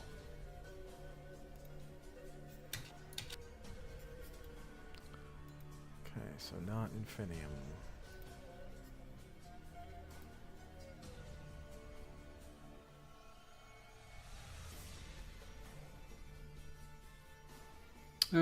Do I have a like I don't know the word for it, a thing to place my two-handed sword?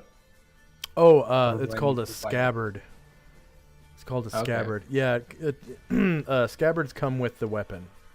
Okay. Yeah, it's only the only time you have to buy a new scabbard is if you find a weapon or steal one, you know, without taking the scabbard or whatever. So I just write worn because I'm wearing it, right? You write what? On the location where I'm keeping the sword. Oh, yeah, you would write like, you know, if you're keeping it on your back or something. Okay.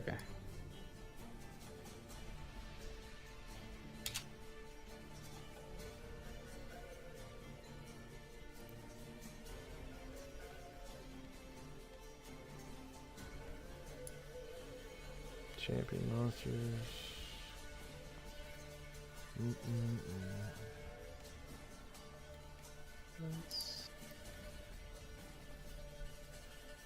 Let's see here.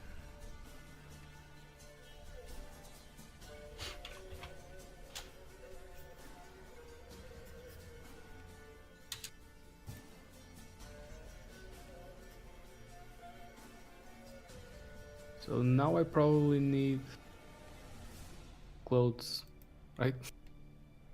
You need what? Clothes? Yeah, you're probably gonna Yeah. need clothes.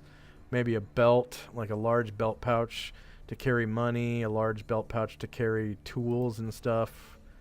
You know, like your flint and steel, any keys you might find, your Keys? the whetstone you use to sharpen your blade, Oh, okay. things like that. You know, miscellaneous stuff you pick up off the ground. Should I carry food around? Oh yeah, probably. You're gonna want to eat, because otherwise you starve to death. Yeah, that's not good. Yeah. What about is there like what's the name? A beanbag? Is that the name? Beanbag? The like not a beanbag. No. Is it a bag? No, it's a thing you sleep in when you Oh, a go camping. sleeping bag. A sleeping bag, yeah. Yeah. So no, they Two didn't simple have. words. Yeah, they didn't have sleeping bags back then. They had winter blankets and a tent. Oh, okay. You can buy the small tent is big enough for one medium creature or two medium creatures if they're cuddling, you know. Okay. And then Do I need the tent if I have the sleeping bag. the winter sleeping bag? Yeah. Yeah, or the winter blanket. Yeah, if you don't want to get wet, because it's okay. it's the end of December right now, so there's snow Yeah. all over the ground and everything. And in fact, I need rain. to put snow on the on the ground. on the ground on that map.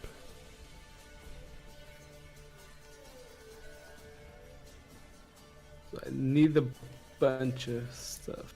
Okay. Let's see.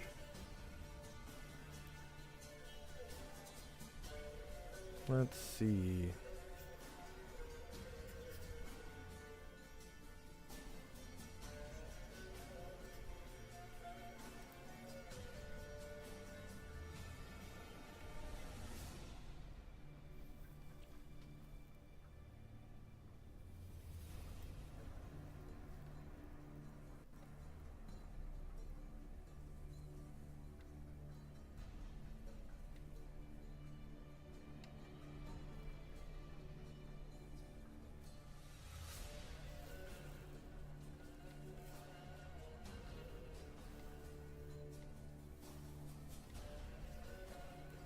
I write everything on my, like the belt and the boots. Yeah, like if you get a belt pouch, the location would be belt. And you gotta. So I don't write the belt on the. Yes, everything you buy, you write on there, Okay. so that I know that you've bought it.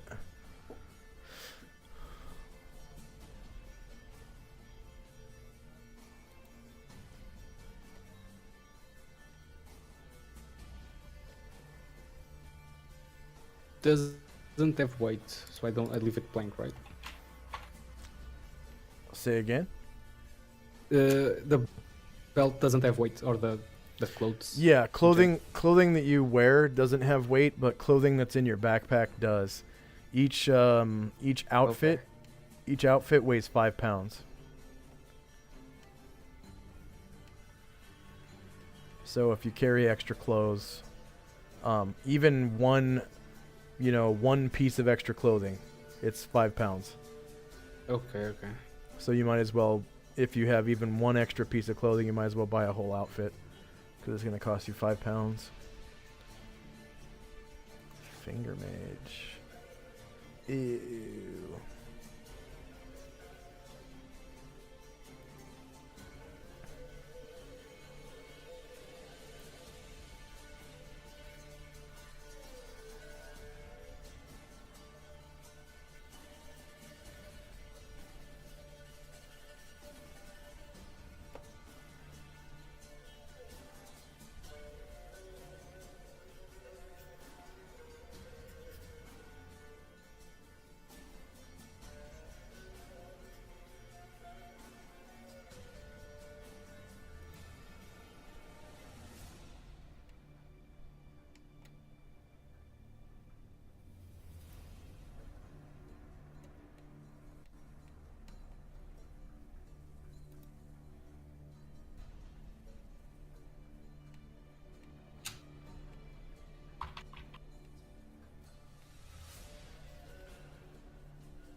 Yeah.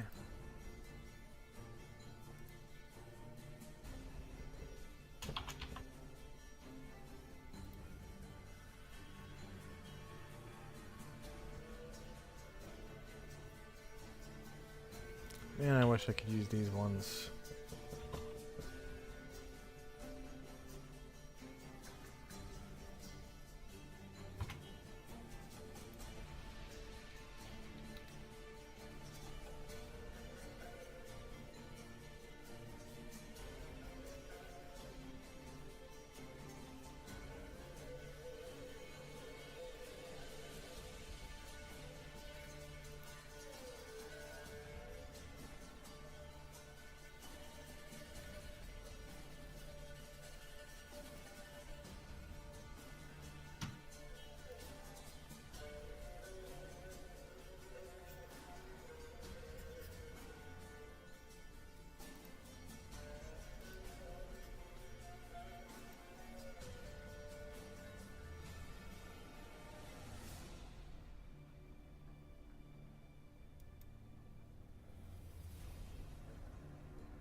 Oh, I think I might have found a token for you.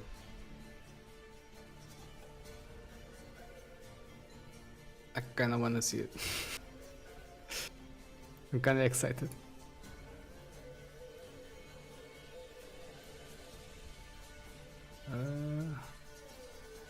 More shit than I need.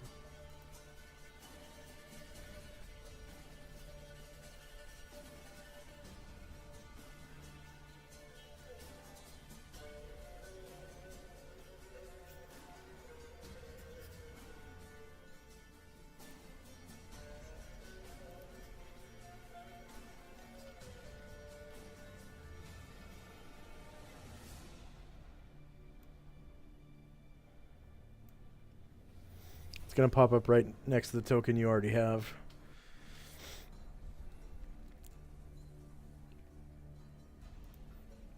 If you don't like it, just let me know and I'll find something else. Okay.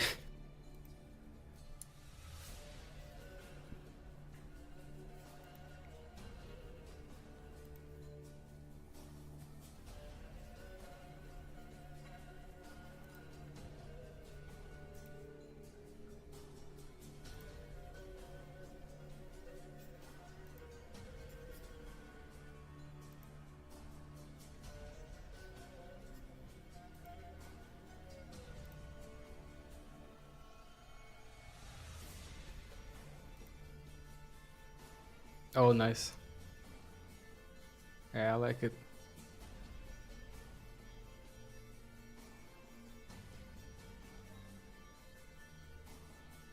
It even has a cloak, Yeah. which I've already bought.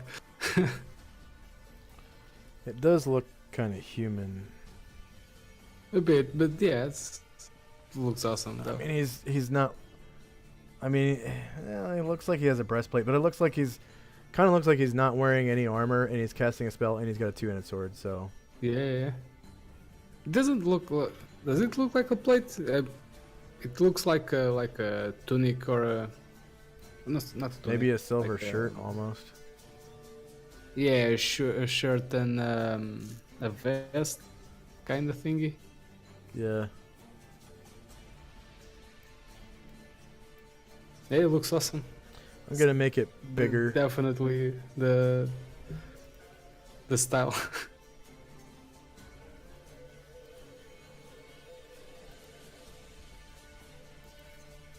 I'm gonna make it significantly bigger, so it's not so stupidly small. I don't know why they did that.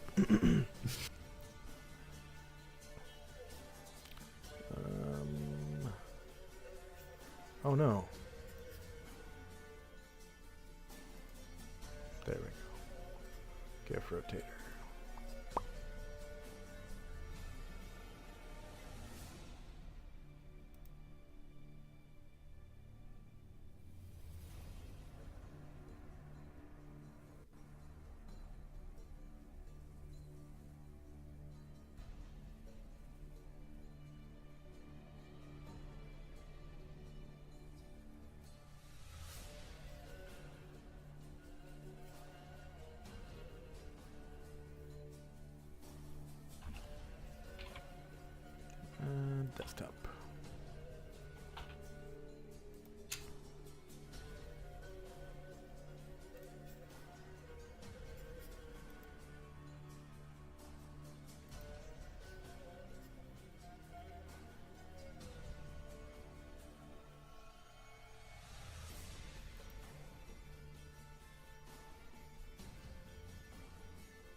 Where would I wear a large sack? You'd probably carry it. Okay.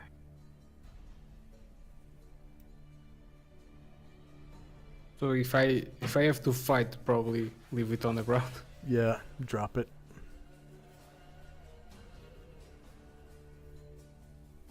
This guy moves his sword around so much, you basically have to have it. It's really small, unless you know you want to lose half the sword, you know.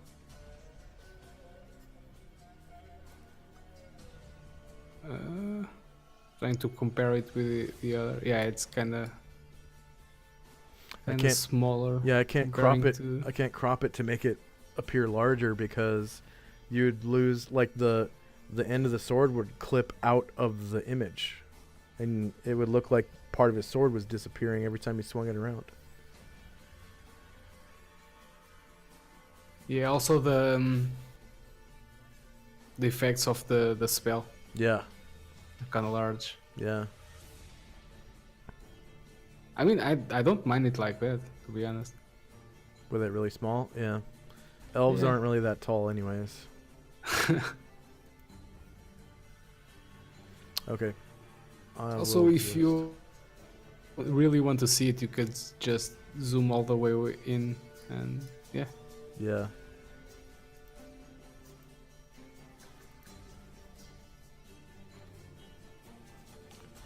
Okay.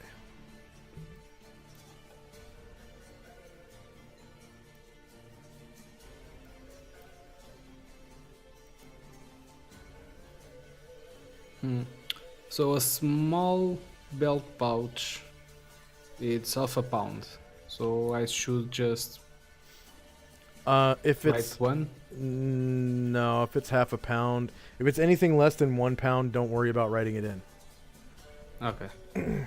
because it breaks the character sheet. Yeah, I was noticing that.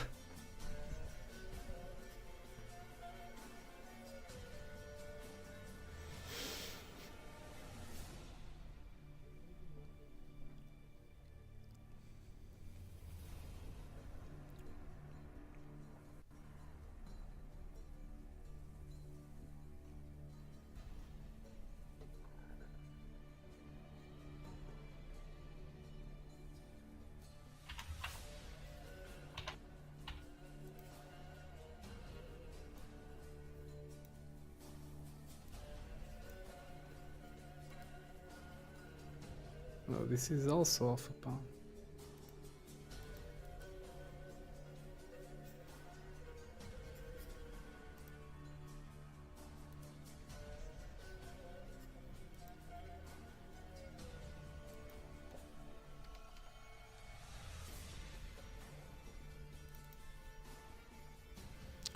Okay.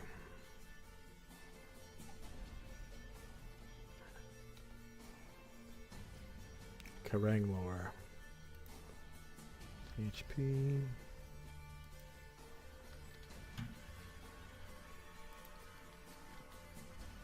Base speed. I see.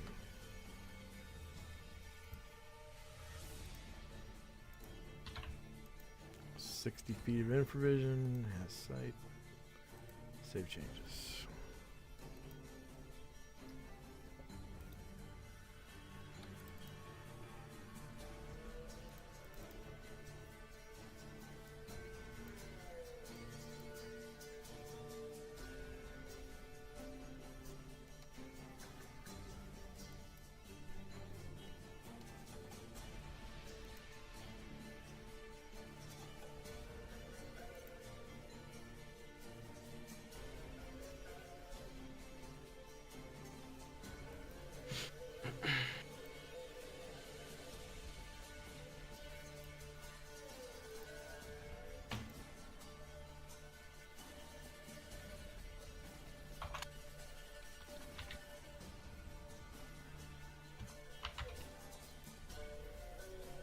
Are you right-handed or left-handed? Well, let's go with right hand. Okay. It's not letting me add more Have more what? stuff Oh, on my gear. add. You're having trouble adding stuff. Yeah, okay. I think it might be good now. Because I was trying to write. I clicked that and trying to write the name, and the box would disappear. Mm. But I think it's good now.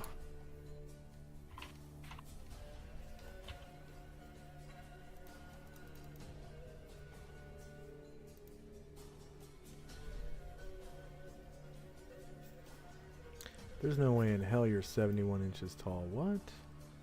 Wow. 71 inches for an elf. Jeez. Yeah, 60 inches plus D12. Holy crap. Gray elves and Sylvan elves are really tall compared to the other elves. High elves are about the size of a child. Oh, okay. Drow are even shorter, and I think so are aquatic elves. So I'm really on the bigger side, right? Yes. Yeah, 5'11". You're 5'11".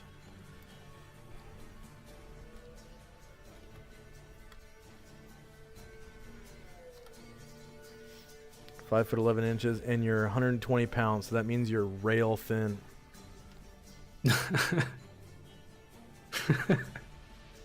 That, yeah, kind of makes sense. A lot of maybe not, because no, I do have more intelligence than strength. So.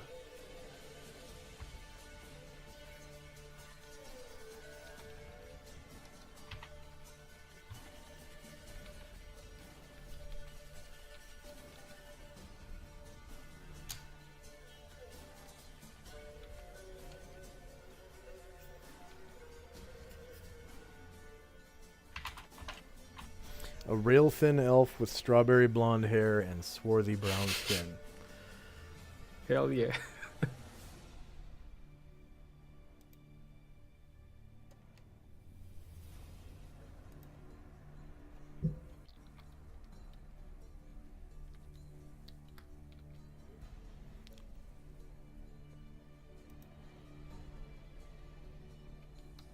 At 5'11" and 120 pounds,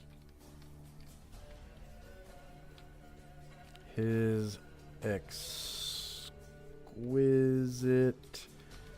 frame shows nothing but wiry muscle.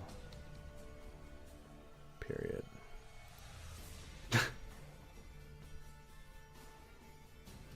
Because you're 120 pounds and your strength is 16. It's pretty strong. You can carry 70 pounds without even noticing it. Oh, nice. Oh, Jesus, that's like, yeah, more than half my weight. Yeah.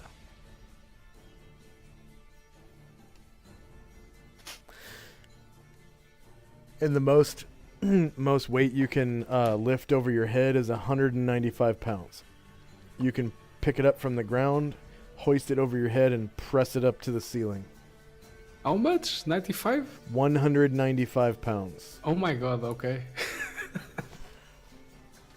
That would be awesome looking. Pretty muscular Yeah, guy. it's- And Yeah. imagine that guy only weighs 120 pounds, 0% body fat. and he's almost 2 meters tall. Yeah, 0% body fat.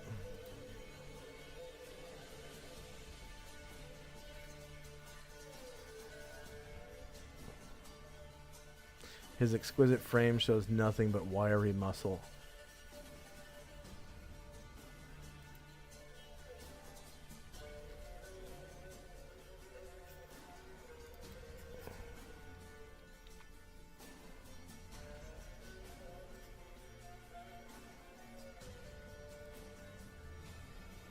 wiry muscle, and sex appeal.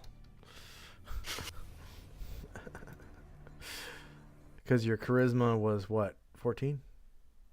No, my charisma is pretty low, I think. Oh, okay. Okay. Yeah, it's 10. 10. Okay, that's Yeah. average. So, wiry muscle and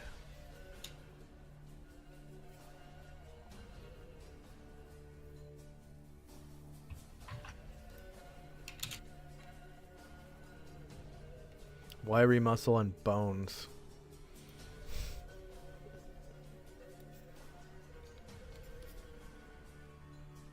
Wiry muscle and bones. Of real thin alpha strawberry blonde hair. Oh yeah, you're gonna have to decide what kind of tattoos you have, because Sylvan elves yeah. have tattoos. So wiry thin, The- wiry muscle and tattoos.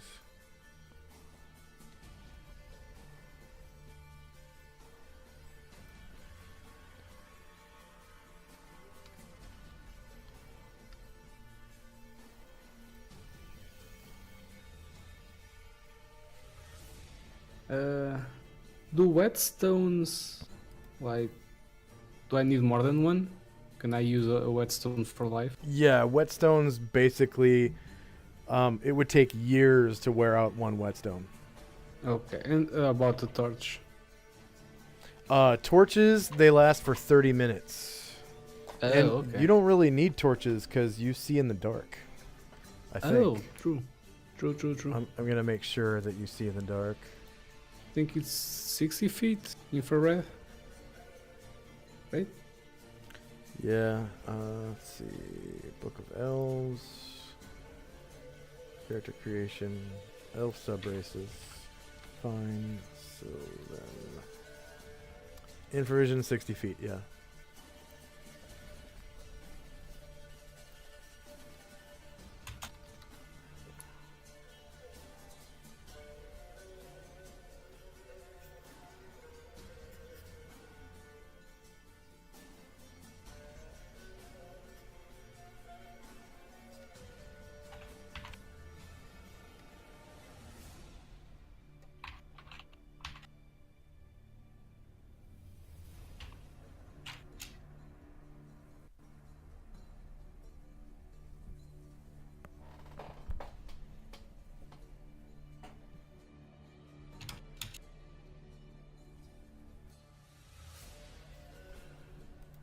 Let's see. Male Sylvan Elf.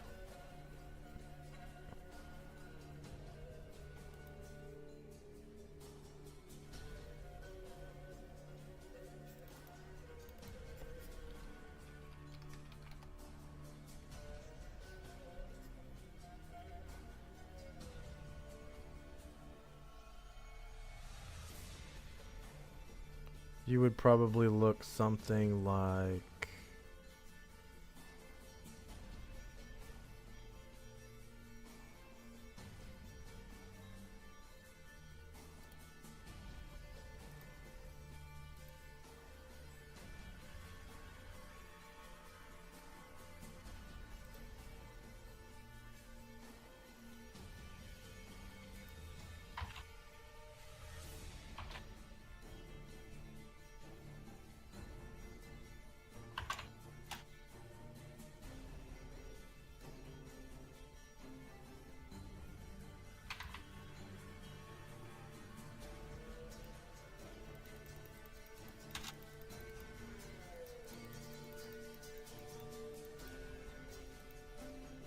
something like this. Wait, it's not pasting. There it is.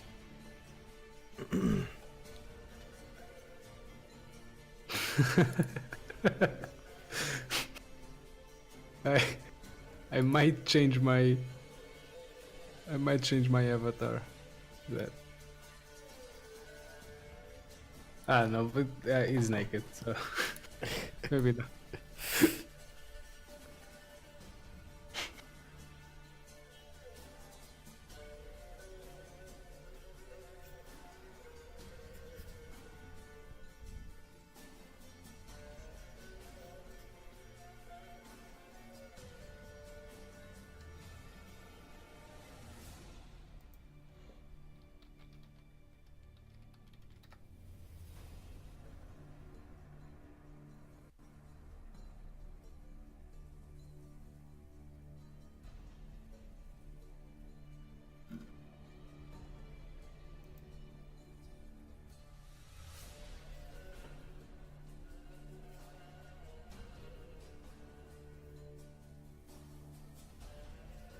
Here's a perfect one.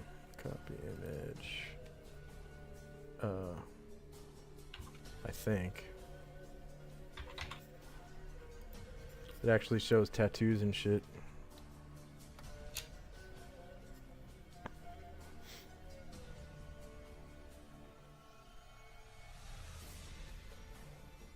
Although that's not exactly red hair, but it could be strawberry blonde if you don't look too close.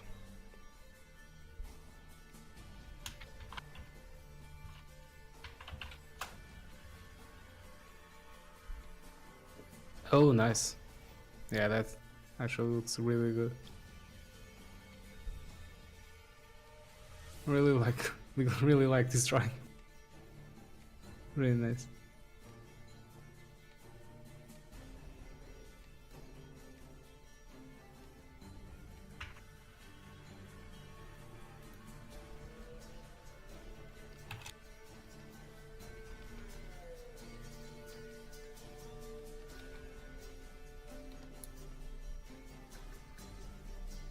How much would 10 meals weigh?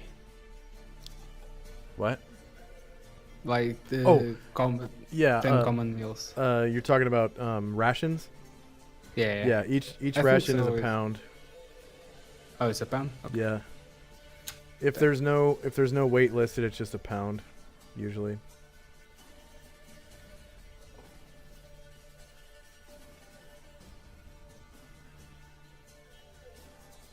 Yeah, I think I'm done with my equipment. Okay. Let me take a look.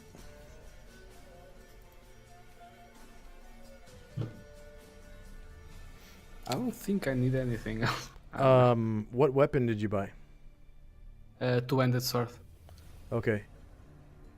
So, It's 50. do you know where to find the 50 stats gold. for that? Um, I have a I handout. had them. I have a handout right here. It's called Where is it? it's under rules, etc. Okay. It's called weapon and armor I- data. It's right here. So this Uh, this handout has all oh. the weapons and armor on it. Oh, nice. So, the way weapons work in second edition is each weapon has 2 different damages. There's one for medium Yeah, I creatures and noticed smaller. that. Okay, and then there's Yeah, large and creatures and large. higher. Yeah.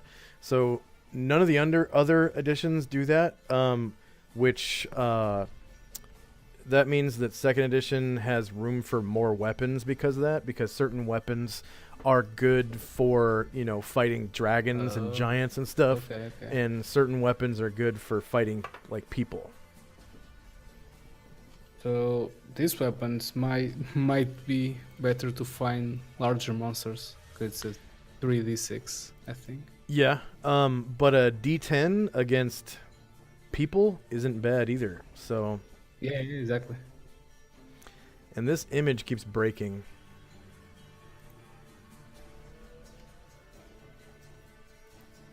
The image that I loaded for your character, it keeps breaking, and it's not. Oh, you paused. Maybe I paused it accidentally. Okay, never mind. Oh, there's 2 of them. Yeah, it's working fine. Okay.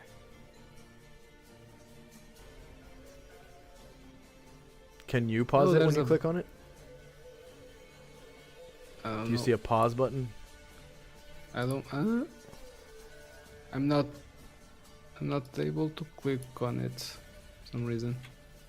Okay. 1 second. Oh, I'm drawing. For some reason. Oh, you probably don't have the right tool Oh, okay, selected. Yeah. You have to have the arrow tool. Okay. Oh, yeah, pause it. Okay, so you can. Okay. Can I delete what I wrote? Yeah. I was drawing. How do I do that? There we go. I deleted it Okay. already. There's still like a bunch of dots there. I don't know. Oh, really? Does it have to be you deleting it? No.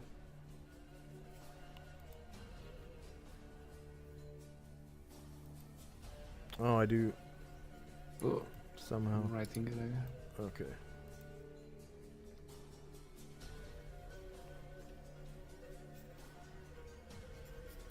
Huh.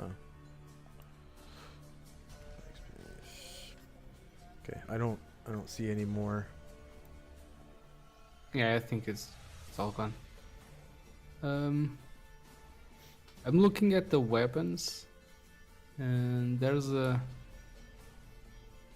What is this?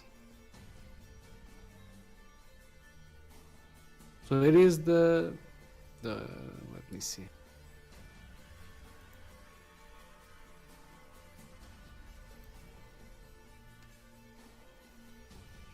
It is the 1d10 3d6, right? It's the two-handed that only Yeah. says two-handed. Okay. Yep. And when you put the weapon speed in, you reduce the weapon speed by 3 because you took two-handed weapon style. Okay. How do I do that? Okay, so the first line on your weapon table on your character sheet, Okay. just leave touch attack there, and then the next line down, you're gonna want to check the boxes for strength and damage because it's a melee weapon, and then where it says XXX, delete that and put two-handed sword. Oh, okay. Weapons. So Yeah. XXX. Yeah, change XXX to two-handed sword, and then check the box for strength and damage. Okay. Should I? Yeah. On touch attack, should I do anything? No, leave touch attack there. Okay.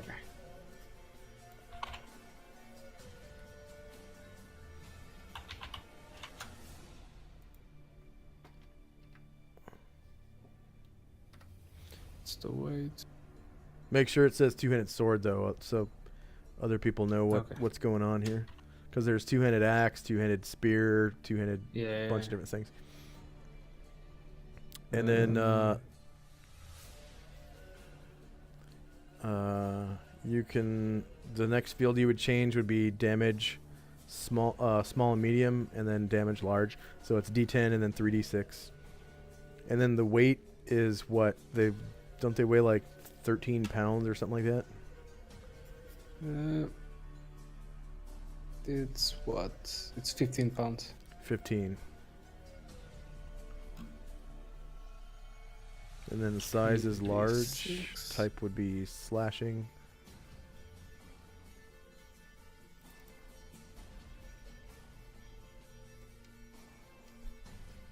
The range is 1, right?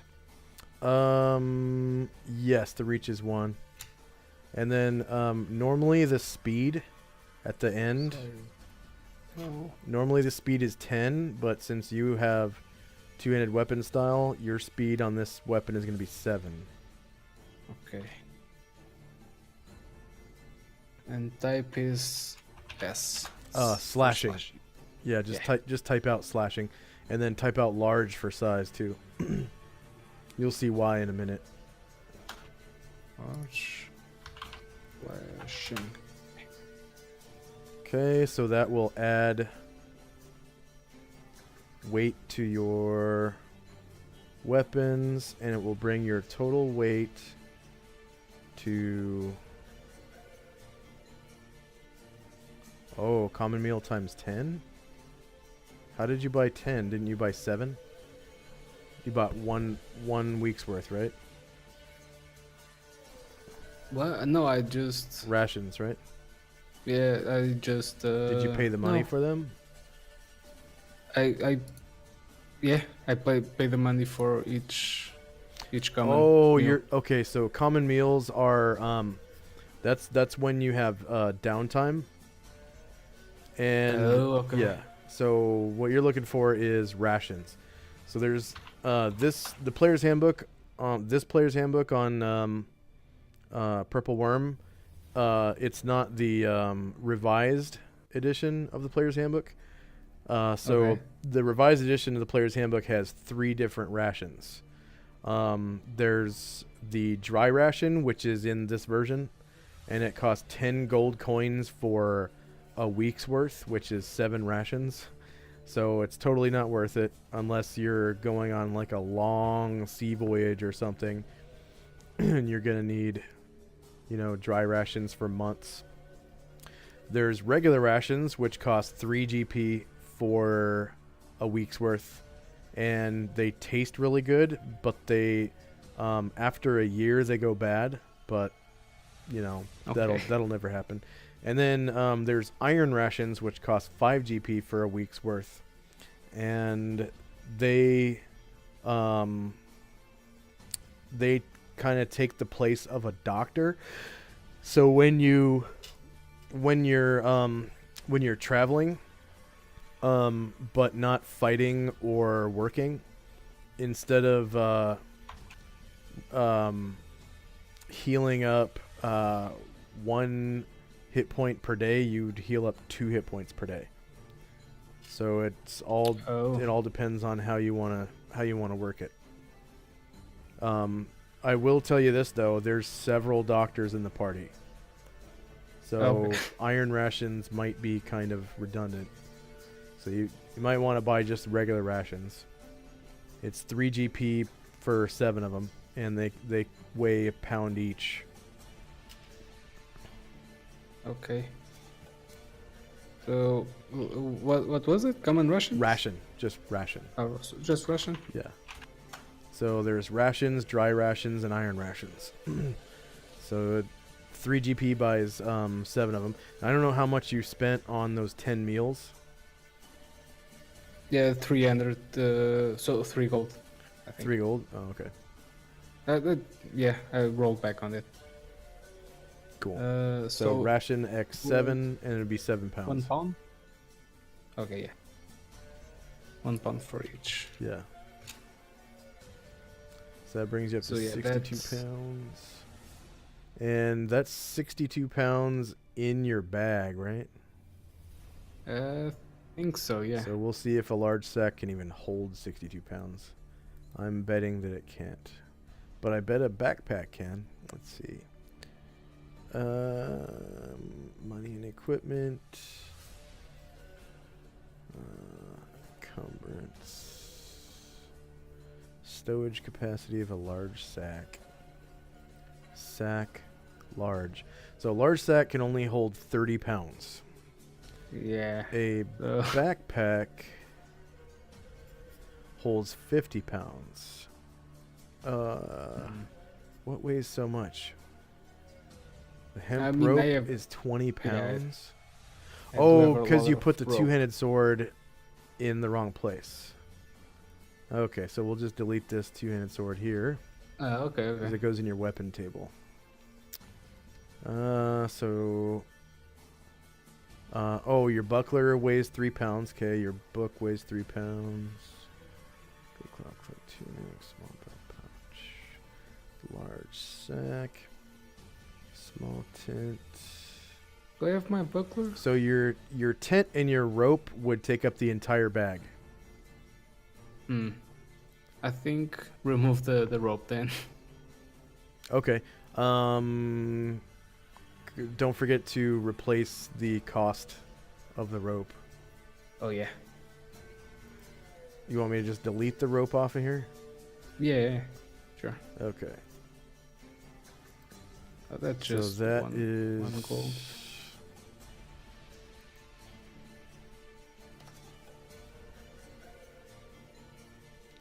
Weird.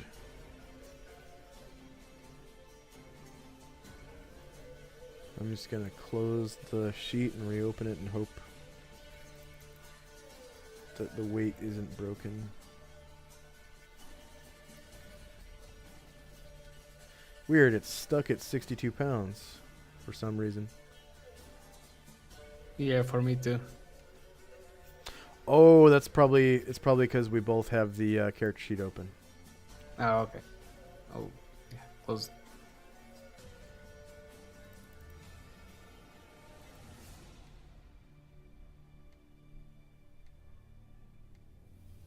Nope, still stuck at 62 pounds.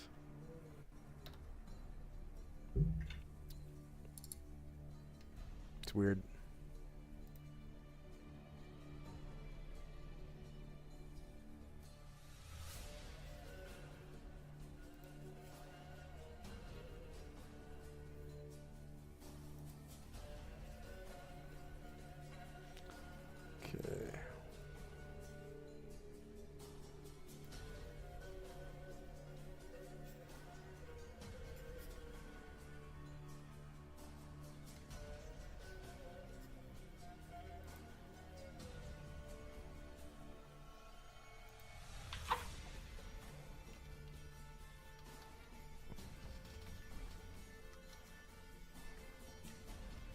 Did I buy the buckler? I don't know. To be honest, I can't remember. That goes on my my weapons, right? Or no? No, it goes. You On the record the gear? weight, in under gear, and then you just write it in the armor notes section, which is armor type. Sorry. So you would put your armor is actually armor spell. Your shield is buckler AC -1. Armor spell is AC 6. AC. Whoops. 6. Oh, the armor type. Okay. see. Dexterity bonus is N/A for non-applicable.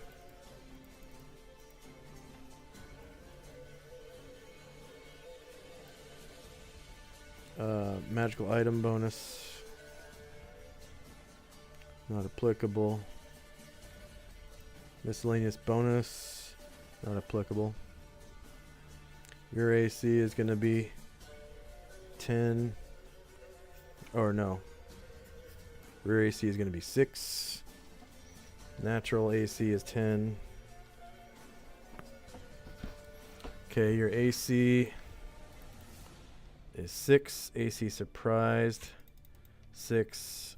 AC shieldless, 6. And then just remember you have a buckler and you have to actually declare when you are using it, and the enemy will have basically a -1 to hit you. Okay. And maybe we should take a 5-minute break because I'm hungry again. I need to use the bathroom and I'm thirsty. Maybe. What else do we need to do? Your alignment. Okay. And that. The gear, the weight is working again. I got 30 pounds. Oh, okay. 30 pounds plus 15 is 45 for total weight. 45, enter. Okay, total weight, and then 45 pounds. Cool, you're not encumbered. Nice. And the weight capacity of the large sack was 30 pounds, right? So that's Yeah. 10, Cool. 13, 14, 21. Oh, you added the buckler on. You're not Yeah. supposed to do that. It's already Oh, in the okay. armor section. Okay. So I Broke don't. again. Yeah, I don't think. know how. Okay. Oh, Yeah, okay, I see. You Gotcha. need to add another thing. Yeah. So that's 42 pounds total weight. And you're still not encumbered. All right. Yeah, we're done. So, what do I need after? We can take another 5-minute break, but I'm getting real tired. We're No. getting Oh, later. yeah, you need to write your bio. So Okay, I'll do that maybe tomorrow, okay. if that's okay. Yeah. So just the oh man, the current mission. Yeah, the current mission is basically to save the world from the Tarask, and you have to go Okay. down into the Great Below. So I need to give you the handout for the Great Below, and I also need to give you. Let's see, Forever Forest, Castle Downs. And why isn't Castle Downs working? That's so weird. Castle Downs, edit.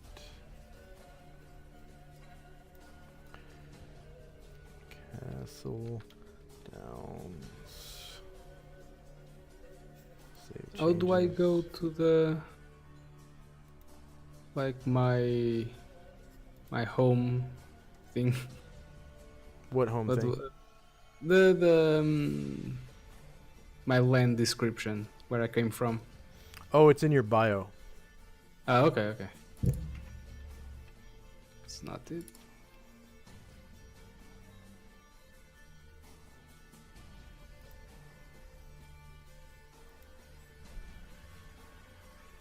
There, now it's working. Okay. So, yeah, if you open up the link to Forever Forest, all of those links should work. Okay, yeah. Whoops. PCC. And then... That's the same one. Barricade Mountains, Castle Down, okay. and Grey Mesas. Castle Rommel lies on Castle Downs. Backspace. Save changes. Castle Rommel.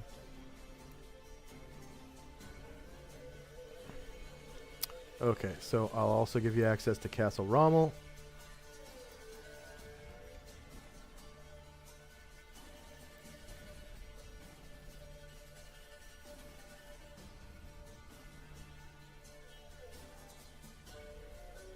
Actually, everybody needs access to Castle Rommel because they had to go through it to get to where everyone's at.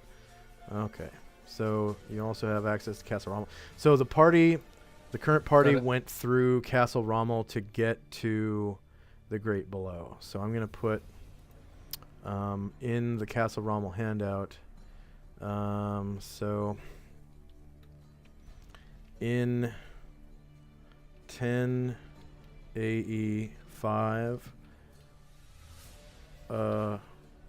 road to the Great Below was actually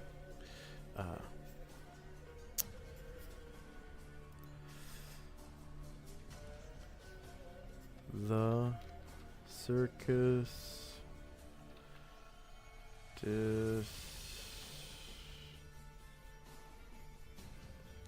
discovered a road to the Great Below.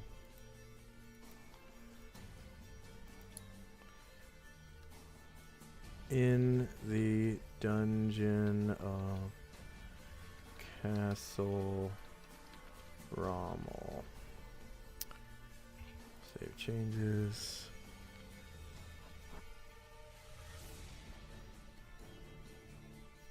Oh, okay. It's the Great Below.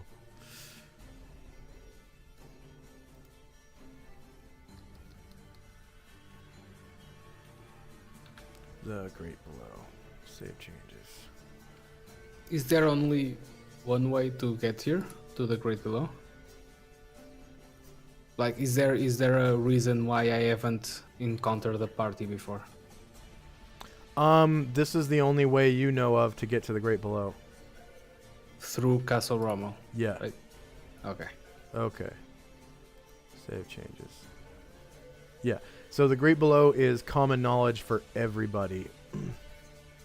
But the mantle is not. Yeah. Only Just a few people know about it. Gonna change the... Where is it? Just gonna subtract my gold because of everything I bought. Still have... Oh, that's... Oh, yeah, that's gold. Still have 83 gold. Okay. 5 silver, 5 copper. So most of your story can be extrapolated from those, hopefully, from those handouts. All right. Any other questions? No, not for now. Okay. When you play Saturdays, so next Saturday, I think. No. Yeah. Okay. I'll send you a link to Getting really tired. I'll send you a link to the LFG so you can see what time it is in your time zone. Okay. I thought you said it was 6 p.m. your time So zone. you're breaking up. Sorry. I thought you said it was 6 p.m. in your time zone. Yeah. Yeah. So that's when. I saw it on Roll20. Okay. All right. See you then. I see ya. Bye Thank bye. you. Yep. Bye bye. Bye.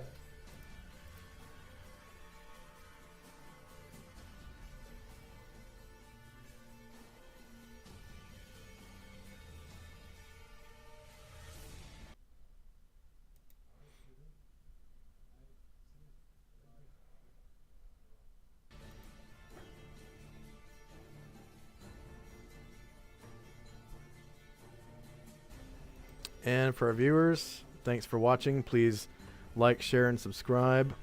Hit that follow button at the top of your screen. Looks like a heart. And then if you're watching this on YouTube, yeah, hit the follow button, please, and click the notification bell so you can see whenever I upload a video to YouTube. And if you like who we are and like what we do, please scroll down and explore our links. We have links to Twitter, YouTube, this campaign, PayPal and Patreon if you want to help support us. And that's about it. All right, I'll see you guys probably sometime either tomorrow or the next day. Bye-bye.